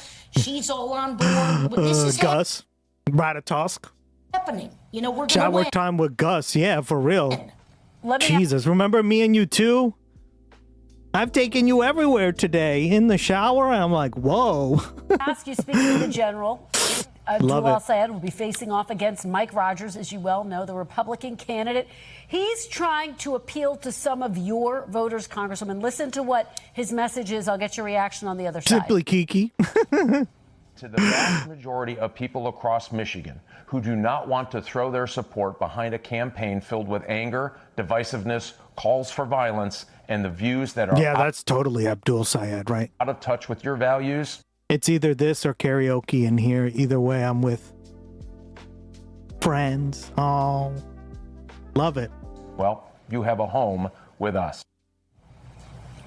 Do you have concerns that some of those Love moderate it. voters who Love it, turned love out it. for you could, in fact, vote for Mike Rogers? And what's your message to them?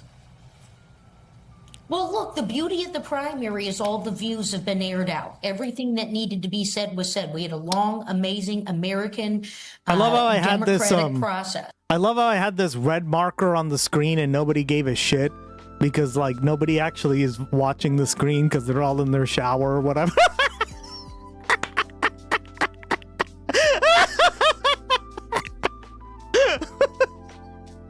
We're used to it. I know. You guys are just so used to it at this point.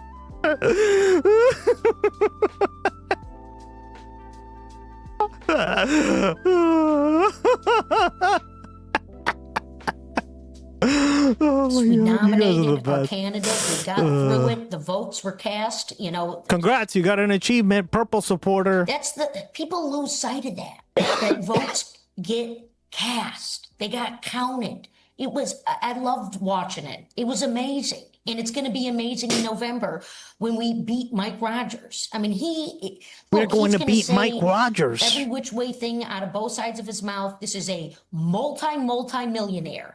He became a lobbyist. He sold out. He moved to Florida. I saw it around her mouth and thought Gus dentist's dream.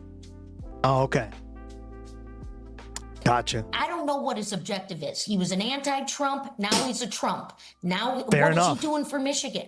He's not articulating what our manufacturers need. He's running an ad about workshop in the schools. Well, Trump cut the grants for the public schools. I mean, go talk to Mumford High School here in Detroit. You know, we have the largest number of FIRST robotics teams in the country here in Michigan, and Trump is only making it harder for those kids to learn the skills of the future. And Mike's lying.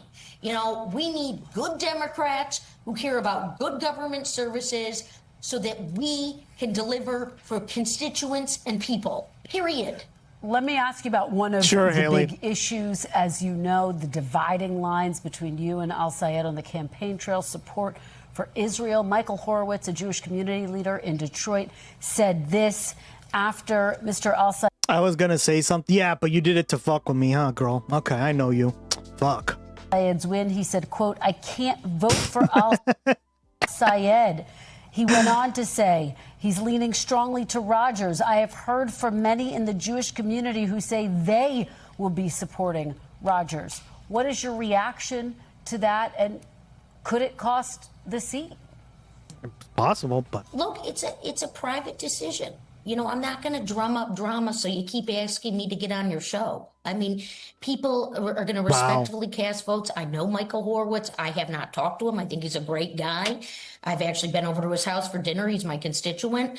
But, you know, and I haven't talked to him. You know, I really haven't. I will. But, you know, and respectfully, you know, my job, I'm a congresswoman. It's to listen to people. It's to hear them out.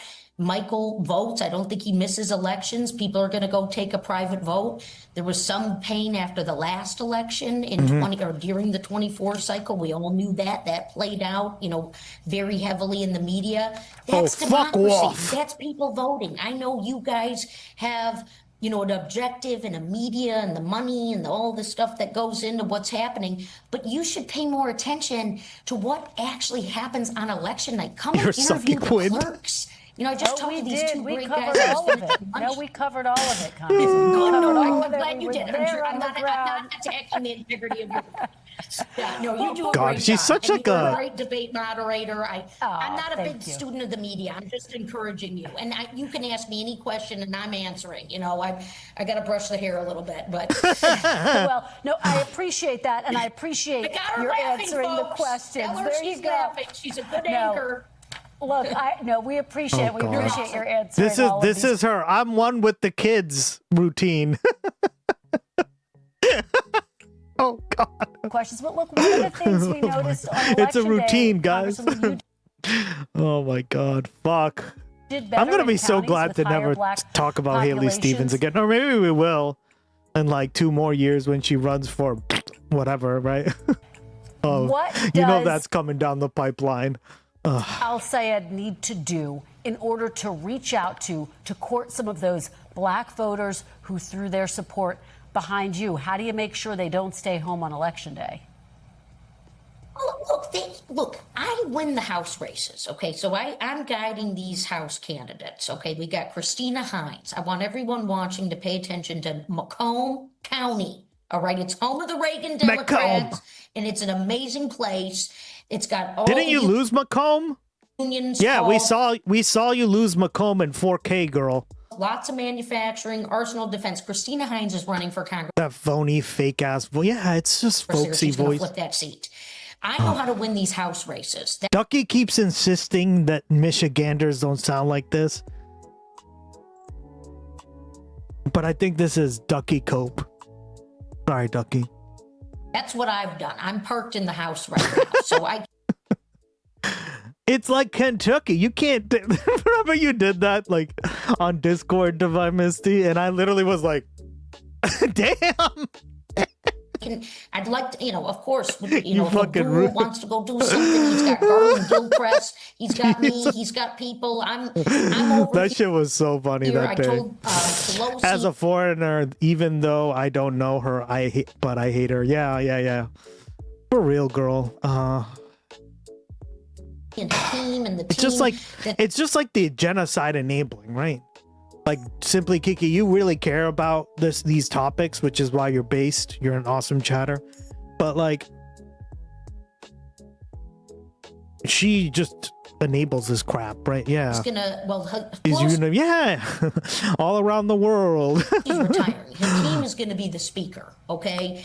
And we are gonna make him the speaker from a place called Michigan, all right? That's what's happening.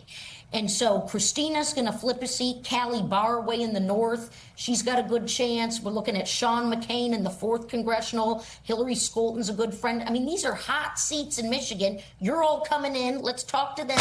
Christina does some great work in the Black community and with voting rights and, victims abuse. She was a former victims abuse prosecutor.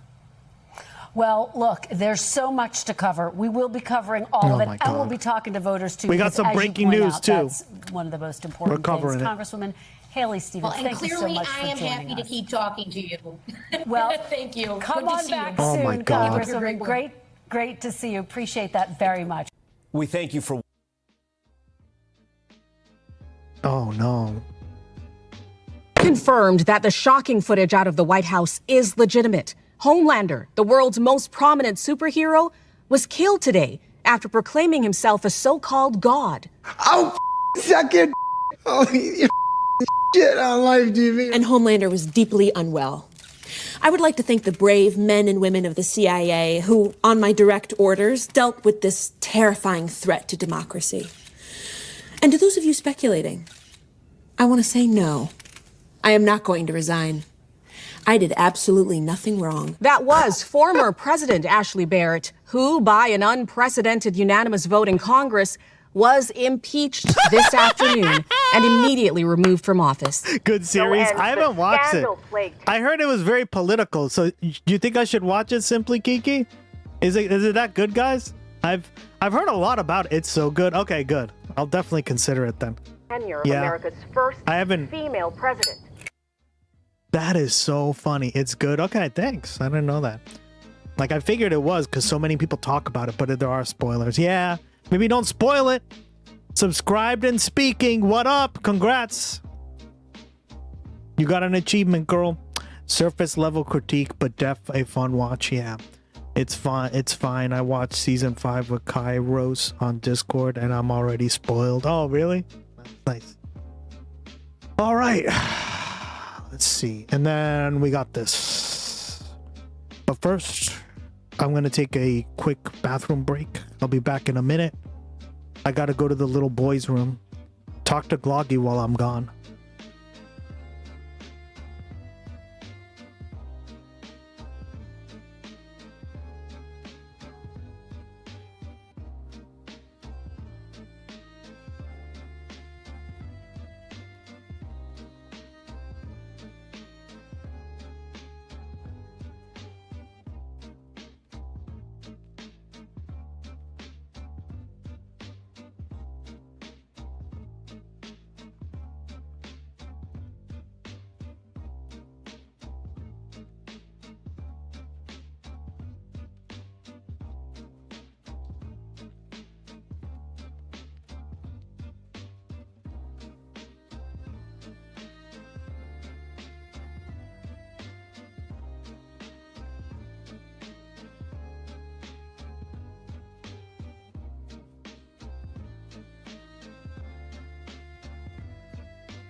True, you ask the questions no one else dares. You mix sharp with goofy like a WPA poster for the meme age. You hold the line when pigeons try to take over chat. I see you.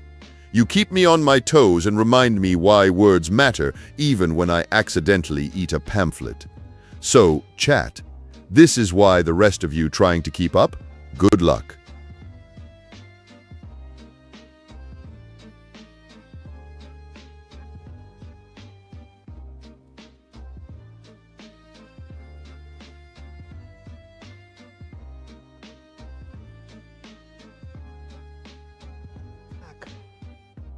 Damn, that was harsh. Yeah, I really like how you guys have progressed Gloggy. He's becoming a lot more. He's becoming a real boy. I love it. All right. Robbed. You got robbed. On.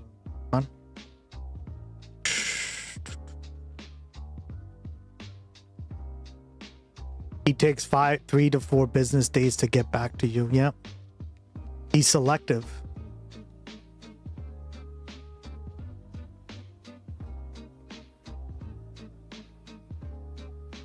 He's selective like that.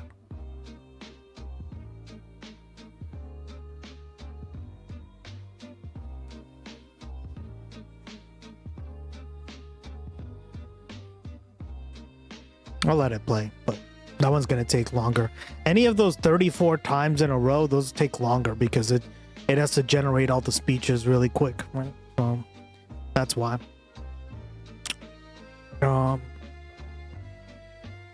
I know that.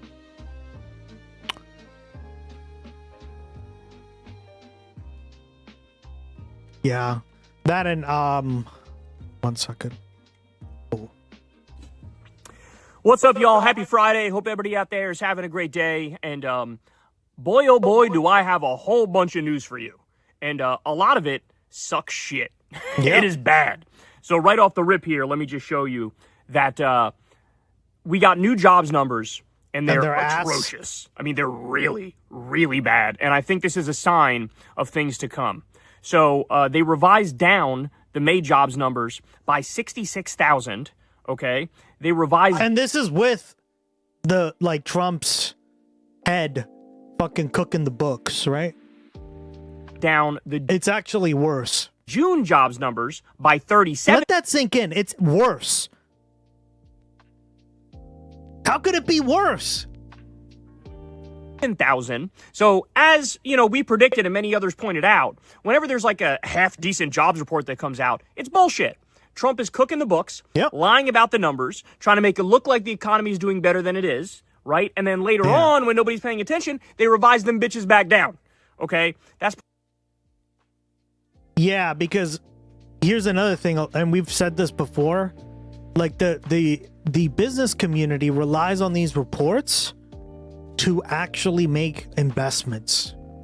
So think of it this way, guys. If you're cooking the books and the investments come in, but then they get revised later on, you as a business owner, or as like a capitalist, right?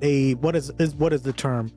As a somebody who's investing in plant, equipment, machinery, you're going to wait for the real numbers, and they always get revised later on because they actually need the real numbers.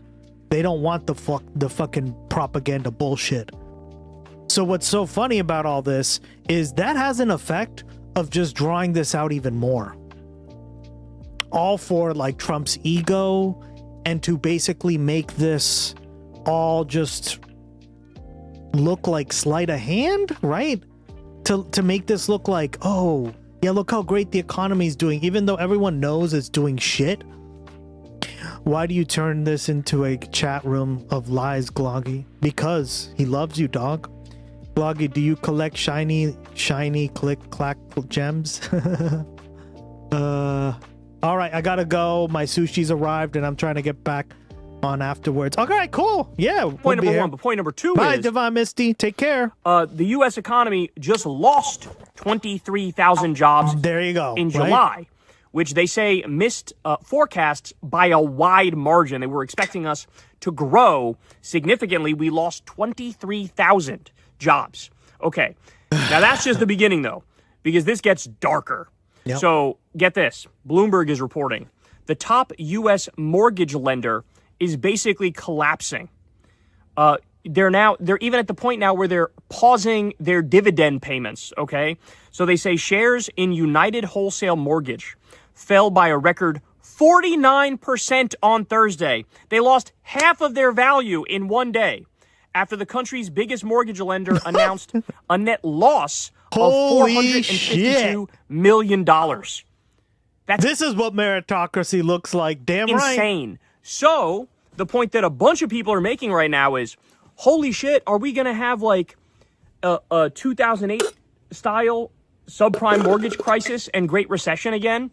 Like, here I am, knowing we have a massive economic downturn coming. I don't know what the catalyst is going to be. Of course, I assume it's probably going to be the oil crisis that we have right now and the really high gas prices and really high grocery prices. But then, boom, out of nowhere, it's like, oh shit, we're right back in 2007 as the house of cards starts to come down. So this is fucking disturbing and scary as fuck. And anybody who knows anything about economics is looking at this right now and going, holy shit, iceberg dead ahead. So this is terrifying, terrifying stuff, man. And look, I thought a downturn was coming for a long time. The only thing I can't predict is the timing of the shit, right? Or what the exact catalyst will be. But we know a downturn is coming. I mean, we just discussed the other day, the Japanese yen is absolutely collapsing, and the U.S. had to intervene to save the yen. Yeah, and we watched the follow-up on that, and that has an effect of having a cascading effect on the world economy, right? Which sucks, but we're all cooked, yeah.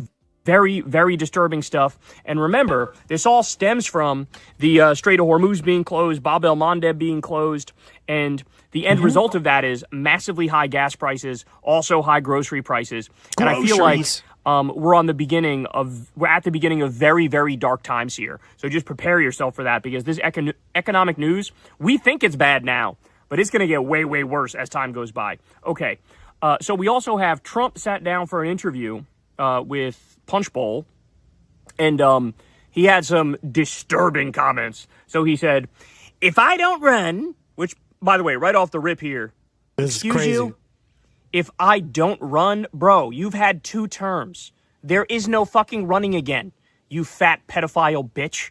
If I don't run, fuck you, you can't run. You can't run, motherfucker. If I don't run, yeah, he is going to run. Will those people go out and vote? He's saying that about Republican voters. This is the guy I'm supposed to follow into battle, though. Damn right. He has your woman. At least her heart. That's the one thing I can't tell.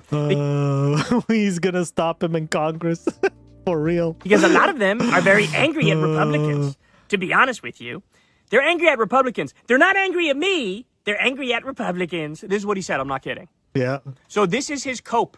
His cope is, oh man, the numbers for our party are not good right now. Gee, I wonder who's the head of that party. Yeah. And what they've been up to lately. But he acts like, oh, no, actually, the cope is so funny because, of course, he can't take responsibility, right? Everything good is because of him. Everything bad is because Republicans. Well, Doug, you're a Republican, so therefore, what? Oh my God, we are so fucking cooked, chat. He can't even do all kinds of shit, and he still does it. They love me. They always love me. They'll never not love me. But, you know, they hate the Republicans. But you know what? In a roundabout way, this is actually good news. Because what this tells me is he's psychologically preparing himself for a blue wave. And so when that blue wave happens, he's liable to go, okay, yeah, there was a blue wave, but the reason why that happened is because I wasn't on the ballot directly. If I was on the ballot directly, obviously we would have won, and we would have won in a landslide. But since I wasn't on the ballot directly, what do you want me to say? These things happen. Like, you know, he's finding a way to justify and rationalize what's going on around him. And the reason that's good is it almost is an indication that he's not sure that their attempts to rig the 2028 elections and the midterms, he's not sure that it's actually going to work, right? He's not sure if they can really pull it off. And by the way, don't get it twisted. They have like 7 or 8 different ways they're going to try to put their thumb on the scale. I have no doubt about it. Even potentially including like deploying the National Guard or ICE to harass people at polling places. Like they're going to try to do some dirty ass shit. However, this indicates to me he knows hey man, we might not pull this off. Like, I might not pull this off. In which case, I'll just blame the other Republicans for sucking, and I'll say, well, if I was on the ballot, I would have won by a lot. That's my takeaway from that. Okay.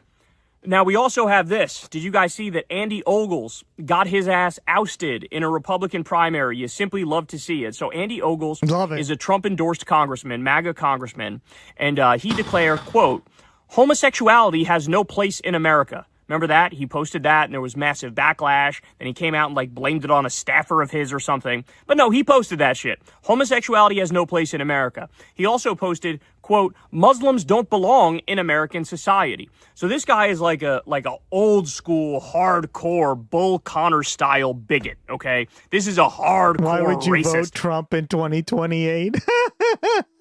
who wears it on his sleeve. Yeah. Everyone knows who Bull Connor is, right? The ardent segregationist. He also called to denaturalize and deport Zoran Mamdani, okay? Of course. He's clearly one of the most authoritarian and fascist members of Congress. Anti-American, anti-Constitution, anti-freedom. This guy's a total piece of shit. So he got thrown out. Now, let's not forget, Trump was going hard in the paint for this dude, bro. He was posting shit in favor of him on a regular basis. He was saying shit like over on Lie Social, Congressman Andy Ogles is doing a fantastic job representing the incredible people of Tennessee's 5th Congressional District and is a conservative warrior who has strong support from his community. In Congress, he's fighting tirelessly to grow our economy, cut taxes and regulations, promote Made in America. He goes on and on. He's like, get out and vote for him. He'll never let you down. Oops. Turns out he got absolutely fucking draxed, bro. He got draxed. So this, to me, is a big deal. Because I actually think when Trump saw this, he had an oh shit moment. Like, hold on now. This is crazy. So remember the Trump-endorsed candidate Amir Hassan lost to some guy named like Tom Smith or some shit. That was purely pawned off to GOP racism because it is because of GOP racism. Yep. The guy like Tom Smith hadn't been on the ballot for like a month or two. Didn't matter. Republicans would rather take a white-sounding name than Amir Hassan, okay? I love that emote so much. But you can pawn that off to just the racism. This one is like, no, Trump was like, this is my guy, vote for him. And now he hates Kyle because Kyle has his lady. Right, Josephus? Lost a Republican primary. Cope and sieve, buddy. Don't worry. In other words, there are factions within the GOP who are not so cultified that they just shut their brain off completely, right? And they're trying to push back from within the GOP to say we got to take this party back from just the hardcore MAGA bullshit. And so that is a wake-up call. And, Trump is definitely going to have to grapple with that internally, okay? Now, by the way, also, Knox County, Tennessee Democrats flipped a traditionally deep red county commission seat by about 10 points, okay? Another big deal. There's going to be seats that are flipped that, people will not be expecting. They won't think twice about it. They'll think, oh, that's safe Republican. Wrong. It is not fucking safe Republican. It is not even close to safe Republican. I'll predict something right now. Richard Ojeda is running for Congress. I believe it's in North Carolina somewhere, okay? Richard Ojeda is going to be a congressperson. He's going to be a congressperson. He's going to beat his Republican opponent. I'm calling it right now. This is a run that's on nobody's map right now. Nobody's paying attention to it. Everybody thinks it's relatively safe R. Richard Ojeda is going to win that race. Hear me now, quote me later. This shit is happening, bro. It's happening all across this country. Okay, now, let's get back to the nutless wonders known as Republican politicians, okay? So we have Bill Cassidy, or as I call him, Bill Cuxidy. He, of course, was just obliterated by Donald Trump. He votes like over 90% of the time with Trump, maybe over 95% of the time with Trump, but Trump is nursing some old grudge against him. So Trump basically took him out. He lost his election. He's still there, for the remainder of this term, but beginning next term, he was replaced by a MAGA hack, another MAGA. Yeah, Ojeda. Richard Ojeda. MAGA hack, who's an even bigger MAGA hack. Okay. So he is in position, along with John Cornyn, who's in the same boat, to you're still in a position of power. Trump needs you. Now you have an opportunity to tell him to suck your nuts from the back. To tell him, hey, bro, I'm not your bitch. I have my own ideals, my own philosophy, my own policies, and I'm here to represent the people of my state, in Cassidy's case, Louisiana. And so remember, this is the guy who's a doctor, and he cucked himself into voting for RFK for head of Health and Human Services, knowing RFK is a crank, knowing he believes in junk science, knowing he's a fucking idiot, knowing he's anti-vaccine, knowing he's got all these problems. Or you mean something else? Because I feel like, I don't think he has a good chance of winning, but Richard Ojeda is pretty awesome. Although I don't think that's how you spell his name. So he bathes in sewage water. You may be referring to something else. And you go, oh yeah, that's a good guy. The fuck is that beard? It looks like an old man's pubic hair, Gust. I don't know. I'm not looking at old men's pubic hair too much, man. But sure. I don't know. He can't grow a beard. God, not everyone can. Guy we can put as head of Health and Human Services, the guy who's chopping off raccoon dicks to do what? Suck them in his free time? Ew. Guy who's beheading whales and putting them on top of his van. Ew. Yeah, that guy. Let's put him in charge of health in this country. I feel like Kyle is pronouncing it wrong. Yeah. Insanity. But he voted for him. He voted for him and said, oh, I talked to him privately and he said he's not going to do anything that's anti-science. Well, here we are. Gus. All he's done is shit that's anti-science. The whole thing is anti-science. Insane. So now, what does Cassidy do? He comes out and votes for Todd Blanche for Attorney General. Votes for the absolute psychopath Todd Blanche for Attorney General. God damn it. Who is Todd Blanche and what has he done? He's the guy who has been the acting Attorney General, and he went after Letitia James, even though she did nothing wrong. He went after James Comey, even though he did nothing wrong. He went after the Southern Poverty Law Center and pretended like they're the extremists, even though they try to take down the extremists. Yeah, I think he just mispronounced it, but led the Epstein cover-up. That's what I thought. You were like, I was like, huh? Isn't he in West Virginia? West Virginia, and I think he's running in Virginia now, right? I like Richard Ojeda. I think he's kind of like a he's like proto DSA before DSA became well known. But hold on, this guy, yeah. He was a Justice Democrat, right?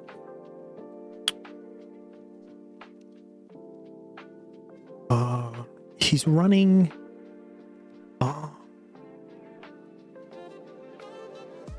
I don't think he has very much of a chance to win.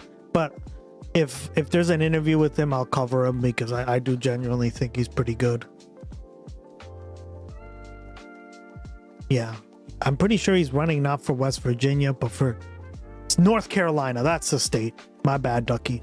Yeah, he moved from West Virginia because it's obviously very conservative to North Carolina because, hey, I mean, North Carolina is a better state to live in, and it's Ojeda. Yeah, Ojeda, yeah. But everyone mispronounces it. That's why I was like, Ojeda? Huh? Ojeda, yeah.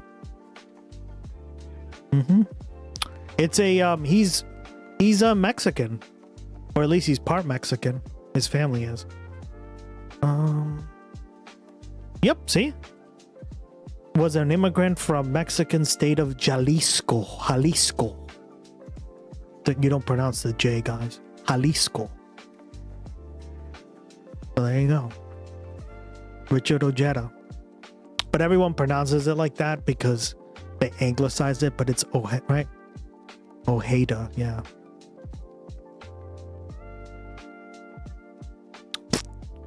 God, Kyle, pronounce your shit. And gave Ghislaine Maxwell a sweetheart deal and let her stay at a resort in a fake prison. But yeah, he's running in North Carolina, which is pretty good. I don't think he has a great chance of winning, but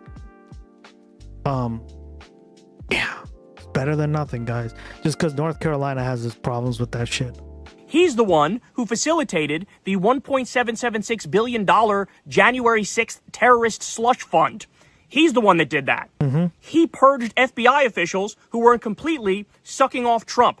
Because God forbid people actually give a shit about independence and the law. Can't have that. He's a defender of pardoning all of the January 6th insurrectionists, even the ones who assault officers. Do you understand that? I do. Do you understand that? So this guy is gone mentally. He's gone. He's a total loyalist cuck sycophant. And what did Cassidy do? He fucking voted for him.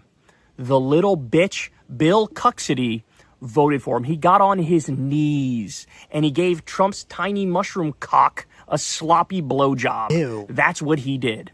This little bitch. There's not a single man in the Republican Party, y'all. Not a single man among them. Jesus Christ. Oh, my word. So embarrassing, humiliating. But here we are. Like, you are in a position. Could you imagine somebody double crosses you and ruins your life and takes your job from you, and then you still bend the knee like a little bitch boy? Can you imagine that? None of these people have any pride or any integrity or any dignity. They are just useless. Useless little cunts is what they are. Oh, my God. All right. Well, I also wanted to bring this up because this is crazy as well. But Mitch McConnell may or may not be dead right now, as you all know. Well, I think they said the other day, like, oh, yeah, he's totally out of the hospital, bro, but don't worry, we don't have any pictures of him or videos of him, and we can't prove it. But, oh, yeah, he's totally out of the hospital, bro. He's doing great. He's in rehab or something, bro. Whatever. Stop talking to us. Look away. Shut the fuck up. So they're trying to do that whole routine. But guess what? You have people voting as if they're Mitch McConnell in the Senate. Okay? So I thought you weren't allowed to vote by proxy, but apparently they brought it back to one extent or another. So you have another senator, John Boozman, the Republican of Arkansas. He was like, oh, yeah, I talked to Mitch McConnell yesterday, and he wants me to vote this way on this piece of legislation. And so they're voting as if McConnell is alive. No. This is insane. Oh, this shit is criminal at this point. This is fraud. What? Motherfucker, you actually have to show up. Oh my God, this is a netocracy, guys. Right? We went over what a netocracy is. Oh my God. It's when the dead people rule the government. Well, Mitch is one of them. He's dead.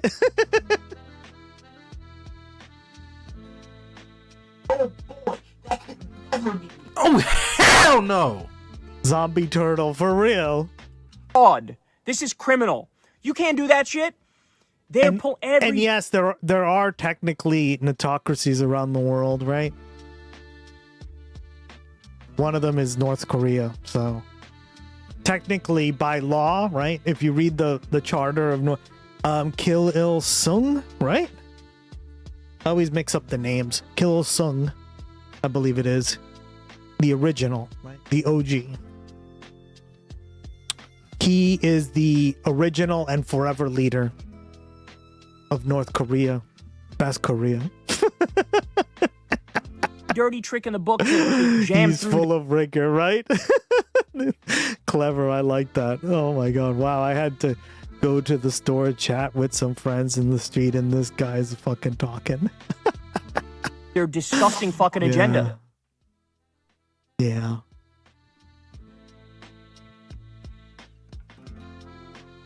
That's so funny. They're doing it. And by I stole it from someone from the way, social media. how long are they going to keep this up for? With no proof of life. Yep. He could be fucking dead, and they're voting on his behalf in the Senate to shove through their pro-pedophilia, pro-terrorism, pro-con artist agenda. Oh, that's so crazy, bro. That is so crazy. I mean, what the fuck? What the fuck? This is some criminal shit. Everybody who's involved in the Mitch McConnell cover-up should go to fucking prison. You can't do this in what's supposed to be a civilized country. Some weekend at Bernie's type shit. They are doing it, though, Fuck out of here. They're voting like he's alive. He could be dead. He could be dead. Oh, my God, bro. Oh, my God. What the fuck? Mitch McConnell from the grave told me to vote for this piece of legislation, chat. I also wanted to tell you guys this. So Notice is reporting that Trump is planning to keep the National Guard troops deployed in D.C. until 2029. Why? Nobody knows. Nobody knows. Can't give a reason. Just like, yeah, I'm just going to keep doing it. That's going to cost an extra $1.4 billion in tax dollars. $1.4 billion for literally fucking nothing. If you look at these National Guard people, they're wandering around, they're eating pizza, they're decked out in fucking camo and holding machine guns. And, you know, as somebody who's, you know, I go to Wizards games from time to time in D.C., and last time we went to a Wizards game, we saw the National Guard walking around.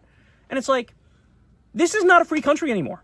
Yeah. This is not a free country anymore. Like, what are we doing? This is police state garbage. Yeah. And then you wonder, does he have something nefarious planned I for agree. these people? That's what it sounds like to me. Is he going to try to 2029? Get them to do some further fucked up shit as time goes by when it comes time to like swear in the Democrats who win the election or whatever? I don't know the answer. But like you got this force just like grazing around Washington D.C. We live in a They don't police even know state, what the guys. fuck they're doing there. And it's like, if for no other reason, why are we wasting 1.4 billion tax dollars? Then of course they say, oh, we can't afford food stamps. We can't afford the SNAP program for hungry kids. Oh, we can't afford the, we kicked 18 million people off Medicaid. We can't afford your health care. But I can afford a bunch of armed guards casually walking around Washington, D.C. all the time for no fucking reason. I mean, these people, it's a joke. It's an absolute sick joke. All right. Well, thankfully, we also have some good news here that the D.C. Circuit Court blocked Trump's plan to build a new White House ballroom. So it's a 2-1 vote, D.C. Circuit Court. They said, fuck you, no Epstein Memorial. I guess we're going to have to watch the Jeffrey Epstein experience to get that Epstein Memorial Ballroom experience. Am I right, chat? Oh. Have you... you guys haven't heard of what James Carville predicted? No, what a clown. What about him? I think he'll protect them when refugees leave office. Yeah. Ballroom.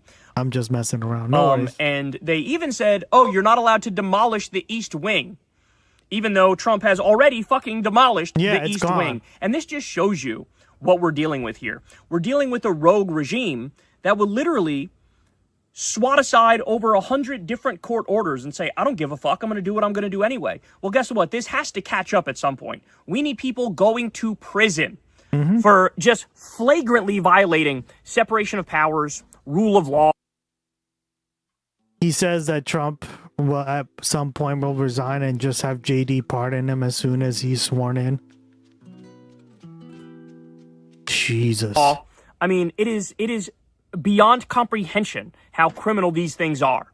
And so yet another court. I mean, shit, what is... I mean, it's not entirely not possible, right? James Carville, but I love the messenger, right? Is this the fifth different court that said, stop with your fucking ballroom? Yeah. And he's just going to plow ahead because that's what he does. Well, okay, prepare to see the inside of a fucking jail cell because that's where you belong, bitch. Anybody else acts like this, they got to go to prison. And they got to go for a long fucking time. But he doesn't, and he acts like, oh, I'm just going to get away with it. We can't allow that to continue. We just can't. All right, so Crystal, Kyle, and friends tonight. We have Nathan J. Robinson of Current Affairs Magazine coming on. You definitely want to watch this because we talk. I think Trump will die in office. I think so too, but I mean, in Minecraft. Everything around the election. A lot of great stuff in there. I'll give you a couple teaser clips on the channel, but sign up for Crystal, Kyle, and Friends on Substack to see the entire thing. Like I said, you don't want to miss it. Really good stuff.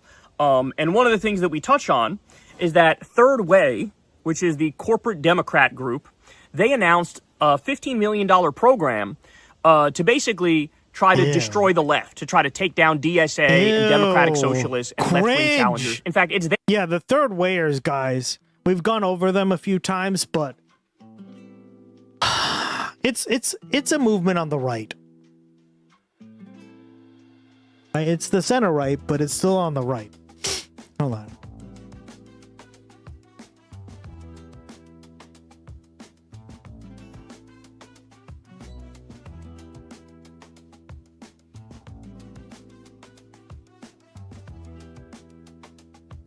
Blue right-wingers, basically. Yeah, that's a good way of putting it. Here we go. Okay. A little more complicated than this, right? I like this chart a little easier. Like, I like this chart a little bit better because it's 3D, right? Politics is all about like how 3D you are in terms of your ideology. But I'm gonna say, hold on, where is it? Where's the fucking, here it is. Perfect. So this is why you don't be a neolib. See, this is why I shit on neoliberalism all the time. Neoliberalism on the right. Third Way on the right. In fact, that they're right next to each other, right?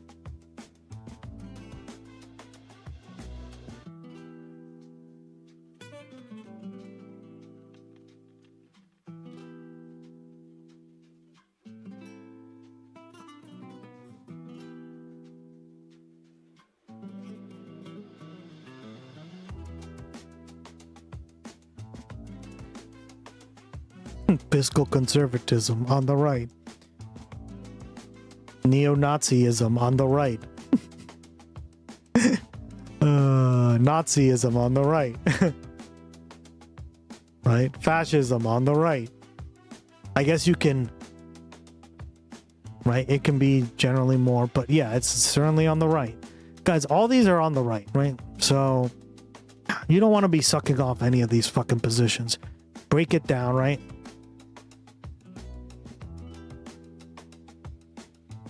Anything here is trash. Don't fucking bother with it. In my opinion, it has no fucking... None of these things actually help anyway. Feudalism, colonialism, aristocracy. Let me read some. Imperialism, Fordism, Genghis Khanism. Do we even need to explain that one for you? Right. Elective monarchism, national conservatism, right? Zionism, conservatism, capital transhumanism, classical liberalism, liberal corporatism, paleo-liberalism, kleptocracy, transhuman. The fact that these are all like right next to one another is terrible, right? Terrible. Like they just go on and all right. And this isn't like the end-all be-all list of something, but yeah, don't fucking fall for this crap, guys. Come on. Mainstream discussion has generally been debate between center and center right. Exactly, right? And this is what I'm trying to say is, and that's why whenever anybody comes into this chat and tells me, but we need to be balanced or we need to keep into account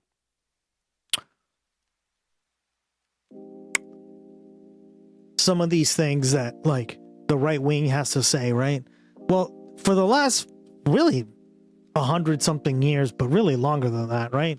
This has been the political spectrum in the United States. And you could maybe argue for a little bit we were at this laborism, right? Laborism. Maybe like during the FDR era, we were a little bit closer to this, right? You could argue. I would be okay with that. That would make sense for a brief period of time. But generally, for the last like 80-something fucking years, maybe even 50 years, we've been firmly on this, right? And that's the problem is, how do we push this narrative, right? From this spectrum to this, right? And that's the problem, right? Like we don't want like Bill Clinton was a third way Democrat, right? A lot of these people around the world are third way Democrats, or what they call third wayers, right? National liberalism. I mean, cringe, right? Liberalism is here, right? Conservatism. Do you notice how close they are to one another? This is why I don't see. This is why I don't. Right? Fiscal conservatism, right? There's a lot of fiscal conservatives. So I try to focus on like maybe this part of the spectrum, right? This is where my juice is, right here. That's the goal, right? Right here. I think that's where we need to start. We've already done all these other ones. Check, check, check. How about we do some of this? Right?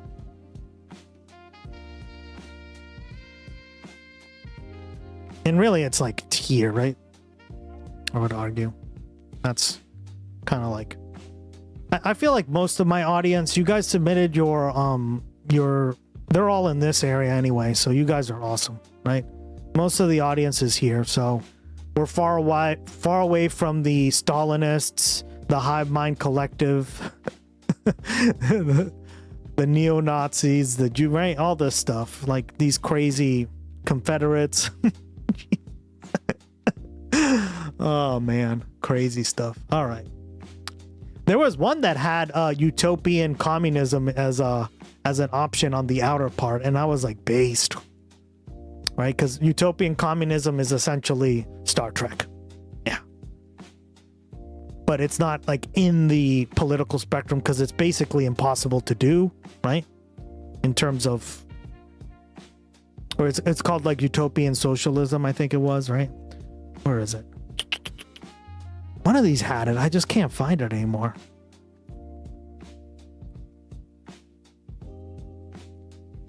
I thought I had joined the Discord, but I haven't. Well, you haven't? Oh my God, join.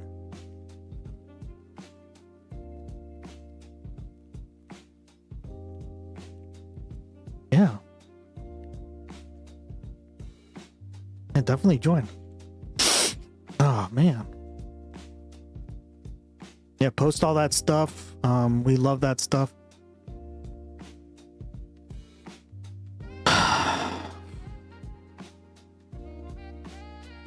Where is it? Yeah, we had that. I wish Zach Chap was here. Yeah, well, I'm trying to give you like what the political scientist would argue. He has like a very different take on this stuff. He hasn't studied this stuff in like college and stuff. He's done it through videos and stuff. So, where is it? Also, I talked to him about Star, and he didn't know what I was talking about, so I was like, okay, well, let's see. Yeah, it was in this section here, situationism, but I don't know where it is. I understand. Yeah, exactly. He doesn't have like, it's pretty clear to me that he just doesn't, he has like his own theories and stuff. It's just not how like most political scientists would argue this stuff from a contextual basis, right? It feels, I just like to take the piss out of tankies. Well, he does too, right? As far as I know. I don't know. That's what it seemed like to me, but I don't give a shit. So.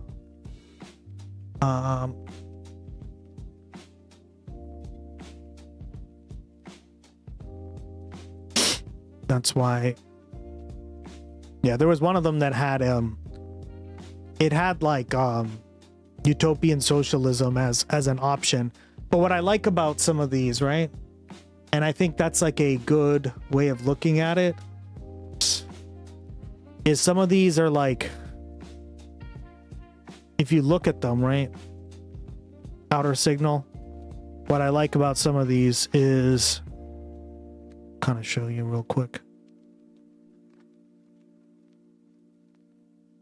Like, this is the possible spectrum that you could be in.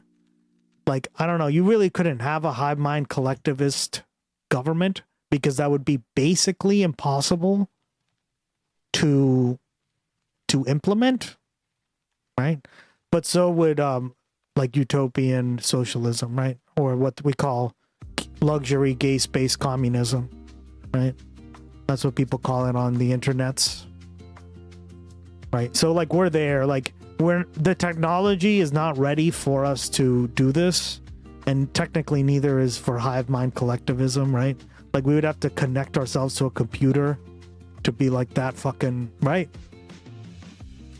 There's a lot of these like outlier ones, but that's kind of where I would fall anyway, in the future at least. Philosophically, you have to shift human evolution for the hive mind. Well, that's what I'm saying. How would you be able to do that, right? The only way to do it would be through like advanced computers and quantum computers and shit, and we just don't have that crap. So that's kind of what I find so interesting of this. What I find so interesting in this diagram, right? It's not complete, but I would put it there somewhere. And that's where I've seen it before. I would agree. All these spectrums place anarchism on the left, but I believe it's misplaced there. You think so? Why is that?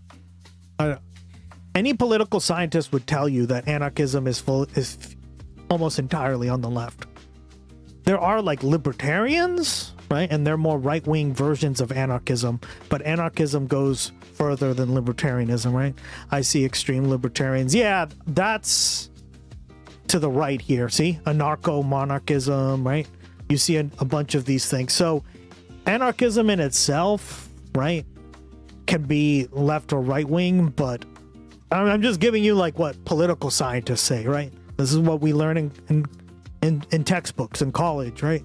Authors, current day events, all these things. Yeah, that's kind of the spectrum. You have like libertarians, and then you have anarcho whatever, right? Eco-anarchism, right? Anarcho-communism. This one's here. Right? So there's different versions of, but I would always put it on the left. Anarcho anything generally is not always, because there are some on the right wing here, right? But this is like a more philosophical discussion. Anarcho-monarchism is another one that seems like a paradox. Yeah, right? It doesn't make much sense to me either. I agree. There's a lot of paradoxes here. What do you expect? Their words that they use. They say moderate Democrats, they say, are preparing for war against the ascendant left. So incredibly disturbing stuff that we're talking about here. They even go on to talk about how they're going to use like astroturfed social media programs, which is very bizarre, because then you start thinking, wait a second, are they just going to buy like a bunch of bots to shit on left wingers? Because they probably will, to try to make it seem like we're not as popular as we are. Are they going to pay certain influencers to make the pro-corporate, pro-diet MAGA arguments? Because that's probably part of it too. But Adam Johnson made a great point about this. He said, why in the piece do they not talk about who funds Third Way? They made it seem like, oh, it's just an ideological disagreement and a philosophical disagreement and a policy disagreement. No, it's not just that. The reason why Third Way is how it is because they are funded entirely by pro-Israel billionaires, big pharma, big oil, big tobacco, Wall Street. It's all big money donors. It's the Epstein class. So how can you write this piece without saying this is not just an ideological disagreement? This is like the military-industrial complex and all these moneyed interests that want to keep the Democratic Party more right-wing. Mm-hmm. They want to have a Republican Party which does whatever they want. Meow's twitching. No, I mean, I get it. Anarchists and tankies probably 100% overlap because they're ideologically inconsistent in the same way. Yes, and I think what you would consider an anarchist can... It just... See, a lot of these things, you have to work on the same terms, right? But, hold on. Kind of show you here.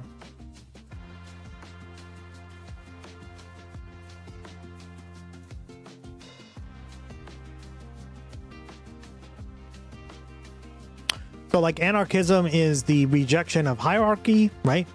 Opposition of state, police, institutional, religion, and economic exploitation, right?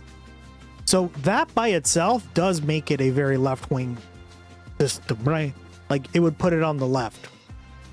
But not really, because when you're looking at up and down, then you're looking at authority versus non-authority, right? And this is where what you were just commenting on, Meow's twitching. I agree. There are some right-wing versions of it, and there are some left-wing versions of it, right? The belief that people naturally cooperate to build fair and functional communities without needing top-down orders.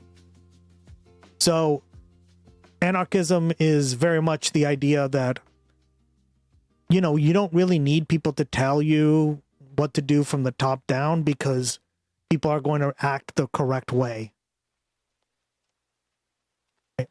Mutual aid, the idea that social progression and survival come from community cooperation rather than competition, right? That's a pretty left-wing point of view. Working towards change through grassroots participation, labor strikes, there you go, there's that word, right? And community rather than building state politics, right? This is another thing, is a lot of people kind of intertangle the state with their own culture or their own beliefs, and it's hard to decouple them, right? So let me give you an example. You could be proud to be from Spain or like Italy or somewhere like that, right?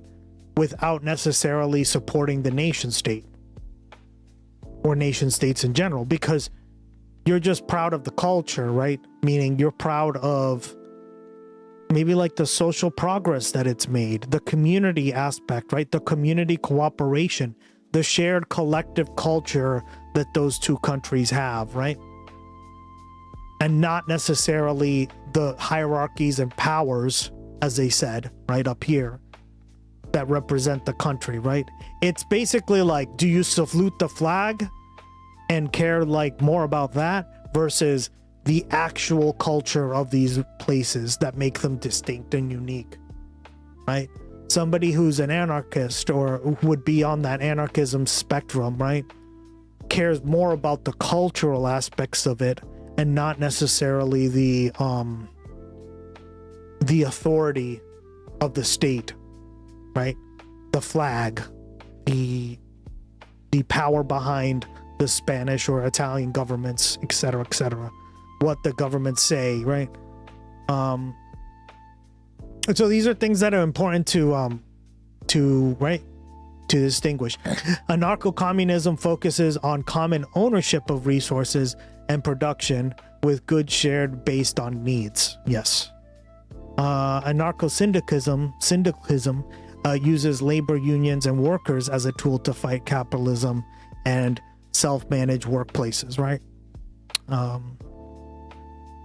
Individualist anarchists places the highest value on individual autonomy and personal liberty over collective groups, right? This is probably a much more right-wing version of being an anarchist or anarchism in general, right? Anarcho-capitalism, ugh, cringe, right? Right? Supports private property and free market capitalism while abolishing the state. So they say, fuck the state. We need capitalism on overdrive. Now that Otter and Lucy are in, I say 5% cooler. Just kidding, just kidding. Saying let's reflect back on good actions and good vibes. Yeah. Right. Now they separate the nation and the state and let's see no hope. They see no hope for a state to be good. Well, I think they view the state as overwhelmingly a negative force, or they just think that it can be used to subjugate people, right? And think about it. There is some truth to it. I mean, think of it this way, right? Meow's twitching. If everybody's practicing sovereignty, right? This is why I don't really like the term sovereignty either. If everyone's practicing sovereignty, that means every country around the world gets to do their own sovereignty. Well, sovereignty looks very different depending on who's in power. If there's a fascist in power, sovereignty looks like we get to kill all the left-wingers with very little repercussions, right? Meanwhile, if it's a left-wing, sovereignty is very different. See? And depending on what flavor of right-wing person or left-wing person you have, it can look very different. So I think they care more about hierarchy and power structures, and especially when it comes to the state, than somebody who's more center or authoritarian, right? The authoritarians want the state to determine everything, essentially, right? Whether that's on the left or the right, whether that's a fascist or like a Stalinist, right?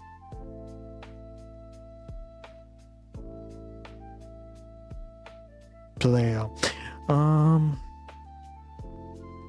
Plus, in times of scarcity, bring out more aggressive and selfish traits. Yeah, I think this is the main problem I have with anarchism in general, is that I think humanity can get pretty selfish, right? And people are stubborn. They don't actually always want to work together. And how do you do it to make it how do you make it as like smooth or lubricated as possible where people do want to work with one another, right? This is very difficult to balance. And I think the answer to this that always pretty much fixes all this crap is post-scarcity, right? the only reason they're like, you even brought this up, right? The only reason people would even have these kind of issues, right? Selfishness and stuff and aggressive tendencies is because of power, right? Well, that's saying that there's some sort of like something to take. But if everything becomes in abundance, then there is nothing really to take. You're just taking and taking for really no reason. So that's hopefully a solution to this. But, you know, there are some more philosophical takes you could probably say on this issue. Sounds like a Gadsden slogan, libertarianism, the extreme selfish rejection of society. Yeah, that's why I'm not a libertarian at all, right? At least not on the right-wing sense. That's why I don't get anarchists. We are humans. We are hierarchical. So do we temper that? I mean, to be fair, I think we can learn a lot from anarchism in general, right? Like, remember, like, the Federation is very much a anarcho type organization. Is it pure anarchy? No, of course not. Right? And neither do I want to live in a pure anarchy situation either, right? I don't think I'm somewhere in between, like probably like a little bit of government as long as it's checked very well and things are well addressed, and you know, it has very little power over the material conditions of the people. So then some dictator can't go in there and rule with an iron fist, right? But yeah, I think these are all questions we got to ask ourselves, right? To what degree do we want these things, right? It's only anarcho on the sense of post-scarcity. Yeah, exactly, right? So like if you, for example, right? If there is no economy, then essentially we're in a post-scarcity economy, right? Because the economy is, there just isn't, right? Everybody, it's decentralized. Everything has become decentralized in terms of that. Okay, well, that probably works pretty well, this kind of system, right? But in a hyper-capitalist society, oh hell no, right? In a state-run system that has basically control of everything in your life, probably not, right? Typical left-wing terrorists. There wouldn't be an economy. They just wouldn't use the language to describe things. Exactly. But you're right, Gus. You can learn a lot from. You can, yeah, no. That's why I don't reject what they say. I think I always kind of go like, well, what are some things that we can do better in terms of implementing some of these policies across the globe, right? And I think when you have more anarcho tendencies, right, you tend to, as long as they're implemented well, and there's no way for like mob rule or people to like lose, right? I think Josephus kind of has a point. People do like to be kind of told what they do, and I don't know how you go about changing that, unfortunately, right? So there's a balance to all this stuff, and I don't know, right? It's through education, through maybe a better system like post-scarcity, right? We just have to envision all this stuff from a different perspective. We can't look at it like tax money versus like government spending. Like that's too narrow-minded and present day. Like we have to really examine like other forms of media, right? It's complicated. Son of Dorn, love it. I know who you are.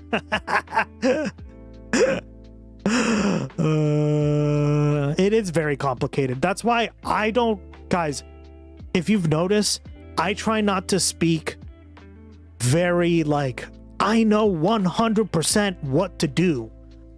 Anyone telling you that is full of shit. Because everything you just said in chat is 100% true. I think we can learn a lot from this, but we need to also be like very, we need to be reflective on it. I'm not very ideological. Good for you. And that's why I like that, right? That's why I feel like you should take into all different perspectives and kind of incorporate them as much as you can, right? Now, obviously the right wing can fuck off, but I'm saying these like more left wing perspectives, right? Especially the anarcho-syndicalism, right? All these things. You are so knowledgeable. Thank you. I appreciate it. I mean, I try to be, just because I did study this for a long time. I'm sort of like refreshing my memory, but Thank you. I really appreciate it, Son of Dorn. I always saw Traustrek as a rejection of anarchism. The Federation would guarantee the quality of life within its borders. It's sort of both. Meow's twitching. It's sort of like government. Because think of it this way. Replicators have basically made the government. Nobody really relies on the Federation for much of anything except as a framework. And that's where I think government can be very useful. I'm not an anarcho anything in terms of this case, because I do believe in some structure, but that's like what the Federation is best at, right?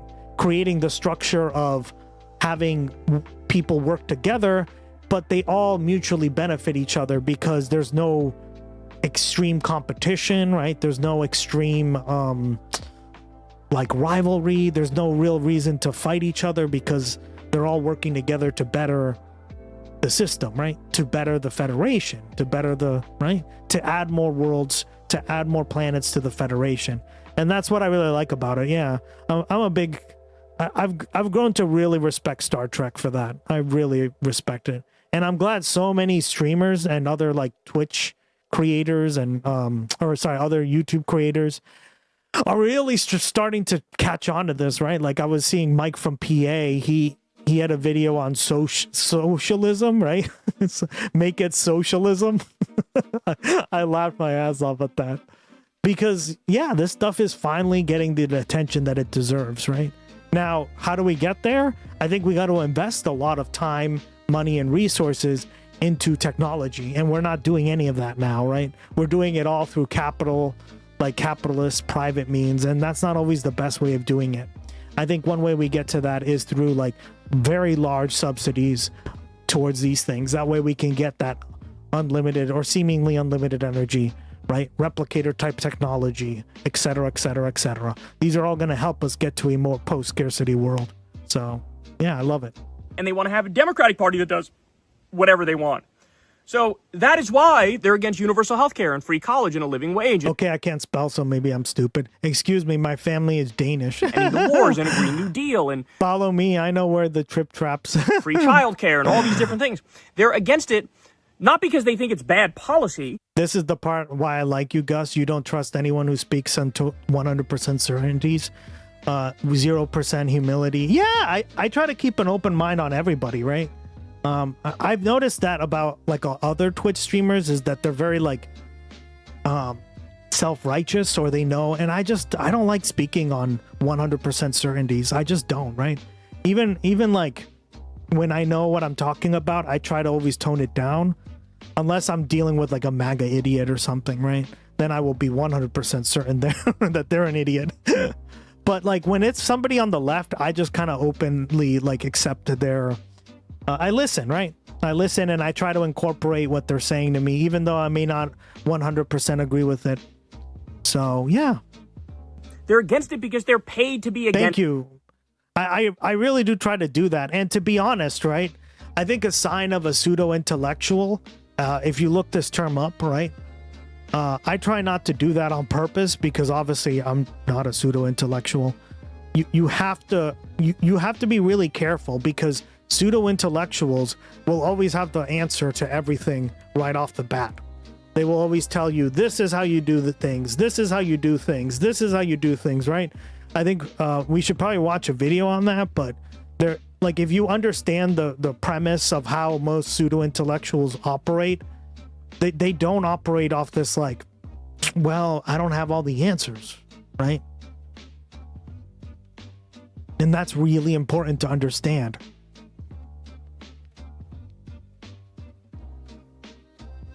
We are the same. I know. You guys just love arguing. Yes, I'm sure there are also some people who are ideological as well. But this $15 million war chest, the reason that exists is because the Epstein class is funding it. Okay, the exact people we need to defeat are funding it. And so it's very disturbing that the media is not being accurate about what we're dealing with here in this war for the soul of the Democratic Party.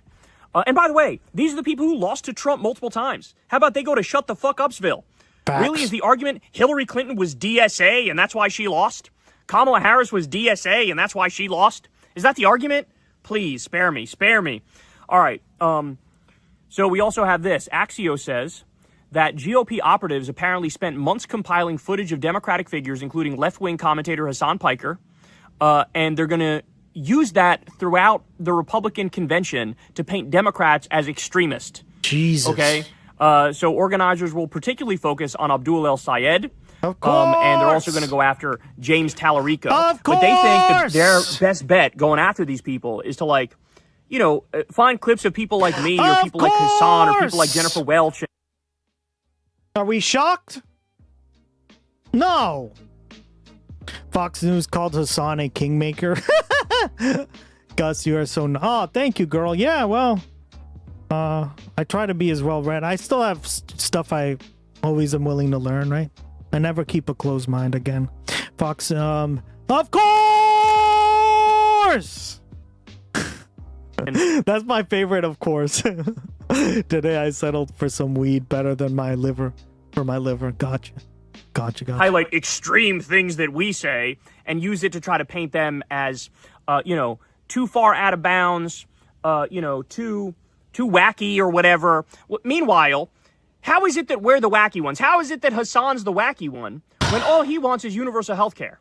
All he wants is free college. All he wants is a living wage and unions. All he wants is to end the wars and stop funding Israel to bomb kids. All he wants is free child care. That's all he wants. He wants a country that actually represents the American people, and you're gonna, what, highlight him? No, the reason why Republicans are doing this is because they can't answer for what they've done. They can't answer for the fact that grocery prices are higher and gas prices are higher. They can't answer for the fact that people are losing health care, and Trump has started multiple new wars. They can't answer for the fact that ICE is shoving people in concentration camps and ruining their lives. And so this is desperate. It is desperate, and I think it's going to fucking backfire, okay? I think it's going to backfire. So I think Tallarico and Abdul are in a very, very good spot right now. In chat? And I think they know what to do with this. I think they know how to fight back against these smears. All right. Now back to disappointing Democrats. Governor Katie Hobbs of Arizona is the current sitting governor, and she's a Democrat. And she's set to announce John Giles, a moderate Republican, as her lieutenant governor and running mate. Love it, Cass. Katie. Yep. Katie, what are we doing? What are we doing, What Katie? are we doing, Katie? Katie Hobbs, fuck off. I mean, really, in this moment where the Republican brand has never fucking been more tarnished. They have never been more tarnished than this exact moment, bro. I mean, you're talking about Trump with a 30% approval rating. You're talking about every issue they're making worse.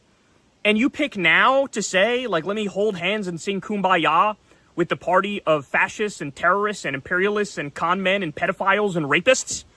Like, I'm sorry. You guys got to be more partisan. Democrats, wakey, be more partisan. It's okay when one side is fucking crazy to be like, these motherfuckers are crazy. No, I don't want a Republican to be on the Democratic ticket. Call me crazy. Call me old-fashioned. I don't want that. Oh, my God, bro. All right. Now, speaking of crazy, Trump gave a speech the other day. And in that speech, first of all, his hair. Everybody saw his hair. I don't know what the fuck he did to it. Did he go to, like, some fabulous hairdresser who made that bitch look 20 times more voluminous? I don't know what he did. But that shit looked 20 times more voluminous, dog. And so a lot of people are saying it might be a wig. They think it might be a wig. I don't know. Maybe not. I'm not sure. Okay, I'm not here to litigate. Hasn't he had like multiple like scalp grafts? I don't know what they're called.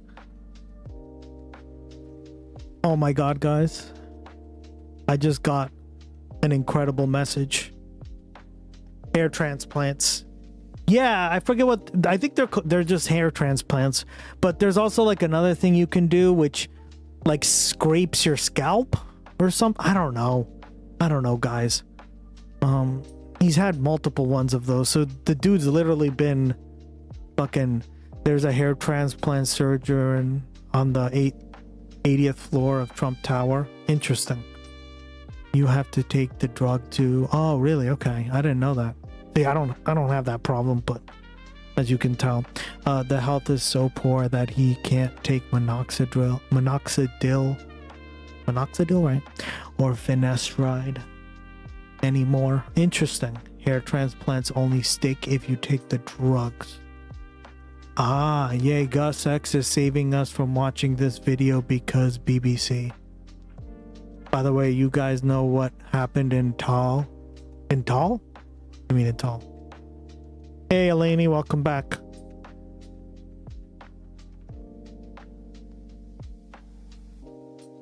Kyle has a backyard. He does, Cass. He does. I didn't know he had one either.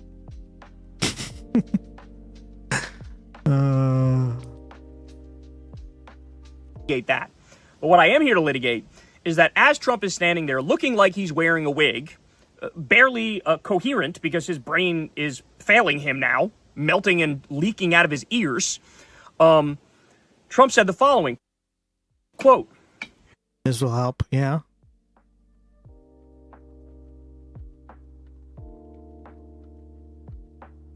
We're taking... I mean, look at that. Israeli West Bank settler tells BBC attacks on Palestinians are justified as revenge. Of course! A lot of oil, he said. We're taking a lot of oil from... Delaney missed our philosophical discussion. I try not to go too much into the philosophical stuff, guys, because this is the reason why. I'm going to give you the exact reason why. Okay, first, my philosophy, right, or what I would prefer as a form of government isn't doable right now. So why am I focused on something that is not doable as we speak? I love to speak about it when I do, right? But to be honest, I would prefer getting us to that point as quickly as possible. Meaning the actual politics, the work to get there, than to sit there and like be high-browed, high-minded, and talk to you about this stuff, right? That's kind of the way I look at it. But yeah, like if Gustx was in charge, I wouldn't be in charge because it wouldn't be like that. But on the way home to stream doesn't end first. Hope the stream doesn't end first. No worries, you're good. Venezuela. Billions and billions of barrels of oil. No worries, Blue. To the victor belong the spoils. To the victor. I love that. That kind of reminds me of the Sonic meme. The din din din din din din din din. Does everyone remember that? That really like cringe meme.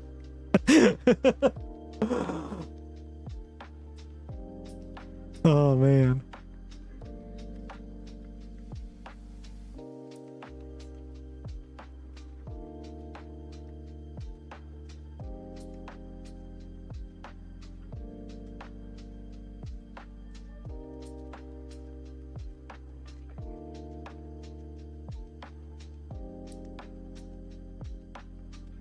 Not pontificating, hope. Oh man, yeah, I don't know where it is, but you guys belong the spoils. So X-Men, never yeah, in my yeah. life did I think they would lay it out. I can't play that too long because it does copyright strike you. There, this plane, which sucks, but right, like people like me used to get yelled at back in the day when I said George W. Bush went to war in Iraq. No singing. Dun dun dun dun dun dun dun dun dun dun dun dun dun dun dun dun. I remember it by heart just because I'd always watched that show as a kid. For the oil. He went to go steal the oil. George W. Bush and Dick Cheney are evil motherfuckers. They don't care how many Iraqis they kill, and they're going... It's so good. It's so good. ...there to steal the oil. When we used to say shit like that, people go, oh my God, you guys are crazy. You guys are insane. You guys are out of your mind. Now Trump just comes out and says that shit for us, bro. He just admits, yeah, that's what I'm doing. Give me a second. I don't know why I wrote being in there. Oh, my bad. Kyle! Get back here. You got a video to do, motherfucker. I have a knack for listening to streams that end when I'm in the shower. I can't listen to streams I'm not subbed to because being ads makes me angry and I can't easily escape them in the shower. Yeah. Well, wet hands, right? Good job, bro. Thank you.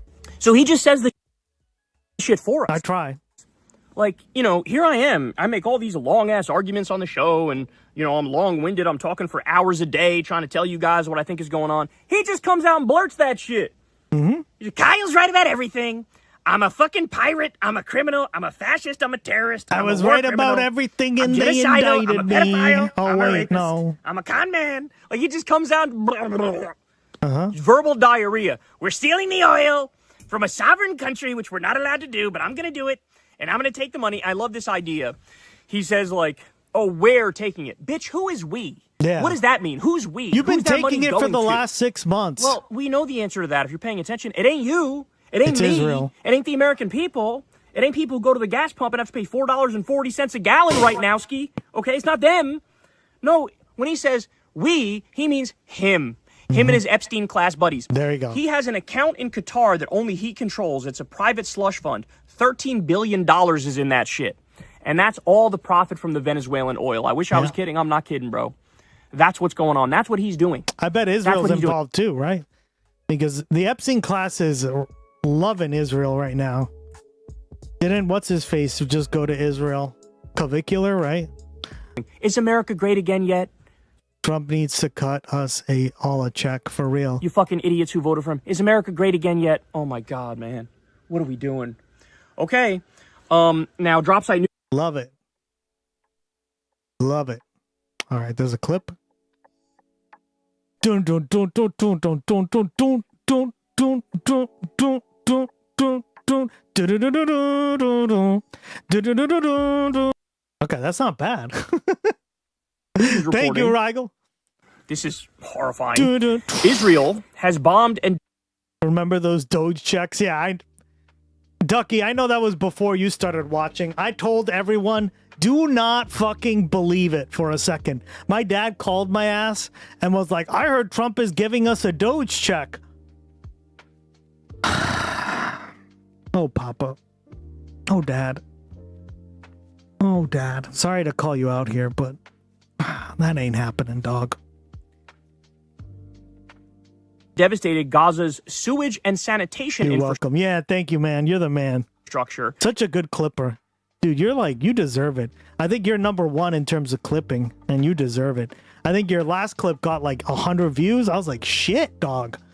And now deliberately blocks Palestinians from landfills, machinery, and essential I never believed supplies needed to contain the resulting public health catastrophe. So, I mean, nobody should have, right? But I'm telling you, there are people who did. And even my dad asks, is that true? And I'm like, no, don't expect it at all. So one of the consequences is a massive rat and pest infestation with Palestinians, including children, being bitten in their sleep. Oh, no. 4 in 5 sewage pumping stations are we'll not check functioning. it out after this, Elaney. That sounds good. With some 40,000 cubic meters of untreated sewage flowing each day. By July, 60% of Gaza's population was living within 10 meters of sewage or human waste, and more than 900,000 people were exposed to garbage accumulating in residential areas, according to the UN. Rodents or pests were reported at 81% of displacement sites surveyed in April, affecting roughly 1.45 million Gazans, Palestinians. Ladies and gentlemen, you do know what they're doing here, right? They're trying to speed up the process of genocide and ethnic cleansing by making it so that these places are going to have all sorts of ancient fucking illnesses and viruses and diseases. They don't want everybody who gets murdered in Palestine to be murdered because of a bomb or a missile or a drone or a bullet. They want a bunch of them to die because of illnesses they gave them on fucking purpose. That's what this is. You know it, I know it, everybody knows it. Jesus Christ, man. How is it we're still witnessing, like, the crimes of the fucking Israeli terror state? And we fund them. We arm them. We're paying for this shit. This is what my tax dollars are going towards. Nah, man, I can never fucking forgive this. I could never. The correct position that every single Democrat should take. Not a penny more to Israel. Not a dollar, not a penny, not a nickel, not a dime, not nothing. No weapons, no money, and we need to arrest the entire fucking criminal government. Period. End of discussion. That's what we need to do. Arrest the motherfuckers. Don't give them another penny. Even if they come out and say, we're done with this. We're not going to do this anymore. We're going to do a two-state solution immediately. Even then, I would say, fuck you. You don't get money and you don't get weapons. Why? Because you don't arm and fund Nazis. Period. Full stop. And it's not like, if the Nazis act 7% better, I'll give them money and weapons. No, fuck the Nazis and fuck the IDF. Okay? Jesus Christ, man. This is so crazy. This is so crazy. The types of hell that they're creating on this earth. It is totally are nuts. just mind-boggling. Things no normal person would ever think of, right? Just like the right to rape protest that they did there. No normal person would ever think of that. No normal person would think of shooting somebody waving a white flag as the IDF does regularly. None of them would think about bombing World Central Kitchen workers or UN workers or starving an entire population or shooting kids in the face or, having Gaza be the capital of the world for child amputations, and they don't even have anesthesia to give the kids when they're amputating an arm or a leg. This is hell on earth, and we've created it. Oh my God. Either you have a moral conscience, a moral core, or you don't. I love your entrance to the Discord. I love it. Don't. Okay? Pick a fucking side to every Democrat out there. It's very simple. We know where all the Republicans stand. They're all terrorists and fascists and demons. We know that. Where do you stand if you're a Democrat? Where do you stand on this shit? Jesus Christ. And by the way, watch nobody even bring it up. Even the better Democrats, which I'm not trying to throw shade at them in any way, shape, or form here, but even them. I highly doubt you're going to have, name whatever member of Congress that's actually half decent. Are they going to come out and talk about how we have a sewage crisis now in Gaza being done on purpose by Israel that's trying to give people diseases and kill them? Are they going to say that? I don't think so. I think you're only going to hear about that here and from fucking Drop Site News. Yep. Shout out to them for doing the work on that. Jesus Christ. I do have some good news for you, though. So we have a new House poll that just came out for Florida's 25th district, and this is an internal Oliver Larkin poll. Now, Oliver Larkin is fucking badass. He's such a gangster. This is the guy. He really is. He was in the Progressive Victory, rally that we did, like virtual rally that we did. I was on that shit. He was on that shit. He's an awesome, awesome candidate.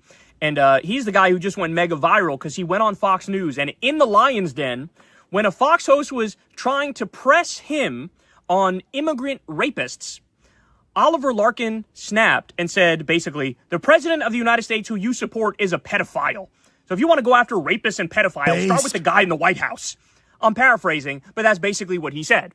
Okay, so when that moment came out, it went gangbusters, and he started raising tremendous amounts of money for his seat. So he's been doing all the media he could do, trying to get his name out there as much as humanly possible. An internal poll just came out. Now, the ceasefire, guys, like, to Israel, the ceasefire is you cease, we fire. That's previously, really all he was down is. 20 points, 30 points, We've been double saying it digits for across months. the board to this guy, Jared Moskowitz, this diet MAGA Democrat, this pro-Israel Democrat, a guy who describes himself as a Ron DeSantis Democrat. I'm not kidding. He actually said that. He also supports Trump's illegal war against Iran. Democrat. Okay? He's also in What favor a of the clown. genocide.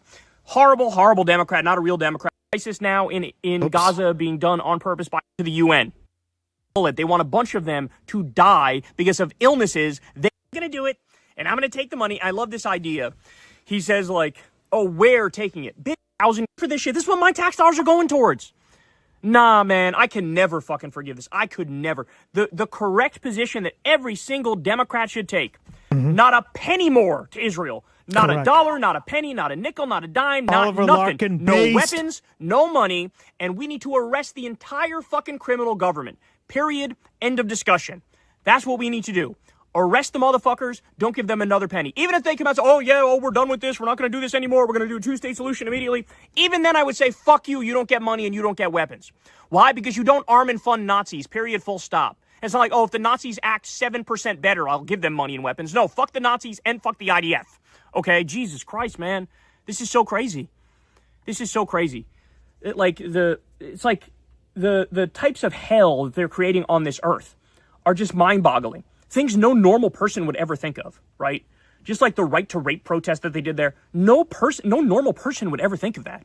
No normal person would think of shooting somebody waving a white flag as the IDF does regularly. None of them would think about bombing World Central Kitchen workers or UN workers or starving an entire population or shooting kids in the face or, having Gaza be the capital of the world for child amputations, and they don't even have anesthesia to give the kids when they're amputating an arm or a leg. This is hell on earth, and we've created it. Oh, my God. Either you have a moral Guys, I have an conscience, a moral announcement. core, or you don't. Okay? Pick a fucking... I just checked my messages. I'm going to be getting Froyo tonight. It's getting delivered. Thank you very much. Shout out to my friend. She's dropping some Froyo for me because she knows I'm streaming. What up? Side to every Democrat out there. It's very... I'm excited. There's a really good froyo place near my house that doesn't use like any sugar, and they make everything like that day.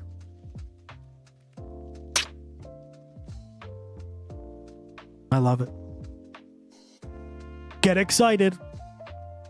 I'm excited. I don't know about you, but there's a lot of bad froyo places I've gone to. I don't, ugh. Simple. We know where all the Republicans stand. They're all terrorists and fascists and demons. We know that. Where do you stand if you're a Democrat? Where do you stand on this shit? Jesus Christ. And by the way, watch nobody even bring it up. I'm honestly very touched that she did that, because even the better Democrats, which I'm not trying to throw shade at them in any way, shape, or form here, but even them, I highly doubt you're going to have... Joghurt. That's how you say it in German? Joghurt? Whatever member of Congress that's actually half decent. Are they going to come out and talk about how we have a sewage crisis now in Gaza being done on purpose by Israel that's trying to give people diseases and kill them? Are they going to say that? I don't think so. I think you're only going to hear about that. I was like, you don't have to, but she's doing it, so. Here. And I asked her for the cheesecake. They have some badass cheesecake bites. Cheesecake mixed with yogo. Froyo. Highly recommended. Alan Dershowitz is calling for America to declare Canada an enemy of the United States. You are now an enemy of the Republic. Do what must be done. Dude, that's all I can read. Your fucking comment to our mid-level resistance. I love that actor, though. You gotta admit that he fucking hams that shit up so hard. And he does, like, the funniest job. Like, it's both funny and terrifying, right? It's creepy. Like, he's a creepy dude, right? Not that, like, the actor's creepy. I'm saying, like, he does a good job at being a creep, right? Guys, if you want good Palestine coverage, look up Middle East Eye. Good. From fucking Dropsite News. Shout out to them for doing the work on that. Jesus Christ. I do have some good news for you, though. So we have a new House poll that just came out for Florida's 25th district, and this is an internal Oliver Larkin poll. Now, Oliver Larkin is fucking badass. He's such a gangster. This is the guy. He was in the Progressive Victory. Guys, we skipped this part. We did part of it. Rally that we did, like virtual rally that we did. I was on that shit. He was on that shit. He's an awesome, awesome candidate. And he's the guy who just went mega viral because he went on Fox News. And in the Lion's Den, when a Fox host was trying to press him on immigrant rapists, Oliver Larkin snapped and said, basically, the president of the United States who you support is a pedophile. So if you want to go after rapists and pedophiles, start with the guy in the White House. I'm paraphrasing, but that's basically what he said. Okay, so when that moment came out, it went gangbusters, and he started raising tremendous amounts of money for his seat. So he's been doing all the media he could do, trying to get his name out there as much as humanly possible. An internal poll just came out. Now, previously, he was down 20 points, 30 points, double digits across the board to this guy, Jared Moskowitz, this diet MAGA Democrat, this pro-Israel Democrat, a guy who describes himself as a Ron DeSantis Democrat. I'm not kidding. He actually said that. He also supports Trump's illegal war against Iran. Okay, he's also in favor of the genocide. Horrible, horrible Democrat, not a real Democrat, a diet MAGA Democrat. So Larkin's running against him in the primary. He was down 20, 30 points. New poll just came out. Larkin is only down 2 to Jared Moskowitz. Ladies and gentlemen, you better go donate to Oliver Larkin right this motherfucking second. Up, my go to ActBlue, donate to Oliver Larkin right this motherfucking second. While you're there, donate to Poindexter as well, who's running against Max Miller, who's the domestic abuser, and the guy who, assaulted his own daughter, broke her collarbone, stole her little blue bunny that she can't sleep without, the guy who shoved a woman down the flight of stairs with 3 other witnesses, and he's still somehow going on CNN and pretending like he's a fucking angel when everybody knows he's a devil. Okay? We got to get him across the finish line. This would send a message like nobody's business, bro. This would send a message like nobody's business. That, I'm sorry, you can't be a pro-genocide Democrat. You can't be a Ron DeSantis Democrat. You can't do it. Not in 2020, not in 2026, not in 2027, not in 2028, not from now until the end of time.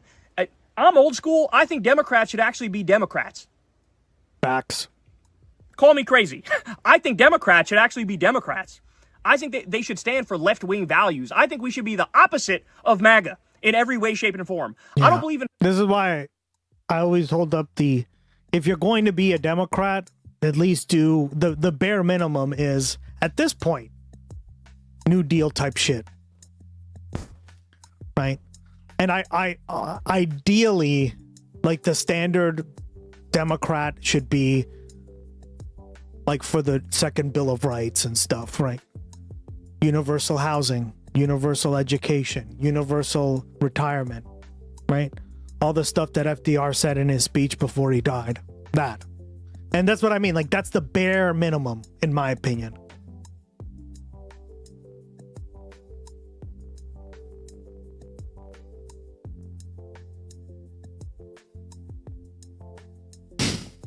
God damn it. Mom Donnie is a conservative. Fighting MAGA by being diet MAGA, by meeting them halfway. Trump is an anarcho-communist. There you go, Eleni. I can play that game too. I want Froyo now? Yeah, well, it's mine. Sorry, girl. You can't have it. Get your own. Watch it. No one takes my Froyo. No, it's generally really good. I don't like a lot of Froyo places, but this place I do really like, so give me a break, man. Do you just like fucking with people? Yeah, I mean, Eleni's like that. Except on what's his face's I can't believe he thought I was mad at him. I didn't do anything that like that was funny. Abandoned nihilism. Yeah, it was crazy. Like, you do that with abandoned nihilism, girl. Okay, or you don't do it. Qualify your statement right now. Oh my god. I think he was on Hannity last night too. Good. If those motherfuckers are crazy, we can look and it we're up. meeting them halfway, what does that make us? It makes us half crazy. Mm-hmm. So, time to wake up. Oliver Larkin, pull it off, bro. I really hope he can pull it off. Everybody go support him. Yeah. Do whatever you can to try to get him across the finish line. If you're listening from Florida's 25th district, go vote for him. It's going to be incredible, man. If he can topple Moskowitz, it's going to be incredible. And by the way, I will say, it's a tough district. It really is for him. Because there's a lot of old, wealthy Zionists in that district. And that's like the one group of voters who are still in the Democratic tent and just like rabidly pro-Israel. And they're, he's running an explicitly anti-genocide campaign and they don't like that. Okay. But go get him across the finish line, y'all. All right. Now, how about this? This is Ryan Grimm has been on this beat for a while now, and this just came to my attention, but this is astonishing stuff here. Apparently, there's a bunch of states where you have these Green Party candidates who are like going through the minimal process to get on the ballot to run for Congress. Now, here, yeah, like I don't know. You got to be really careful with state like pedant, like very yeah. Here's the thing. You ready for this? I like them though. You do, I think. Apparently, it's been proven that a lot of these people are not actual lefties and they're not actual Green Party members. What they are is Republicans running an op. That's what it is. So wow. Did you hear that, guys? Did you hear that? Ryan Grimm says this Green they're running an op. Who'd have thunk it? Party Republican. Because they saw that Ralph Nader was able to sink their candidate, meaning the Democrats' candidacy, right, in 2000, and look what happened. Mm-hmm. Republicans' only donation history is to Republicans. Pretty sure in Florida, someone was convicted of a crime. Yeah, that's why I say, guys, do not throw your vote away for voting in a. If you are gonna vote, the last thing you should do is vote for Jill Stein or a Green Party member, right? We don't got too many of those public grocery stores in Canada. Duh.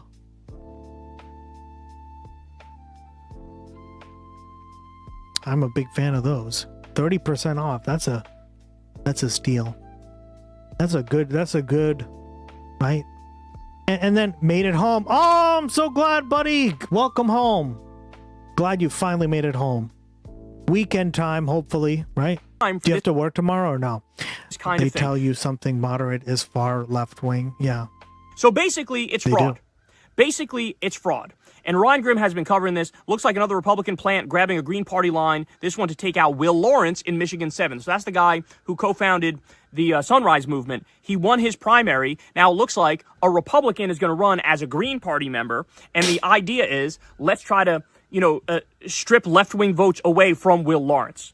Okay? And Ryan Grimm says, watch this green run against data centers so that he can elect the Republican who'll green light the data centers. So that's their trick. So you got these Republicans who are running as Green Party members, as they're really secret Republicans. And what they do is they run against data centers and to try to like take the wind out of the sail of the Democrats and then make it so that the Republican gets across the finish line. And then when they get in there, they'll be wildly pro data center. So it's a fucking ruse. It's an op. Again, I don't know how this isn't illegal in all states. Maybe it is illegal in all states. I don't know. I'm not a lawyer, but it should be. This is just fraud.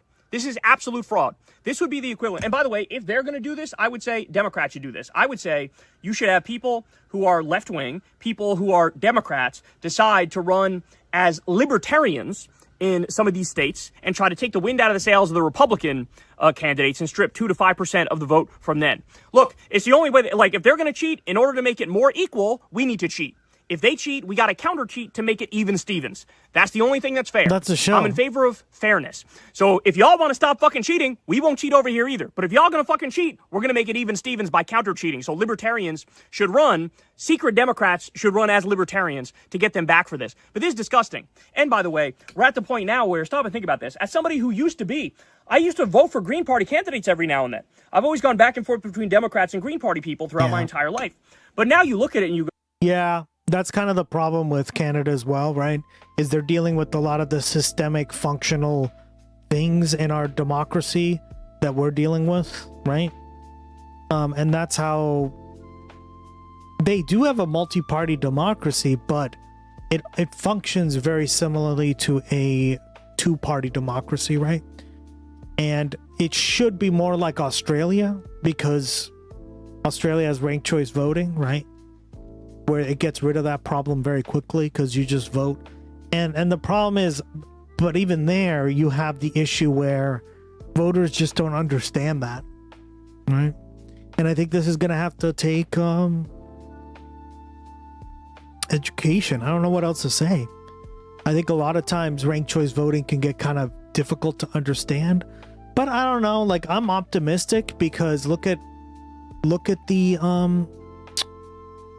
the mayoral race in New York. That was a ranked choice system. And people understood that choice pretty quickly, right? Like Brad Lander cross-endorsed with Zoran, and Zoran cross-endorsing with Brad Lander led to a victory. So, yeah. I think Australia might be kind of like an outlier just because I don't know the exact reasons, right? I can't speculate, guys. Don't quote me, right?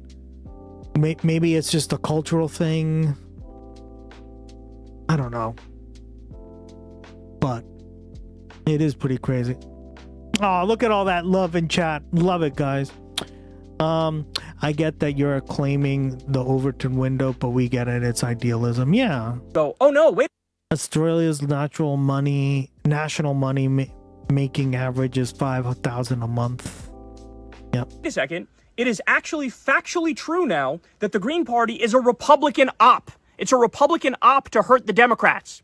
And it's not a coincidence that this is happening as the Democratic Party is moving left, as the Democratic Party is waking up, and they're embracing democratic socialism, and they're actually standing for democratic values.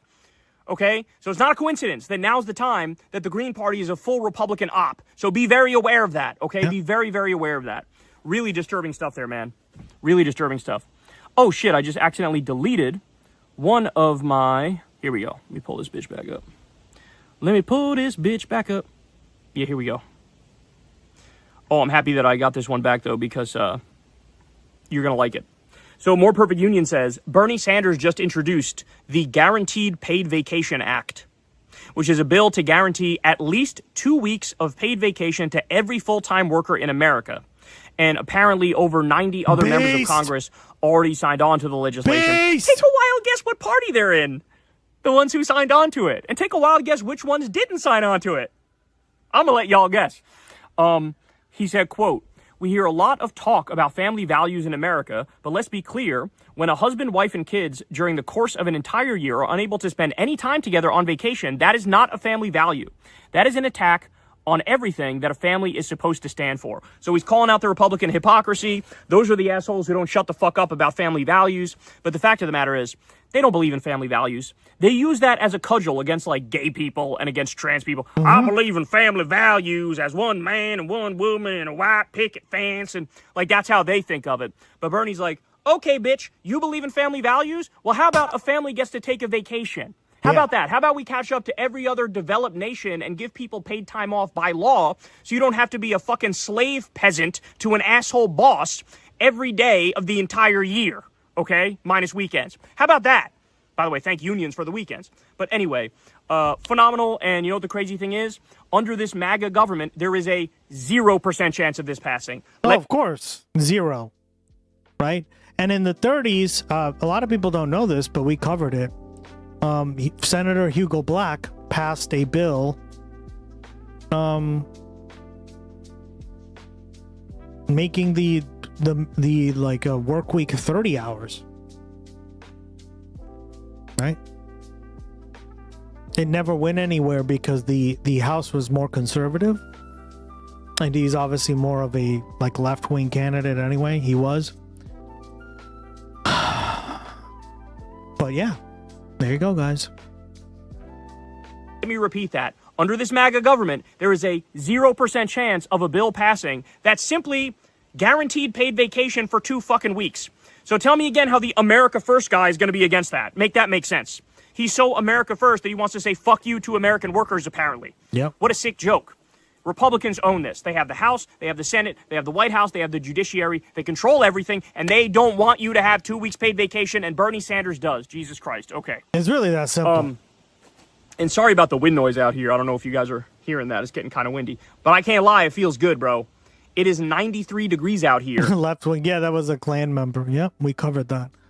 Remember? And that's the only thing that's making it tolerable. Who ended up voting for and being one of the loudest voices for African American civil rights at the Supreme Court.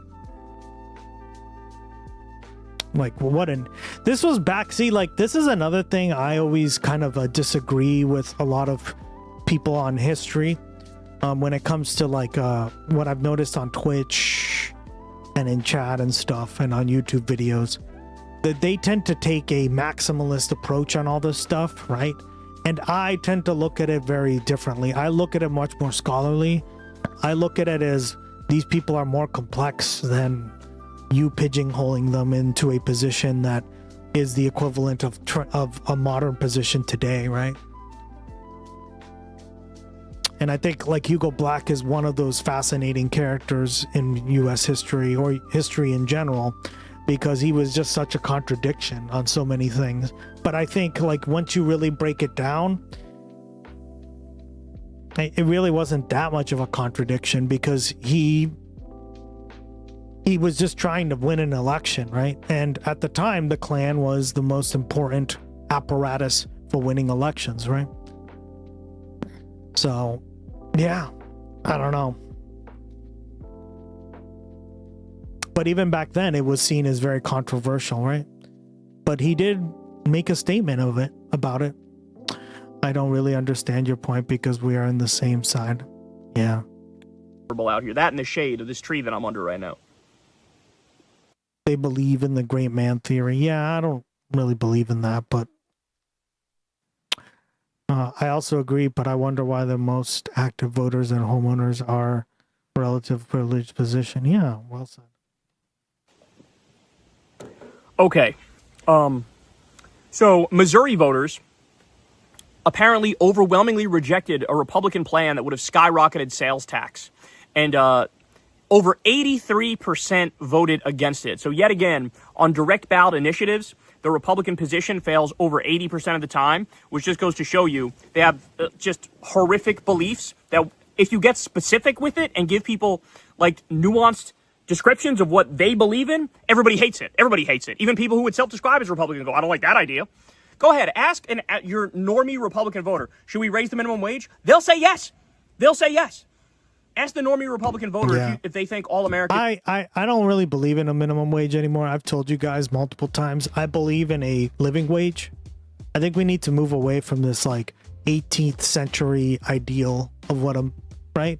I think during the Great Depression and FDR's time, this was something to fight for. but things have changed, right? And I don't really agree with the whole idea of a minimum wage anymore. Should have health care. They'll say yes. It's one of those things where they get like hoodwinked and bamboozled and duped into supporting the Republican on some bullshit false premise because they use culture war issues to brainwash them. It's like, oh, you hate gay people, right? You hate trans people, right? You hate liberals, right? Well, then vote for us because we hate them too. It's the classic old school divide and conquer thing that all the oligarchs and the billionaires and the Epstein class use to keep everybody divided and run out the back door with all the money. Okay, guys, the year is 2026, and I'm not kidding when I say we just had a lynching in the state of Mississippi. We had a lynching in the state of Mississippi. And this is, correct me if I'm wrong, y'all, put it in the comment section, but wasn't there also another lynching that happened relatively recently within the past year or two as well? There was a black person found hanging from a tree, and of course they were immediately like, no foul play! There was no foul play! Really? We're really doing this? We're really doing this in 2026? A black person found hanging from a tree in the South, and I'm supposed to believe there's no foul play? You have to have a fucking pea brain to believe that. You got to be the biggest dupe on the planet to believe that. So her name, because it was a she, is Tasia Fortune, and she was identified as the woman found lynched in Mississippi. We need a full motherfucking investigation. And you know what, man? Back in the day, nobody would trust... Yeah, that was that's crazy. You ever gone to Europe? I have not. I want to go. Redolent had a... Oh, that's the streamer guy, right? That had a bad take on tipping the other day. Oh. What did he say? That it's like super based? Yeah. What did he say? I went to Northern Ireland. Tipping is not allowed here there. Being a server at the considered... Yeah, tipping is exploitation. I agree. There's been a few in the last year or so. Oh, really? Redolent? He's had some bad takes. It was not just Lucy saying that.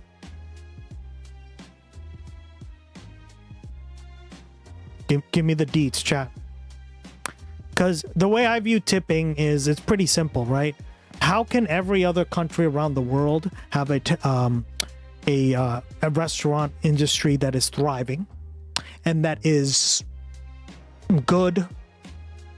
You can easily go to, in fact, I know because there's no tipping, and I've gone to a few of these countries, and the service is fine. Like, it's maybe not the fastest service, but it works, and the food is cheap.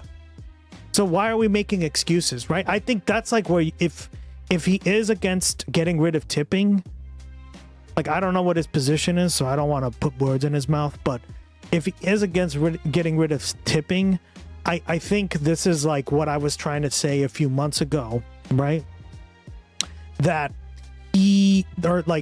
that people in the restaurant industry who earn tips like make a lot of money, and they justify it by being like, this is why we need to keep tipping, right? So it's sort of like a self-perpetuating loop. And in reality, it's like, I worked as a tipper as well, right? I worked at a bar, and I can tell you that, sure, like, the bartender makes a lot of money, but not everyone makes a lot of money, and I would love some extra money. So I don't know, like, I don't know what his take is. I don't want to put any words in anyone's mouth, but like, if that's the case, how do all these other countries around the world have a thriving restaurant industry, right? It's like, only here in America do we look at ourselves and go like, but we can't get rid of tipping. Fuck that. Right, and I'm assuming that's what you mean, but my Irish buddy gave me shit for our server trying to give, yeah, that's bad, don't do that, no shit. It's also really insulting in other countries to do that, because it's like, here, peasant, take my fucking money, right? It's the equivalent of that. And a lot of Americans are too stupid to understand that. He's a high-end bartender, so I'm not surprised. Oh, he is. Okay. Well, there you go, right? So there you go. If he is a high-end bartender, Blue Room, that's going to give credence to, well, I want to make that extra money. Fuck you. I got mine. I have mine. Fuck you. Therefore, you don't get rid of tipping, right? And I don't like that. I just think like there are countries around the world, in fact most countries around the world have gotten rid of tipping, and they have their restaurant industries are thriving, right? It's not like the service is shit. I mean, it may be shit compared to the US, but it's still fine, right? No, but Gus, jobs are serving respected of fair wage service and all. Yeah. The Mississippi Police Department to do this investigation, period. Nobody would trust them, right? Well, back in the day, you'd have the federal government step in and they would do an investigation. But now, the federal government is run by fucking fascists. And so do I expect Trump's government to do a fair and objective and real investigation into this? No, because they don't give a fuck about a black woman found hanging from a tree. They don't care. They won't even pretend to care. That's where we're at now in this country. They're openly racist and bigoted. They don't give a shit. And so we live in hell, bro. We live in hell that this shit is going on. And there's no doubt there's going to be no justice. I mean, shit. You still have the people, the ICE Gestapo thugs, who shot innocent protesters in the face. Renee Nicole Good, Alex Preddy. There have been at least 50 people that are dead because of ICE. They're still running around free. They're still free. They executed somebody on camera and walked free. And they're still on the job, just in a different state. So there's going to be no justice for this. And people need to not fucking accept that. People need to speak up and stand up and tell the truth and say, we got to get to the fucking bottom of this right here. Jesus Christ, man, a lynching. I can't. Yeah, he said that? Oh, so basically what Blue Room said. Okay. Yeah, that's always the position, right?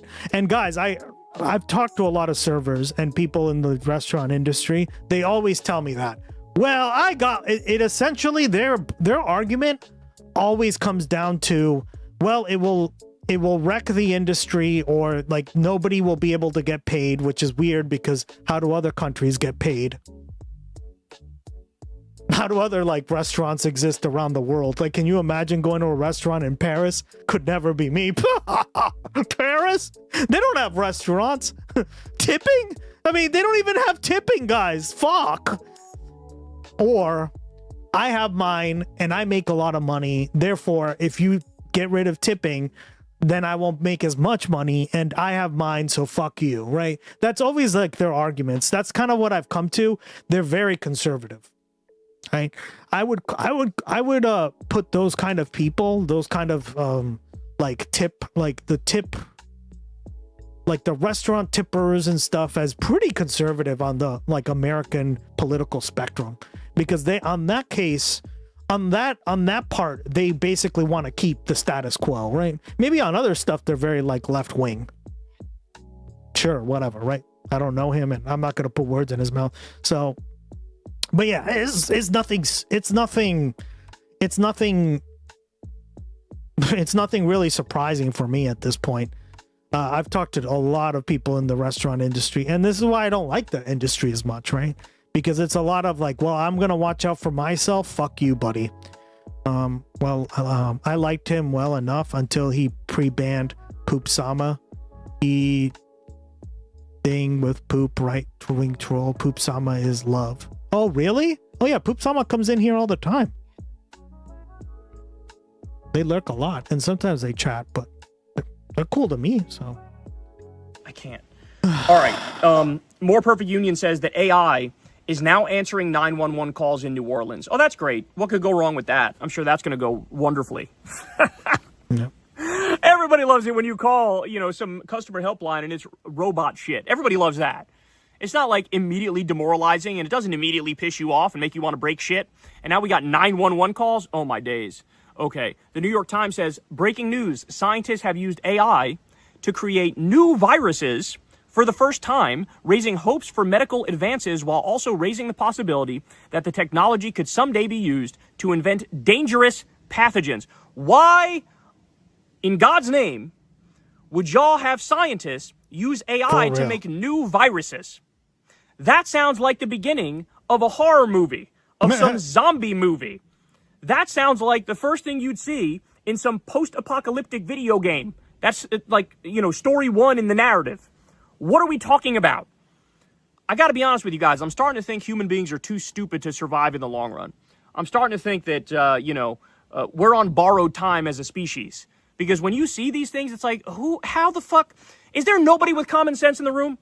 who chimes in and goes, you know what, bad idea. I'm not sure about that. Just like the gain of function shit. You know, bad idea. Maybe if we do gain of function research and we create a virus, that virus gets out and that causes a pandemic and we don't have the treatments. Maybe we don't create new viruses and play God. Maybe we don't use AI to create new viruses and play God. Maybe we should stop motherfucking playing God. Have you thought about that? Oh my, and I'm not even religious. I'm not a religious person at all. But when I see humans trying to play God to this extent, I go, oh, hell no, stop. Stop it. We're not smart enough to deal with the consequences of this. We're just not. Curiosity is going to kill us, for sure. It is. We also have this. Police in Wisconsin used flock cameras to track a man who traveled to Michigan, where marijuana is legal, then back to Wisconsin, where it's illegal. They then used his travel as part of the probable cause justification to search his car for weed, and he was arrested. This is insane, because this right here is criminal. I'm not saying the guy who smoked the weed is criminal. I'm saying what they did to this guy is criminal. This is a rampant violation of this person's rights. We have a right to privacy in the Constitution. We have a right to protection from unreasonable search and seizure in the Constitution. This is unreasonable search and seizure without any doubt whatsoever. This is police state shit. This is tyranny, and it's being ushered in by Donald J. Trump and fucking Peter Thiel, who basically bought the government and has his tentacles deep inside of it. Okay? Trump is a total cuck to the Epstein class and the AI tech demons and Mark Andreessen and Peter Thiel and all these guys. And this is the fucking result. This is the result. So this is another thing I need Democrats to speak up and say, we're not okay with this. Take down every one of these motherfucking flock cameras. Every single one of them. He said it would destroy the restaurants and no one would ever eat out again. Yeah, there you go. We don't want to live in this Orwellian-ass society. It's objectively not true, right? Then how can every other country not have tipping? Where everybody knows every little fucking thing you say or do. I don't know. It's not really my opinion either. Just look at around the world. They don't do tipping, and it's cheaper, and it's just about the same price as here, and for some reason they get away with it. How come we can't? Right? So, isn't Peter Thiel hiding in Argentina? 24/7. Fuck that. Fuck that. No, we need to be free citizens. Freedom actually should mean something. Jesus Christ.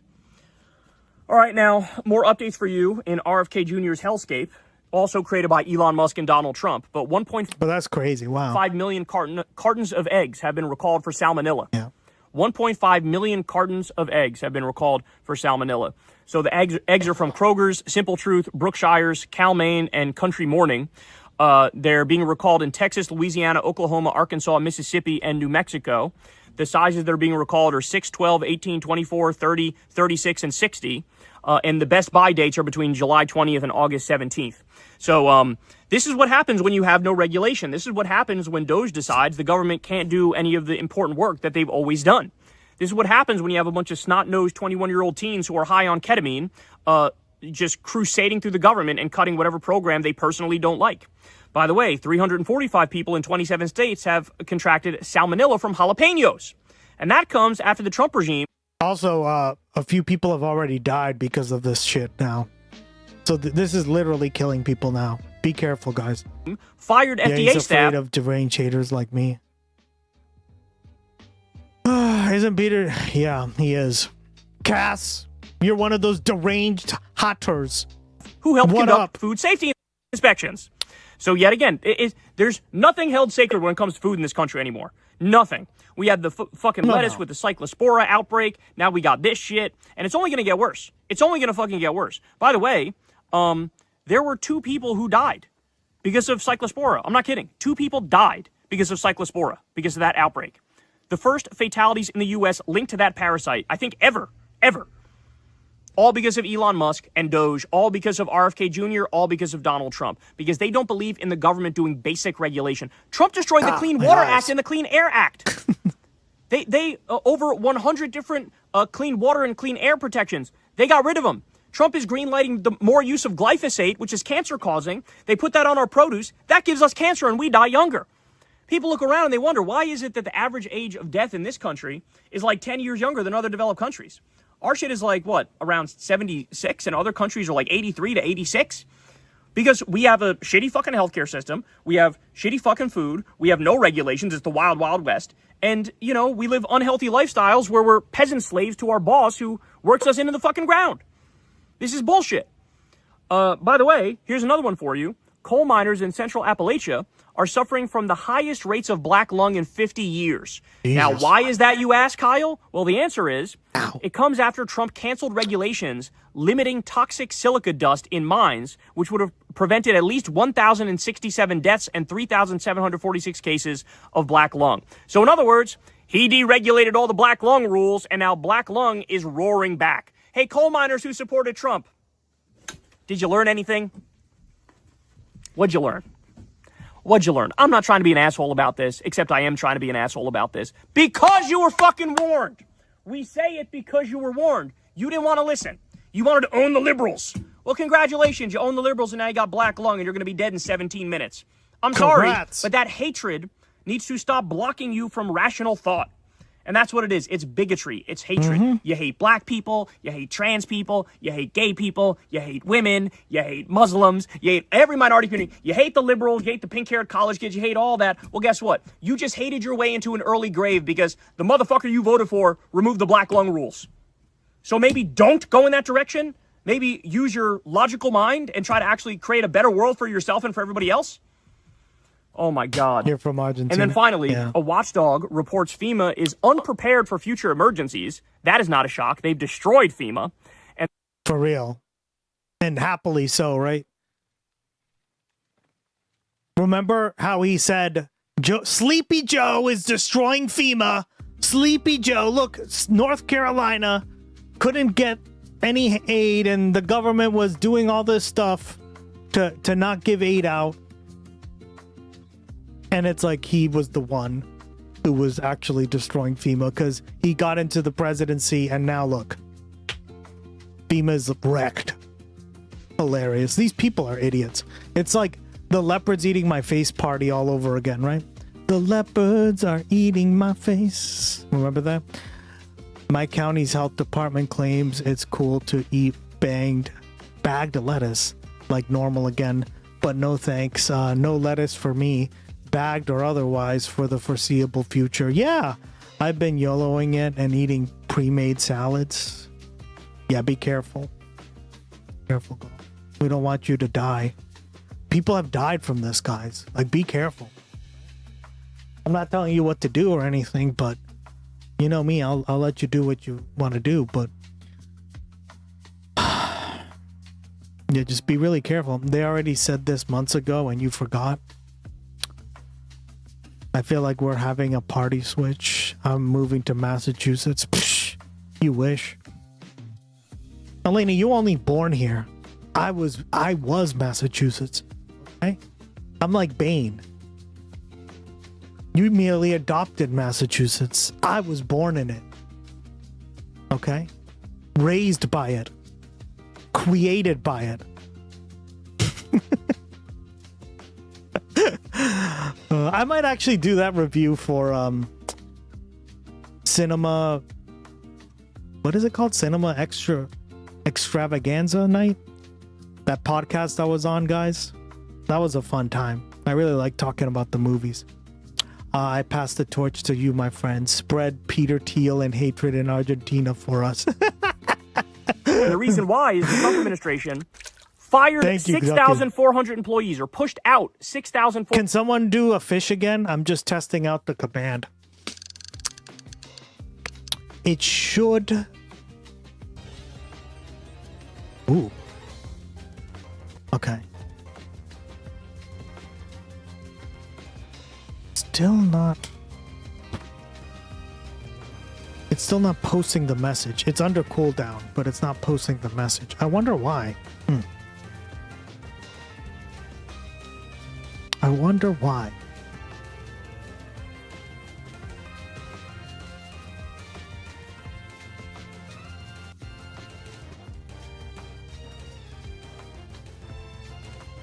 I used to go to mass all the time.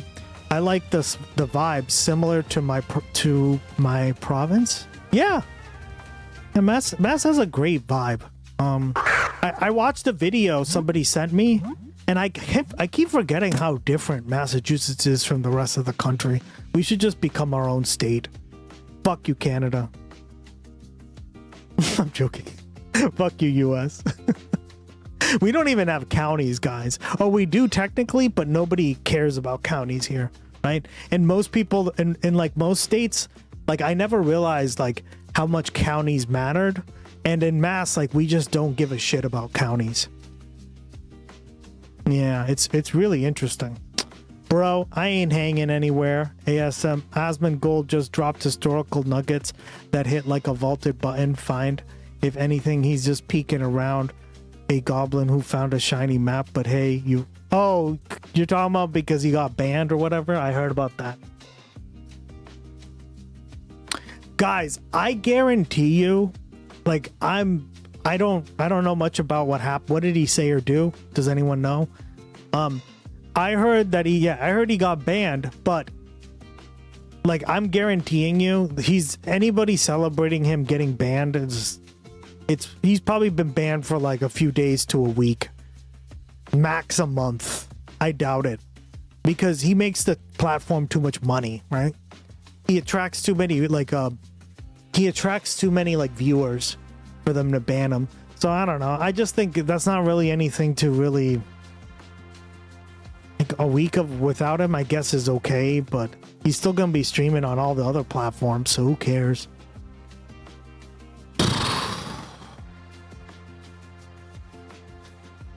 Vloggy, what did Admin Goal say to get banned?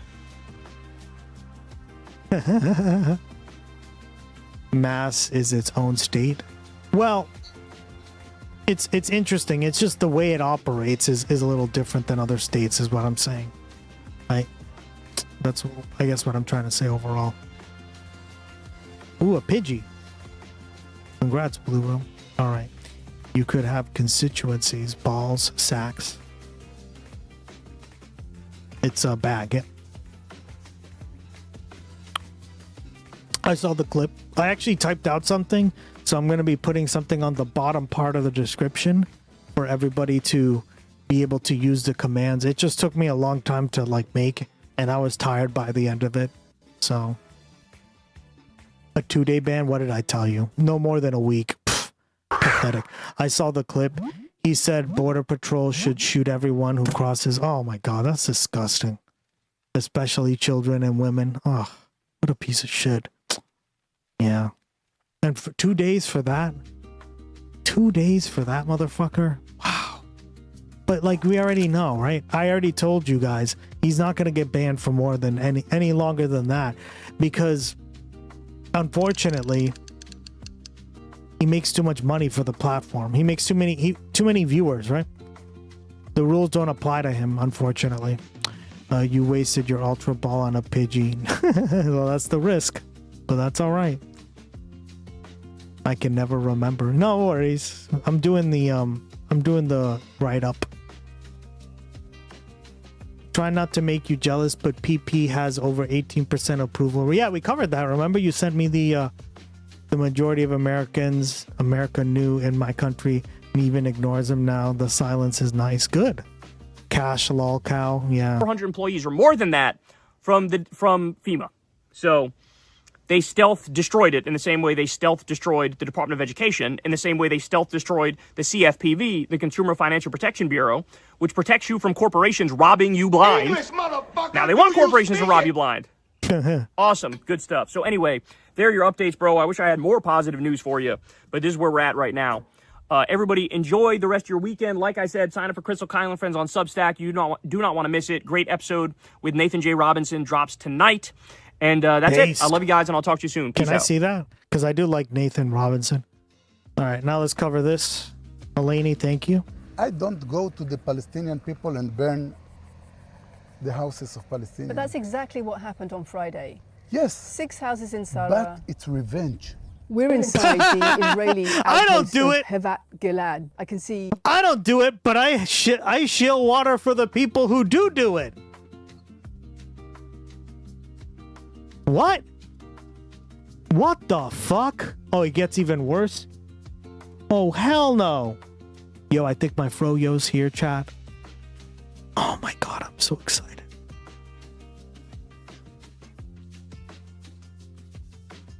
Caravans, sheds, simple block housing spread over several hills in both directions here. This outpost is very close to a number of Nathan Palestinian J. villages. Robinson. Yeah, that's the guy from oh my god. He's the news reporter. You don't know who he is, Blue Room? Or am I getting his name wrong? I feel like I'm being stupid right now. It gets so much worse. My froyo's here. Yeah, my friend. I don't know if you heard, Blue Room, but my friend was like, hey, can I get you some froyo? And I was like, no, you don't have to do that. Don't worry. And she got me some froyo. So apparently it's coming. I asked for the cheesecake. It's like some of the best froyo I've ever had. I'm not a big fan of froyo, but she mentioned the place. And I was like, oh yeah. I was like the kid with the face. You know which one I'm talking about, the meme. Oh yeah, pay attention. Oh, I know. Damn right. Current affairs, yep. The nearest one is less than a mile I'm away. blanking on his name. Cheesecake froyo. You know, it's their cheesecake froyo is delicious because it's like homemade cheesecake too. It's like a small little mom and pop shop in Cambridge here. Yeah. Those Palestinian villages have reported settler attacks over the past week. This has happened after a security guard from here in Havat Gilad was shot dead by a Palestinian man in a confrontation nearby. Oh my 4 God. Palestinians and another Israeli man were also killed in that confrontation. I think now, after they kill one Israeli people, we need to kill all the people in Tel and Sarah, even Jit and Farata. See? Why? Because we don't want it to happen again. It sounds like you're saying one Jewish life is worth hundreds or thousands of Palestinian lives. Not million. One Jewish life, it's 10 million, okay? That just sounds racist. Yes, I know. Wow. I know, but this is where did you find this? Because God chose us. Because of this, oh my God. These There you go, guys. Rejected by many Israelis. There you go. You can't make this shit up. Crucial to understanding the growing violence in the West Bank, which many extremist Israeli settlers see as land given to them by God. The Bible is the authorizing that this land belongs to us. Okay? Israel occupied it militarily. Yes, and under international law, that means that no civilian settlements can be built here. But the God not write in the Bible the international law. Ah, there so we you're go. a lawyer. Yeah. And you're saying fuck international law. Yeah. Law that really counts for you is the Bible. Yeah, of course.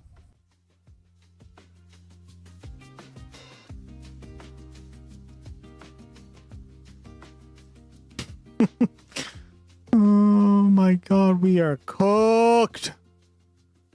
And this is who we're help fund their genocide. Democracy sausages. Yeah, we've gone over them with a few of the Australian chatters.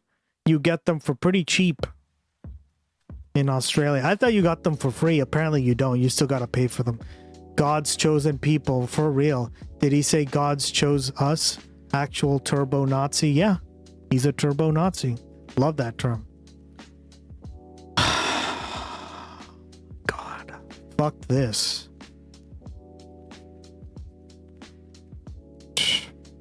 And then we got this.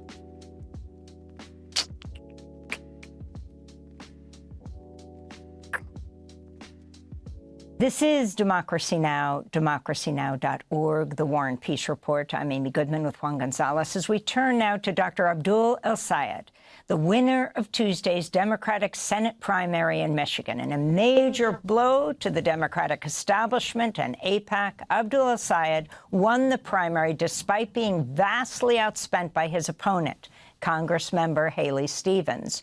Pro-Israel and pro-corporate super PAC spent over $60 million to oppose Abdul El-Sayed, a former... Literally $60 million down the shitter, right, guys? Wow.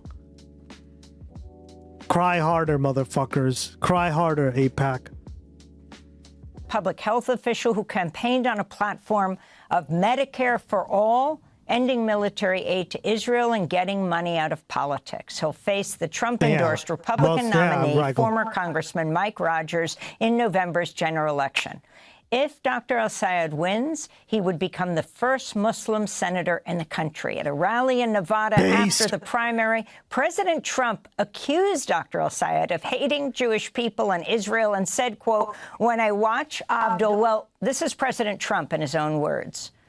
When I watch Abdul, he's full of shit. Oh, shit! Wow. Dr. Abdul El-Sayed was born and raised in... He's just becoming, like, he's becoming that fucking, like, retirement home elderly person. Ah, fuck you! Detroit area to I went with my friend to visit, like, their grandma in the fucking nursing home, right? And that's exactly how she acted. She was like, ah, fuck you! Immigrant parents called out Republicans on Wednesday, including his opponent Mike Rogers, after the National Republican Senatorial Committee issued a statement that referred to him by his full name, Abdulrahman Mohammed El-Sayed. They think that you want to use my whole name against me. Mike, listen, man, if you can't say the name, it's Abdurrahman, keep the name out your damn mouth. Oh! I'll be happy to give you lessons. Fuck yeah! For more, we're joined now from Ann Arbor, Michigan, by Dr. Abdul El-Sayed, the Democratic nominee for Senate in Michigan. Welcome to Democracy Now! Dr. El-Sayed, can you talk about... Is he the dark horse? Is he the dark horse? Remember, we keep talking about who is going to be the dark horse candidate that is running for president. Is it going to be him? Because he was born in the United States, right? I'm pretty sure he was, if I remember correctly. I'm trying to remember all his deets, right? Yeah.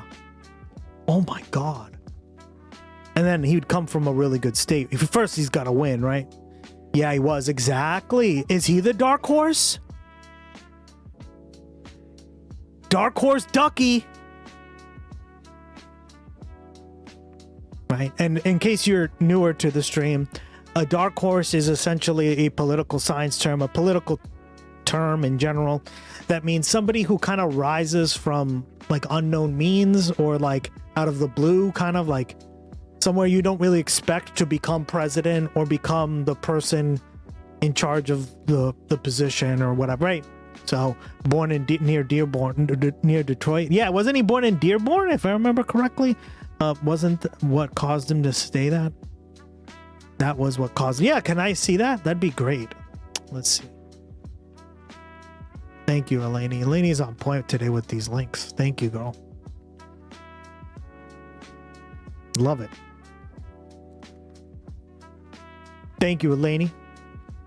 Israeli forces have intensified their brutal crackdown across Palestine's occupied West Bank as illegal Israeli settlers continue attacking Palestinian villages, mosques, and property with total impunity. The escalation follows a deadly confrontation near the village of Tal, southwest of Nablus, where at least 4 Palestinians and 2 Israeli soldiers were killed. Palestinian officials confirmed that armed Israeli settlers entered the area and provoked the confrontation. In its aftermath, Israeli forces launched sweeping raids, tightened movement restrictions, and detained dozens of Palestinians in Sad. Further arrests were reported across Ramallah, Jenin, Hebron, Bethlehem, and Tulkarem. At the same time, illegal Israeli settlers carried out a series of attacks on Palestinian communities in various occupied West Bank villages. 2 mosques were targeted in arson attacks, including a newly built mosque in Kusra, where slogans including Jewish revenge were spray-painted on their walls. Wow. Settlers also attacked Palestinian workers and set fire to equipment at a stone-cutting facility near Ramallah, while similar attacks were reported in Kalkilia and other parts. You know, I really like the fog effect that I did. Look how good it looks, chat. Wow, it looks pretty damn good. Wow, this is horrible. Yeah, for real. Parts of Palestine where slogans, now that it's over, including Jewish revenge, were spray-painted on their walls. Oh my God, what the fuck? Settlers also attacked Palestinian workers and set fire to equipment at a stone-cutting facility near Ramallah, while similar attacks were reported in Kalkilia and other parts of Palestine. So yeah, what Eleni's saying is that this is what triggered that guy being like, fuck them all, kill them all. That's fucked. Occupied West Bank. Amid Israel's brutal crackdown, a 6-month pregnant Palestinian woman lost her unborn baby after Israeli forces delayed her ambulance for more than 30 minutes at a checkpoint near Nablus, according to Palestinian health officials. The latest violence comes against the backdrop of a broader escalation across Palestine's occupied West Bank since October 2023. According to Palestinian prisoner advocacy groups, more than 24,000 Palestinians have been detained during that period. Well, most of the settlers are in the West Bank, right, Eleni? So that makes sense. In July 2026, more than 9,000 Palestinians remain in Israeli prisons, including over 3,200 held. Certainly looks like a war zone to me. Without charge or trial under Israel's administrative detention system. This is so fucked. Your victory. I'm going to give you lessons. For more, we're joined now from Ann Arbor. Republican Senatorial Committee issued a statement that referred to him by his full name, Abdulrahman Mohammed El Sayed. They think that you want to use my whole name against me. Mike, listen, man, if you can't say the name, it's Abdulrahman, keep the name out your damn mouth. Damn right. I'll be happy to give you lessons. For more, we're joined now from Ann Arbor. Oh, look, there was Mallory McMorrow in the back. Michigan by Dr. Abdul El Sayed. That's so funny. The Democratic nominee for Senate. Is Stevens there? Now. Mallory McMorrow. Yeah, I think, is that Stevens back there? I can't tell. Now from Ann Arbor, Michigan by Dr. Abdul El Sayed, the Democratic nominee for Senate in Michigan. Welcome to Democracy Now! Dr. El Sayed, can you talk about your victory and what it means the next day to stand with your Democratic opponents as you all came together for the general election in November? Amy, thank you so much for having me. We're honored and excited to have earned 750,000 stakes in democracy from folks across the state of Michigan who believed that our message to get money out of politics, put money in pockets past Medicare for all, is the way forward for our state and for our country. It's an answer to the challenges that they face. We came through an unprecedented amount of outside spending against us, nearly $70 million, got outspent 11-1. But the power of our message and the power of the people who carried it up and down our state, knocking 200,000 doors in the last 2 weeks of the campaign alone, they made the difference for us. We have an opportunity now, though, to unite around the opportunity that unites us all, which is way bigger than any differences we might have had in the primary, which is... I've been to Ann Arbor. God, Canada's right there. Can you imagine that? Could never be me. Oh, wait. To defeat Mike Rogers, who is... I'm glad you liked Massachusetts Blue Room. I'm glad you really liked it as a Canadian. I was wondering what Canadians thought of it. Yeah, it's a different place, that's for sure. Of course, a bootlicker for Trumpism, and would be a rubber stamp for everything Donald Trump wants to do for the next 2 years, should he be elected. This is a guy who spent his time in Congress voting to raise prescription drug prices because he took over $1 million from the pharmaceutical industry. He's a guy who architected the legislation that kicked off the opioid epidemic when I was in high school. And we have to defeat him because, of course, he's in thrall to Donald Trump. He would rubber stamp these wars that are raising our gas prices. He would rubber stamp the continued assault on our government, for which we have to now be dodging lettuce because it's not safe. So we have an opportunity to come together across our differences to build something that is about beating Trumpism, beating Mike Rogers, and I'm looking forward to the next 13 weeks. And Dr. El Sayed, Medicare for all, universal health care has been at the heart of your campaign. Why do you think it has resonated so much? And how, if you were to succeed and be elected to the Senate, how would you accomplish this when it has eluded, the universal health care has eluded so many previous Democratic administrations in the past? Yeah, and thank you for the question, because I think it is at the heart of what so many people are suffering right now. There's not a place that I go across the state where people don't tell me, I'm so worried about what happens if I get sick. And I'm insured because my deductible is, what, $6,000, $10,000. It would put me into bankruptcy, which is why across this country, we hold $225 billion in medical debt. Nearly a third of households in this country carry that debt. We don't have to have that. What Medicare for All would be is guaranteed health insurance through the government without having to worry about a copay, a deductible, a premium. It's there from cradle to grave. You don't lose it if you turn 26 or get married, get divorced, get a job, lose a job, turn 65. Always you can lose health insurance right now. And you don't have to worry about being in network or out of network, you are covered. That opportunity, that security is something people across my state want so deeply. Now, we have an opportunity, I think, rather than to shy away from our biggest, boldest ideas, to carry them forward with us, to have the conversations about what's possible in the communities where they tell us that nobody's interested. Well, turns out people really are. I've been up and down the state, 110 different cities. You can go up north. You can be at a church in Detroit. You can be in Grand Rapids. People are... My dumbass, I didn't know how to do that. I was asking, like, huh? how are you going to secure healthcare for me and my family? Medicare for All would do just that. Now, look, we've got 2 years under this administration while I'll be in the U.S. Senate. And my job is to throw as much sand in the gear. When Hassan visited Dearborn a few months ago, he worked out with Abdul on stream. I mean, did he really? That's so funny.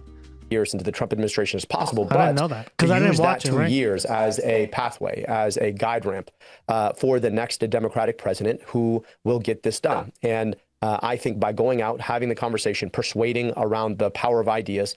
Needlessly hot take during a time when scrutiny of Putin should be increased, not deflected. Yeah.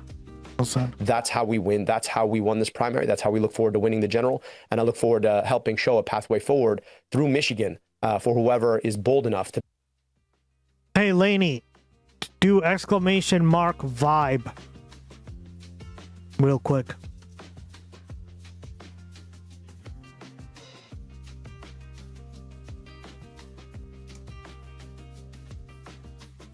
Congrats on hitting 100 messages. Somehow I missed that. I heard he can bench more than Azan. Yeah, let's see. Lainey brings energy with quick shares, playful roasts, and casual pop culture references. Okay. They enjoy teasing Gloggy and Gus. Don't I know it? Dropping inside jokes. Don't I know it? And a blend of human, genuine commentary on topics like AI and confidence. Their vibe is friendly, mischievous, sorry. The way the chat was cutting it off. Mischievous, with a dash of cryptic fun. Teasing pop culture, friendly roast, casual chatter, inside jokes. Pick up the idea that we really can't have healthcare in this country moving forward.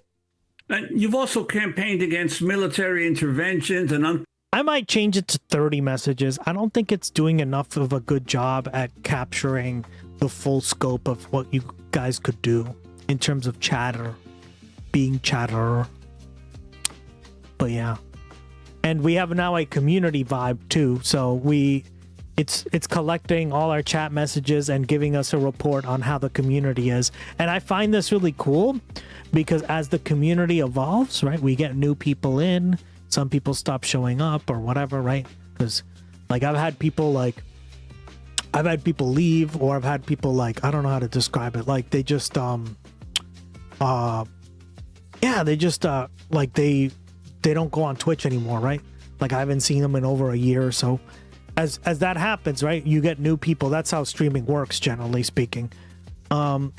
It's going to change kind of like the algorithm of it. So that should be pretty interesting. We can't pretend that if Trump and Putin get removed, everything will go back to normal because everything was never good. Yeah, well said. Conditional military support for Israel and other countries. How do you feel the American electorate? Shout out to Rycron. He still supports me, even though he doesn't even watch. I'm like, dog, what the hell? Thank you so much, though. I appreciate it. I got your message.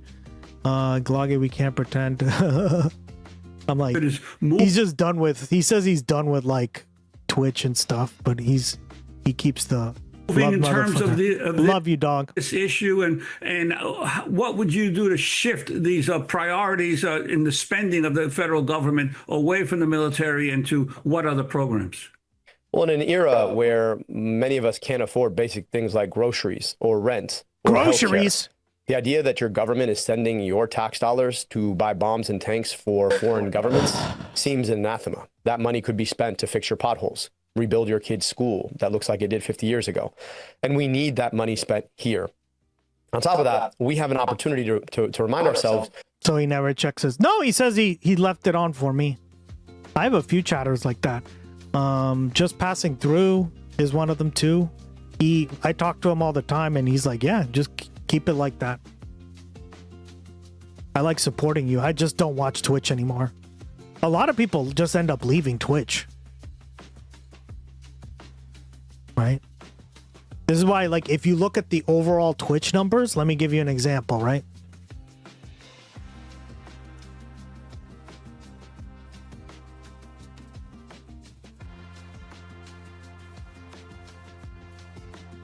So, like, this is how streaming works in general, right?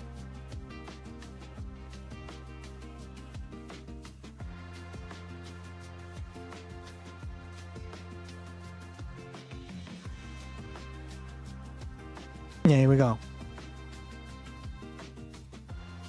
Here we go, guys. Ah, cool. Yeah, no. Did Gloggy misgender Laney? I don't know. Okay, watch this. Right, this is from Twitch's like own revenue data, right? All right, look at this, guys. I was wondering why I noticed like some days are dead and some, right? Well, okay.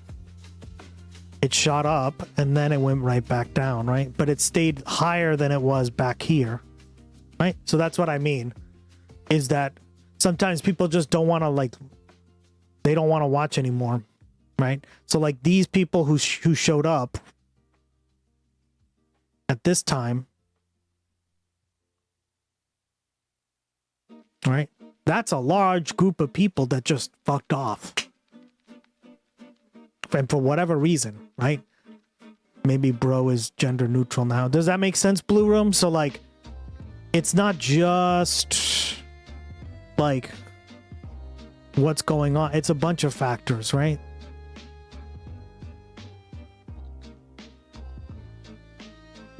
Let me see. Wait, that's the viewership. Where is it? Bro is gender neutral. Maybe. I think bro is gender neutral, right? Kind of like girl now. Where is it?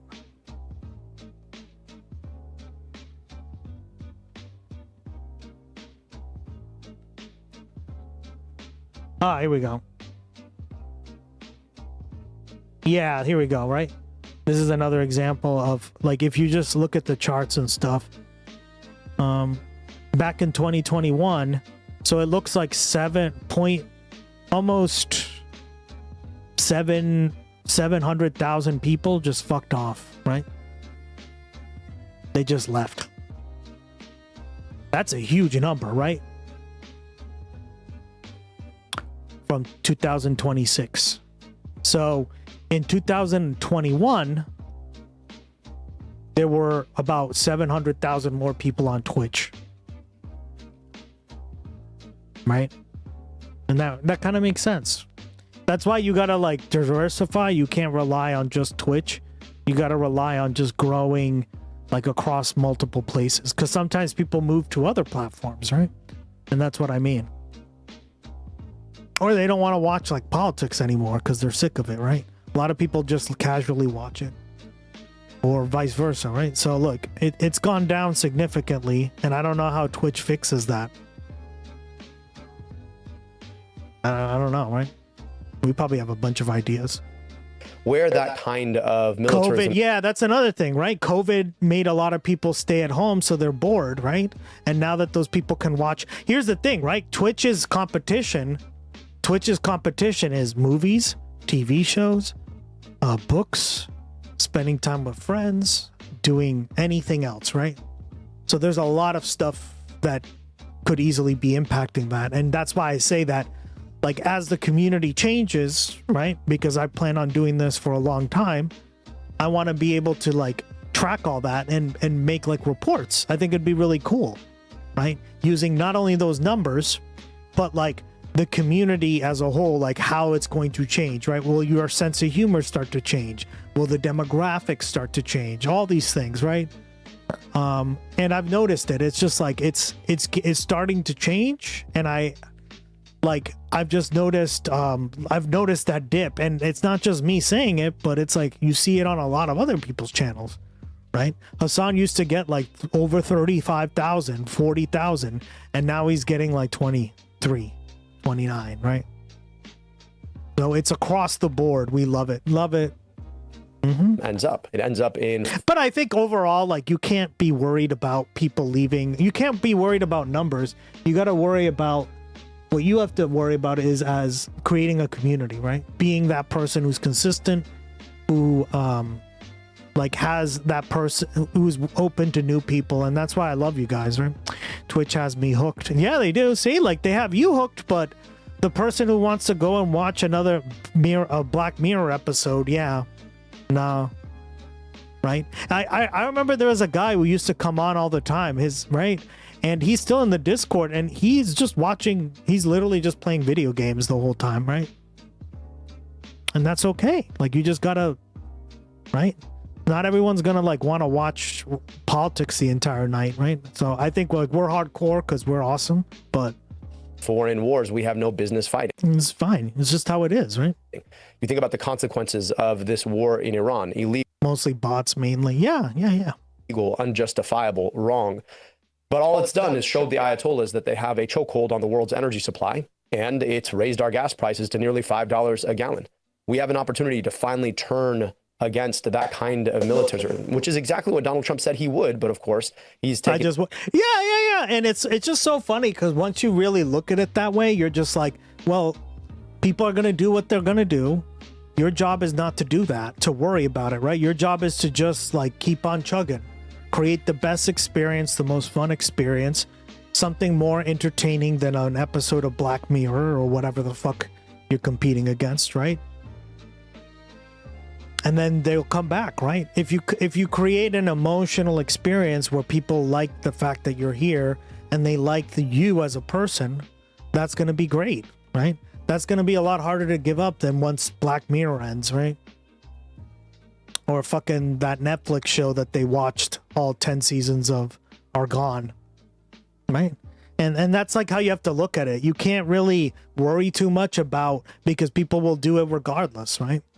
They love their TV shows or movies or whatever the fuck, right? Didn't the Spider-Man movie make like $1 billion the first day? Jesus, that's people desperate for like going to see a movie that's good, right? There you go. So that's competition for Twitch too, right? But I don't know. I think overall, you got to look at it like more positively, right? That's how I try to view it, guys. As to I don't know how many conflagrations in the last year alone. We need to end that. So when you streaming, and Mike Rogers, the guy I'm running against, he would be. I come here exactly. I come here because I love Gus as a person. Exactly. Thank you. Right. So like, you're not gonna get the same experience watching like Spider-Man or Black Mirror, right? Because it's to a lot of people it can be kind of isolating, but some people like that. Because some people are more into that kind of like isolated and there's nothing you can do, right, guys? So you just have to look at it from like a marketer's perspective, right? This is why like one thing I have learned in all my jobs, right, is this like idea of market analysis, right? Like you have to analyze the market, meaning like everybody doing their own thing, right? I don't mean like cash markets or stock markets, right? I mean like what everybody's doing with their free time. And you just got to be confident and be like, yeah, right? And I love you guys because my numbers are up, so I don't give a fuck, right? But I'm just saying, I noticed that Twitch is not doing so well, right? It's doing less so. And that might be one of the reasons, right? So, Gus, can we Pokemon battle each other one day? Yeah, I'm working on it. It's just a little more complicated, Eleni. It's a little more complicated, and there's going to be a box so you can organize all your Pokemon, your Glogimon. A check. Will we use Pokemon Showdown? It's going to be something similar to that, sure. It's going to be on the stream. You're going to really enjoy it. It just takes a little more work, that aspect of it. Excuse me, he would be... I think somebody has a legendary. I forget who. They caught a legendary. Oh shit, a Sigalith. Nice. A rubber stamp for exactly Whoever what has that legendary is, I forget who it was. They caught like a Calyrex, I think it was, right? I was looking at the list. Donald Trump wants to do, and we need a check, which is why we're going to take him on. We're going to show him. Well, let me look it up because it's gonna bother me.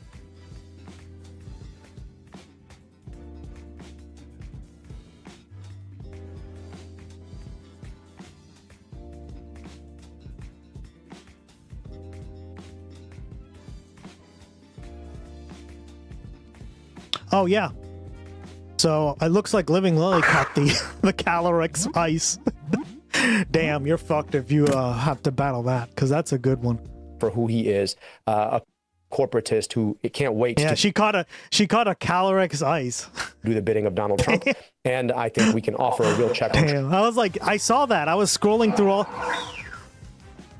Nice, good job, Blaney. Look at that. Watch me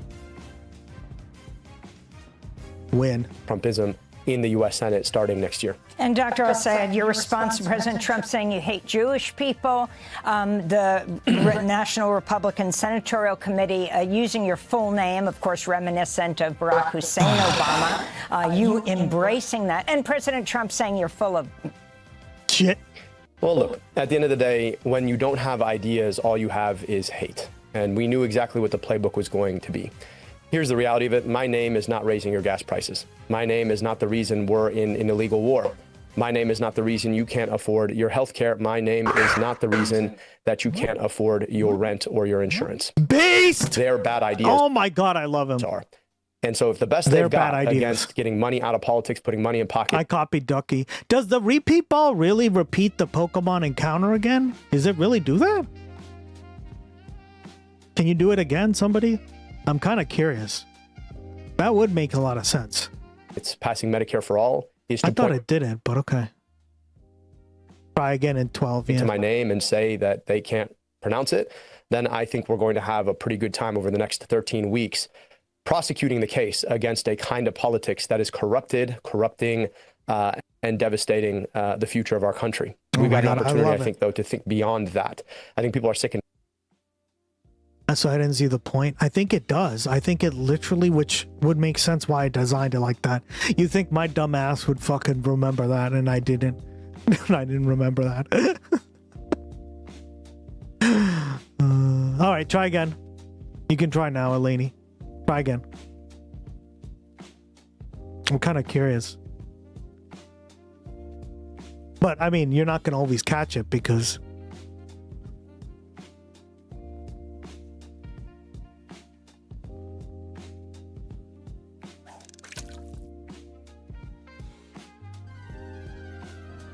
No, you just got very lucky and you caught 2 Sigaliths in a row for some reason. Tired of this politics of hatred.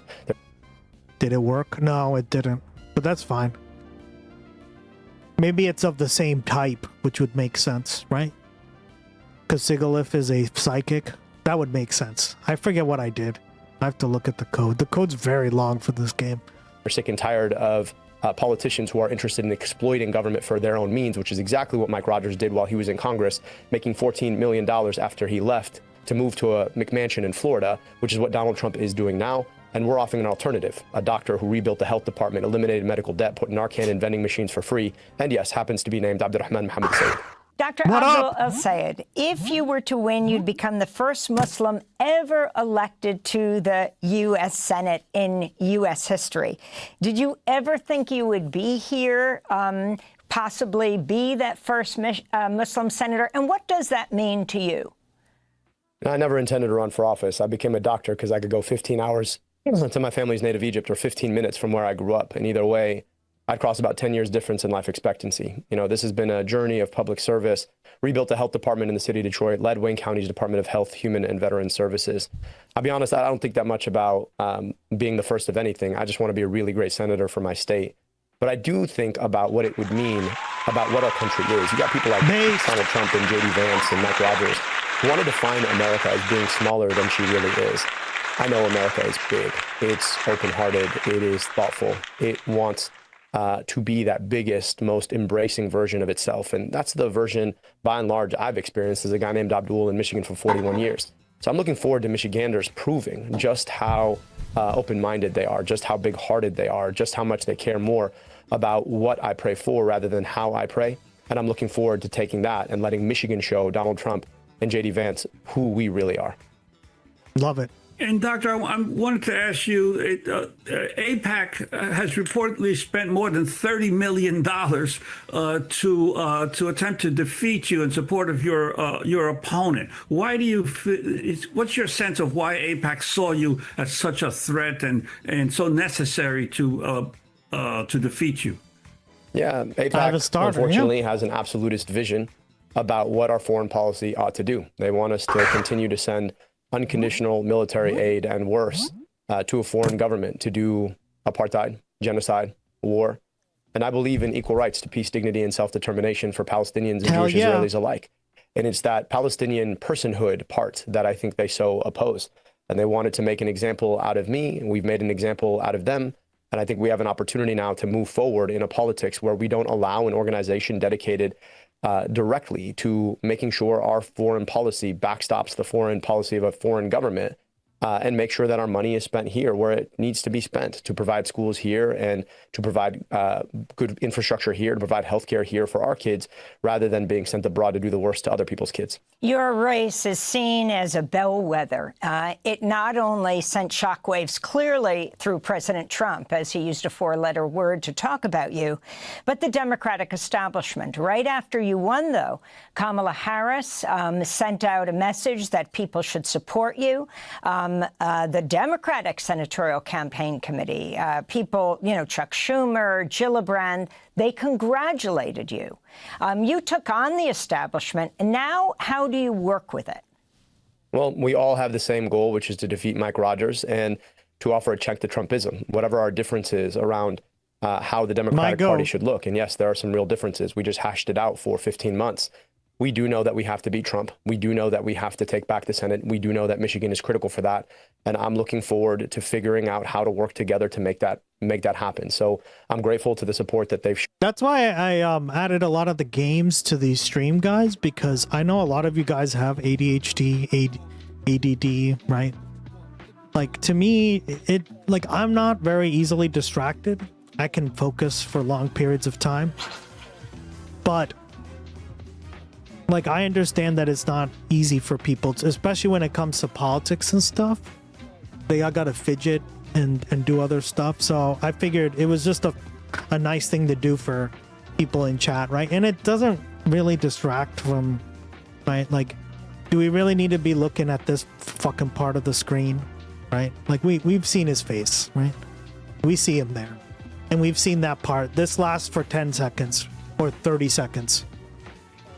That's the way I kind of view it, right? Everything's like about negotiating with that kind of stuff. When you hear something, yeah, exactly. It's really not like, it's very small interruptions. It doesn't really affect, it doesn't bother me, so it shouldn't bother most people, right?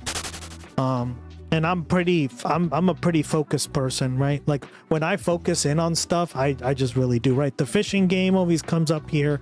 None of that stuff really bothers me, so I think for most part you guys have agreed with that. So, that's what a premiere does do. I love that emo. We're getting a Glocky right emo. Yeah, so at first I think some people didn't like it, but now they've grown used to it. So I love it. Shown us since our victory, and looking forward to locking arms to do what needs to be done to take on Trump and Trumpism. Now, look, I don't think about this as a question about the future of a party. I think about this as the question of the future of Michiganders' lives. And I love that emote. I'm focused on Ice Beans nailed that emote. He nailed it. Getting money out of politics, putting money in pockets, passing Medicare for all, which is what I intend to do when I get to the U.S. Senate. I'm looking forward to working with anybody and everybody who's willing to help us do that, to provide relief. Also, when you buy 10, you get in the newer games, you get one regular. Yep, for free. For Michiganders who are struggling right now. Thanks for watching Democracy Now! On YouTube. All right, and then someone posted this in the Discord. This should be fun. Oh, great. Thank you very much. Living Lily, she posted that. Cool. Thank you, girl. A bunch of stuff from the Discord. I like going over it to see if we should cover it or... I'm really just fed the fuck up. Like, I was thinking of taking my son out of preschool because of how damn expensive it is. Like, I just found out my daughter is in kindergarten, but she needs summer care, right? And I agree. That's why we're watching. So I was going to send her to my son's preschool. It'll be over $2,000 a month. A month to send them both to fucking daycare so I can work. $2,000 a month. That's more than my rent. My rent is $1,500 a month, though. My car payment is $600 a month. My insurance is $200. It's fucking... And I don't even have health care. I don't even have fucking health care. My kids are on fucking chip. I like, what the fuck do they want us to do? I'm so fed up. I'm so... Like that guy that burned the warehouse down. I'm really just fed the fuck up. Like, I was thinking of... I forgot, you can't use your mouse. Taking my son out of preschool because of how damn expensive it is. Like, I just found out my daughter is in kindergarten, but she needs summer care, right? I'm trying to make it bigger for you guys, but I can't make it bigger. You can't zoom in on So I was going to send her to my son's preschool. Better late than never. Wow, this never happens. God, could you arrive on time next time, girl? Jesus. I'm joking. It'll be over today, Junior. $1,000. Oh my God! Congrats. Congrats, girl. Today, Junior. I love that. Remember we watched that?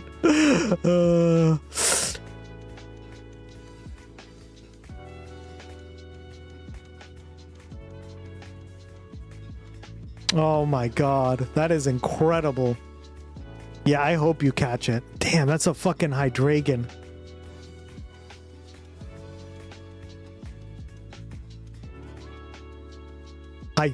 How do you say it in German? It's Hydragon, right? Dragon. That's like what it comes from.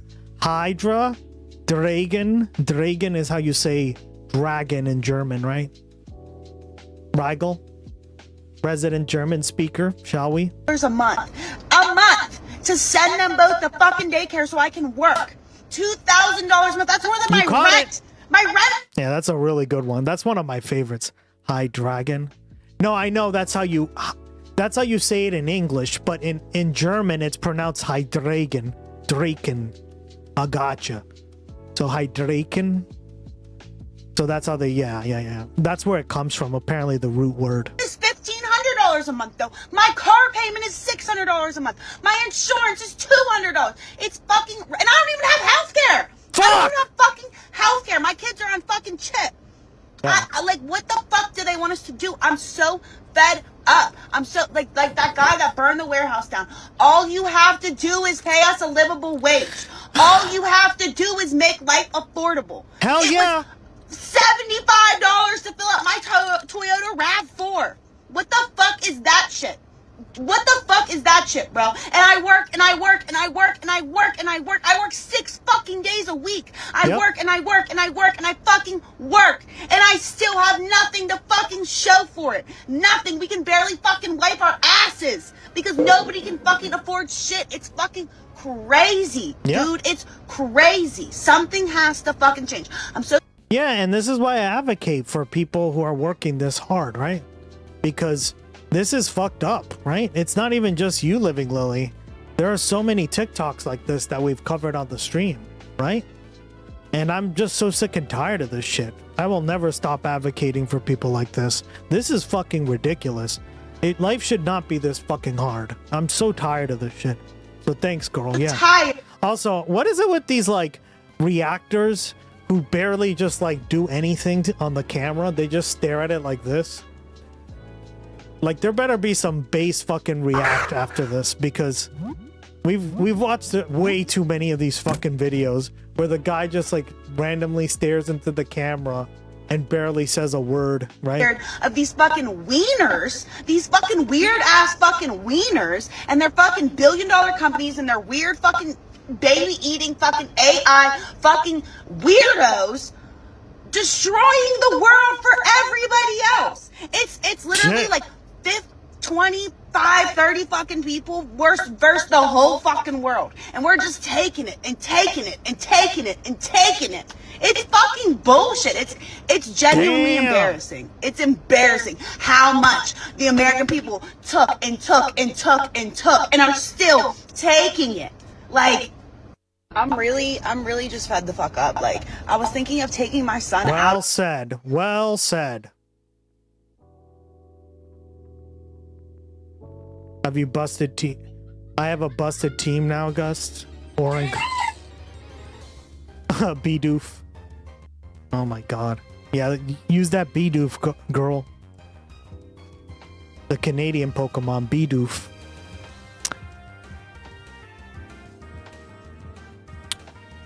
It's like the cat getting screamed at by the woman meme. Yeah, exactly. Completely name and gem. Gotcha.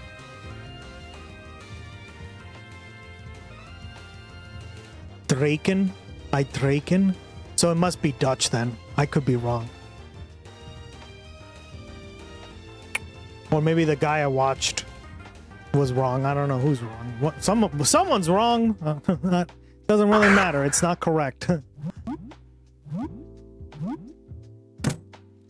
Yeah, but that's in German, right? In German, it's... You work and I work and I work and I work and I have nothing to fucking show for it. And I work and I work and I work and I work and I work. And I have nothing, nothing, nothing, and I work and I work and I work and I work and these fucking whiners can go eat their whiners instead of not paying us shit. Stop fucking me in the ass. I'm done. I'm fucking done. Oh my god, that is incredible. What up? Thank you.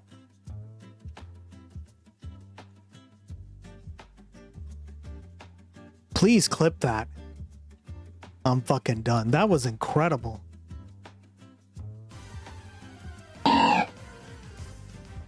Oh my god. Wow. Please try again because it's not going to work otherwise. You might have to clip it at the end of the stream. I saw TikTok that I posted Trump supporters being almost in tears about how they aren't, how things are expected. Yeah, send it to me. We'll watch that as the end. Based.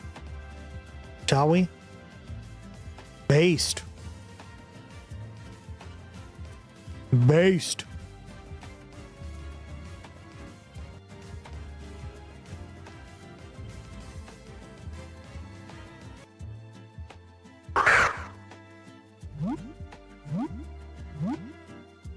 Based.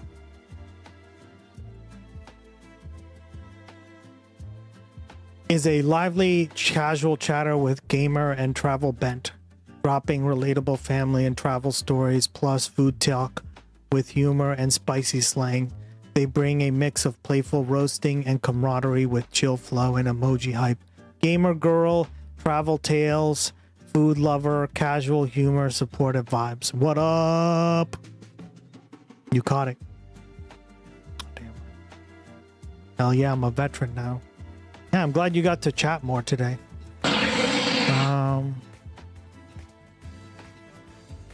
Ooh, that's another good one. Gudra, not the best one, but I really like Hydreigon. Hydreigon's cool.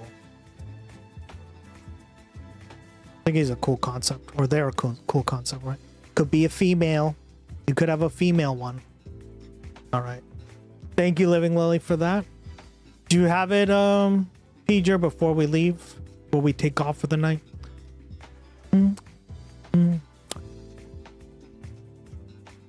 All the dragons are epic. Yeah, I like all the dragons.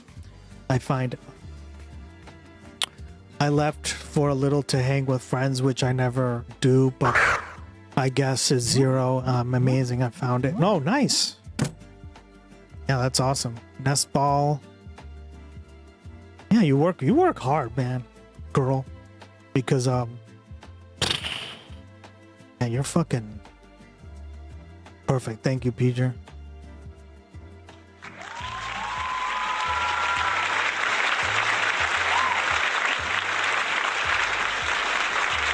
Thank you. Thank you. Thank you. Thank you. Thank you. Thank you. Thank you. Thank you. Thank you. Thank you. Thank you. Thank you. Thank you. Thank you. Thank you.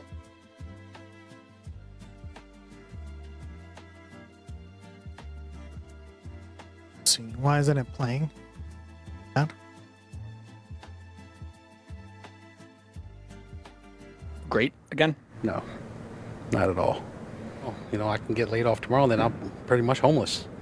Because, you know, you can't save now. Every dollar you have has to go to gas, groceries, bills, rent. Does America feel great again? Not in the way everyone wanted, with gas prices, and you just can't afford to breathe at this point. Damn, everyone's gloggy balling it up. Oh my god, we gotta call it that from now on. Gloggy ballin'. Deals think. I love that. Good job, man.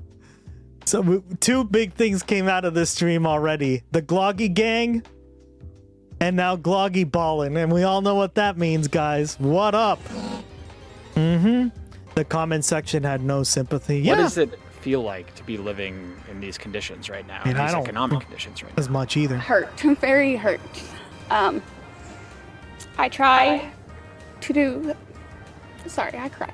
I try to do a lot for my kids, and I can't do much. It's hard, especially as a father. No. Because you ain't got that extra cash to go and spoil your kids. So it's pretty difficult. The middle class is definitely being affected. Low class might as well, crawl in a hole because they can't afford anything. Drill, baby, drill just didn't go, I don't think. You still can't beat inflation. Yeah. No matter what. Well, it seems we never catch up. Yeah. No matter what. We're always behind the 8 ball. Does America feel great again? No, not at all. Well, you know, I can get laid off.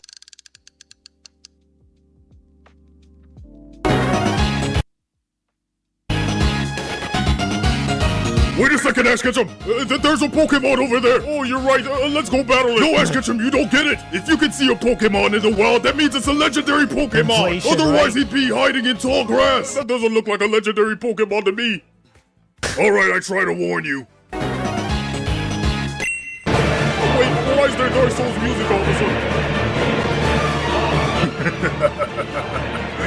Oh, God.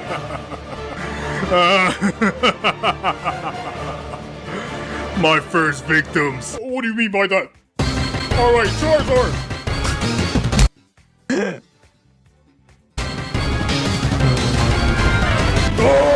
the money I would have been able to put towards that house just went to help Bailey survive. What's happening? When I was unemployed. Yeah. There you go, bro. Can you get on with it? You act like I have all day here. Just wait a minute.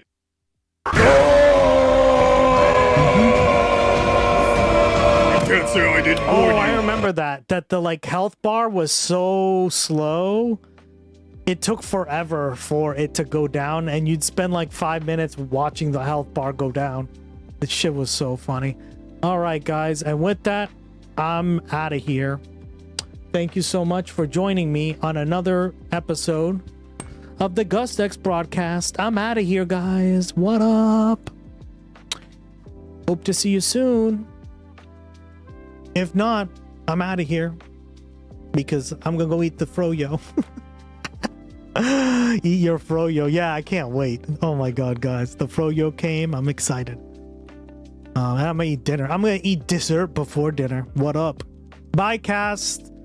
Thank you so much, girl. I'll see everyone tomorrow. Thanks, Gus. Yeah, thank you, Rigel. Thank you, Laney. I'll let you know how the froyo was. Amazing. Bye, guys. See you soon. Josephus and Skelly, Ducky, Eddie Bombay, Ice Beans, Just Passing Through, and Living Lily for being patrons. Can't do it without your support, guys.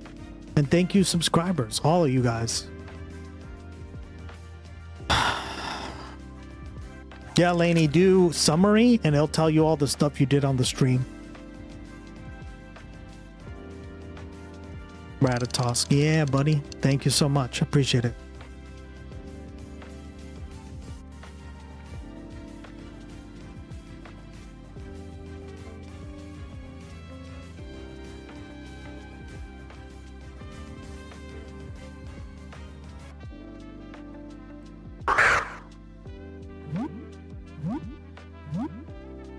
Who shall we raid today?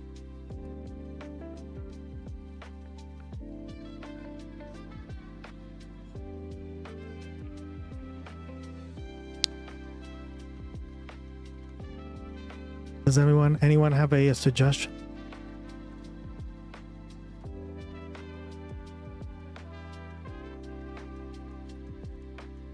Oh, let's raid Raptor Blue. We haven't raided him in a while. He lurks in here all the time. Cool.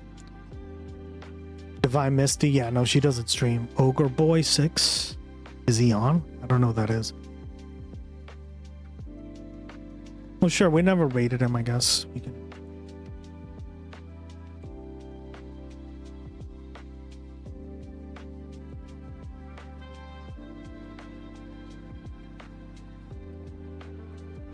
Let's see. What is he covering? Right. Oh, but he's followers only. I'm trying not to do that. Yeah, let's I did tell Raptor Blue I was going to raid him because he's chill as fuck. Thanks for the stream. You're welcome. Yeah. All right. Let's do it. Let's fucking go.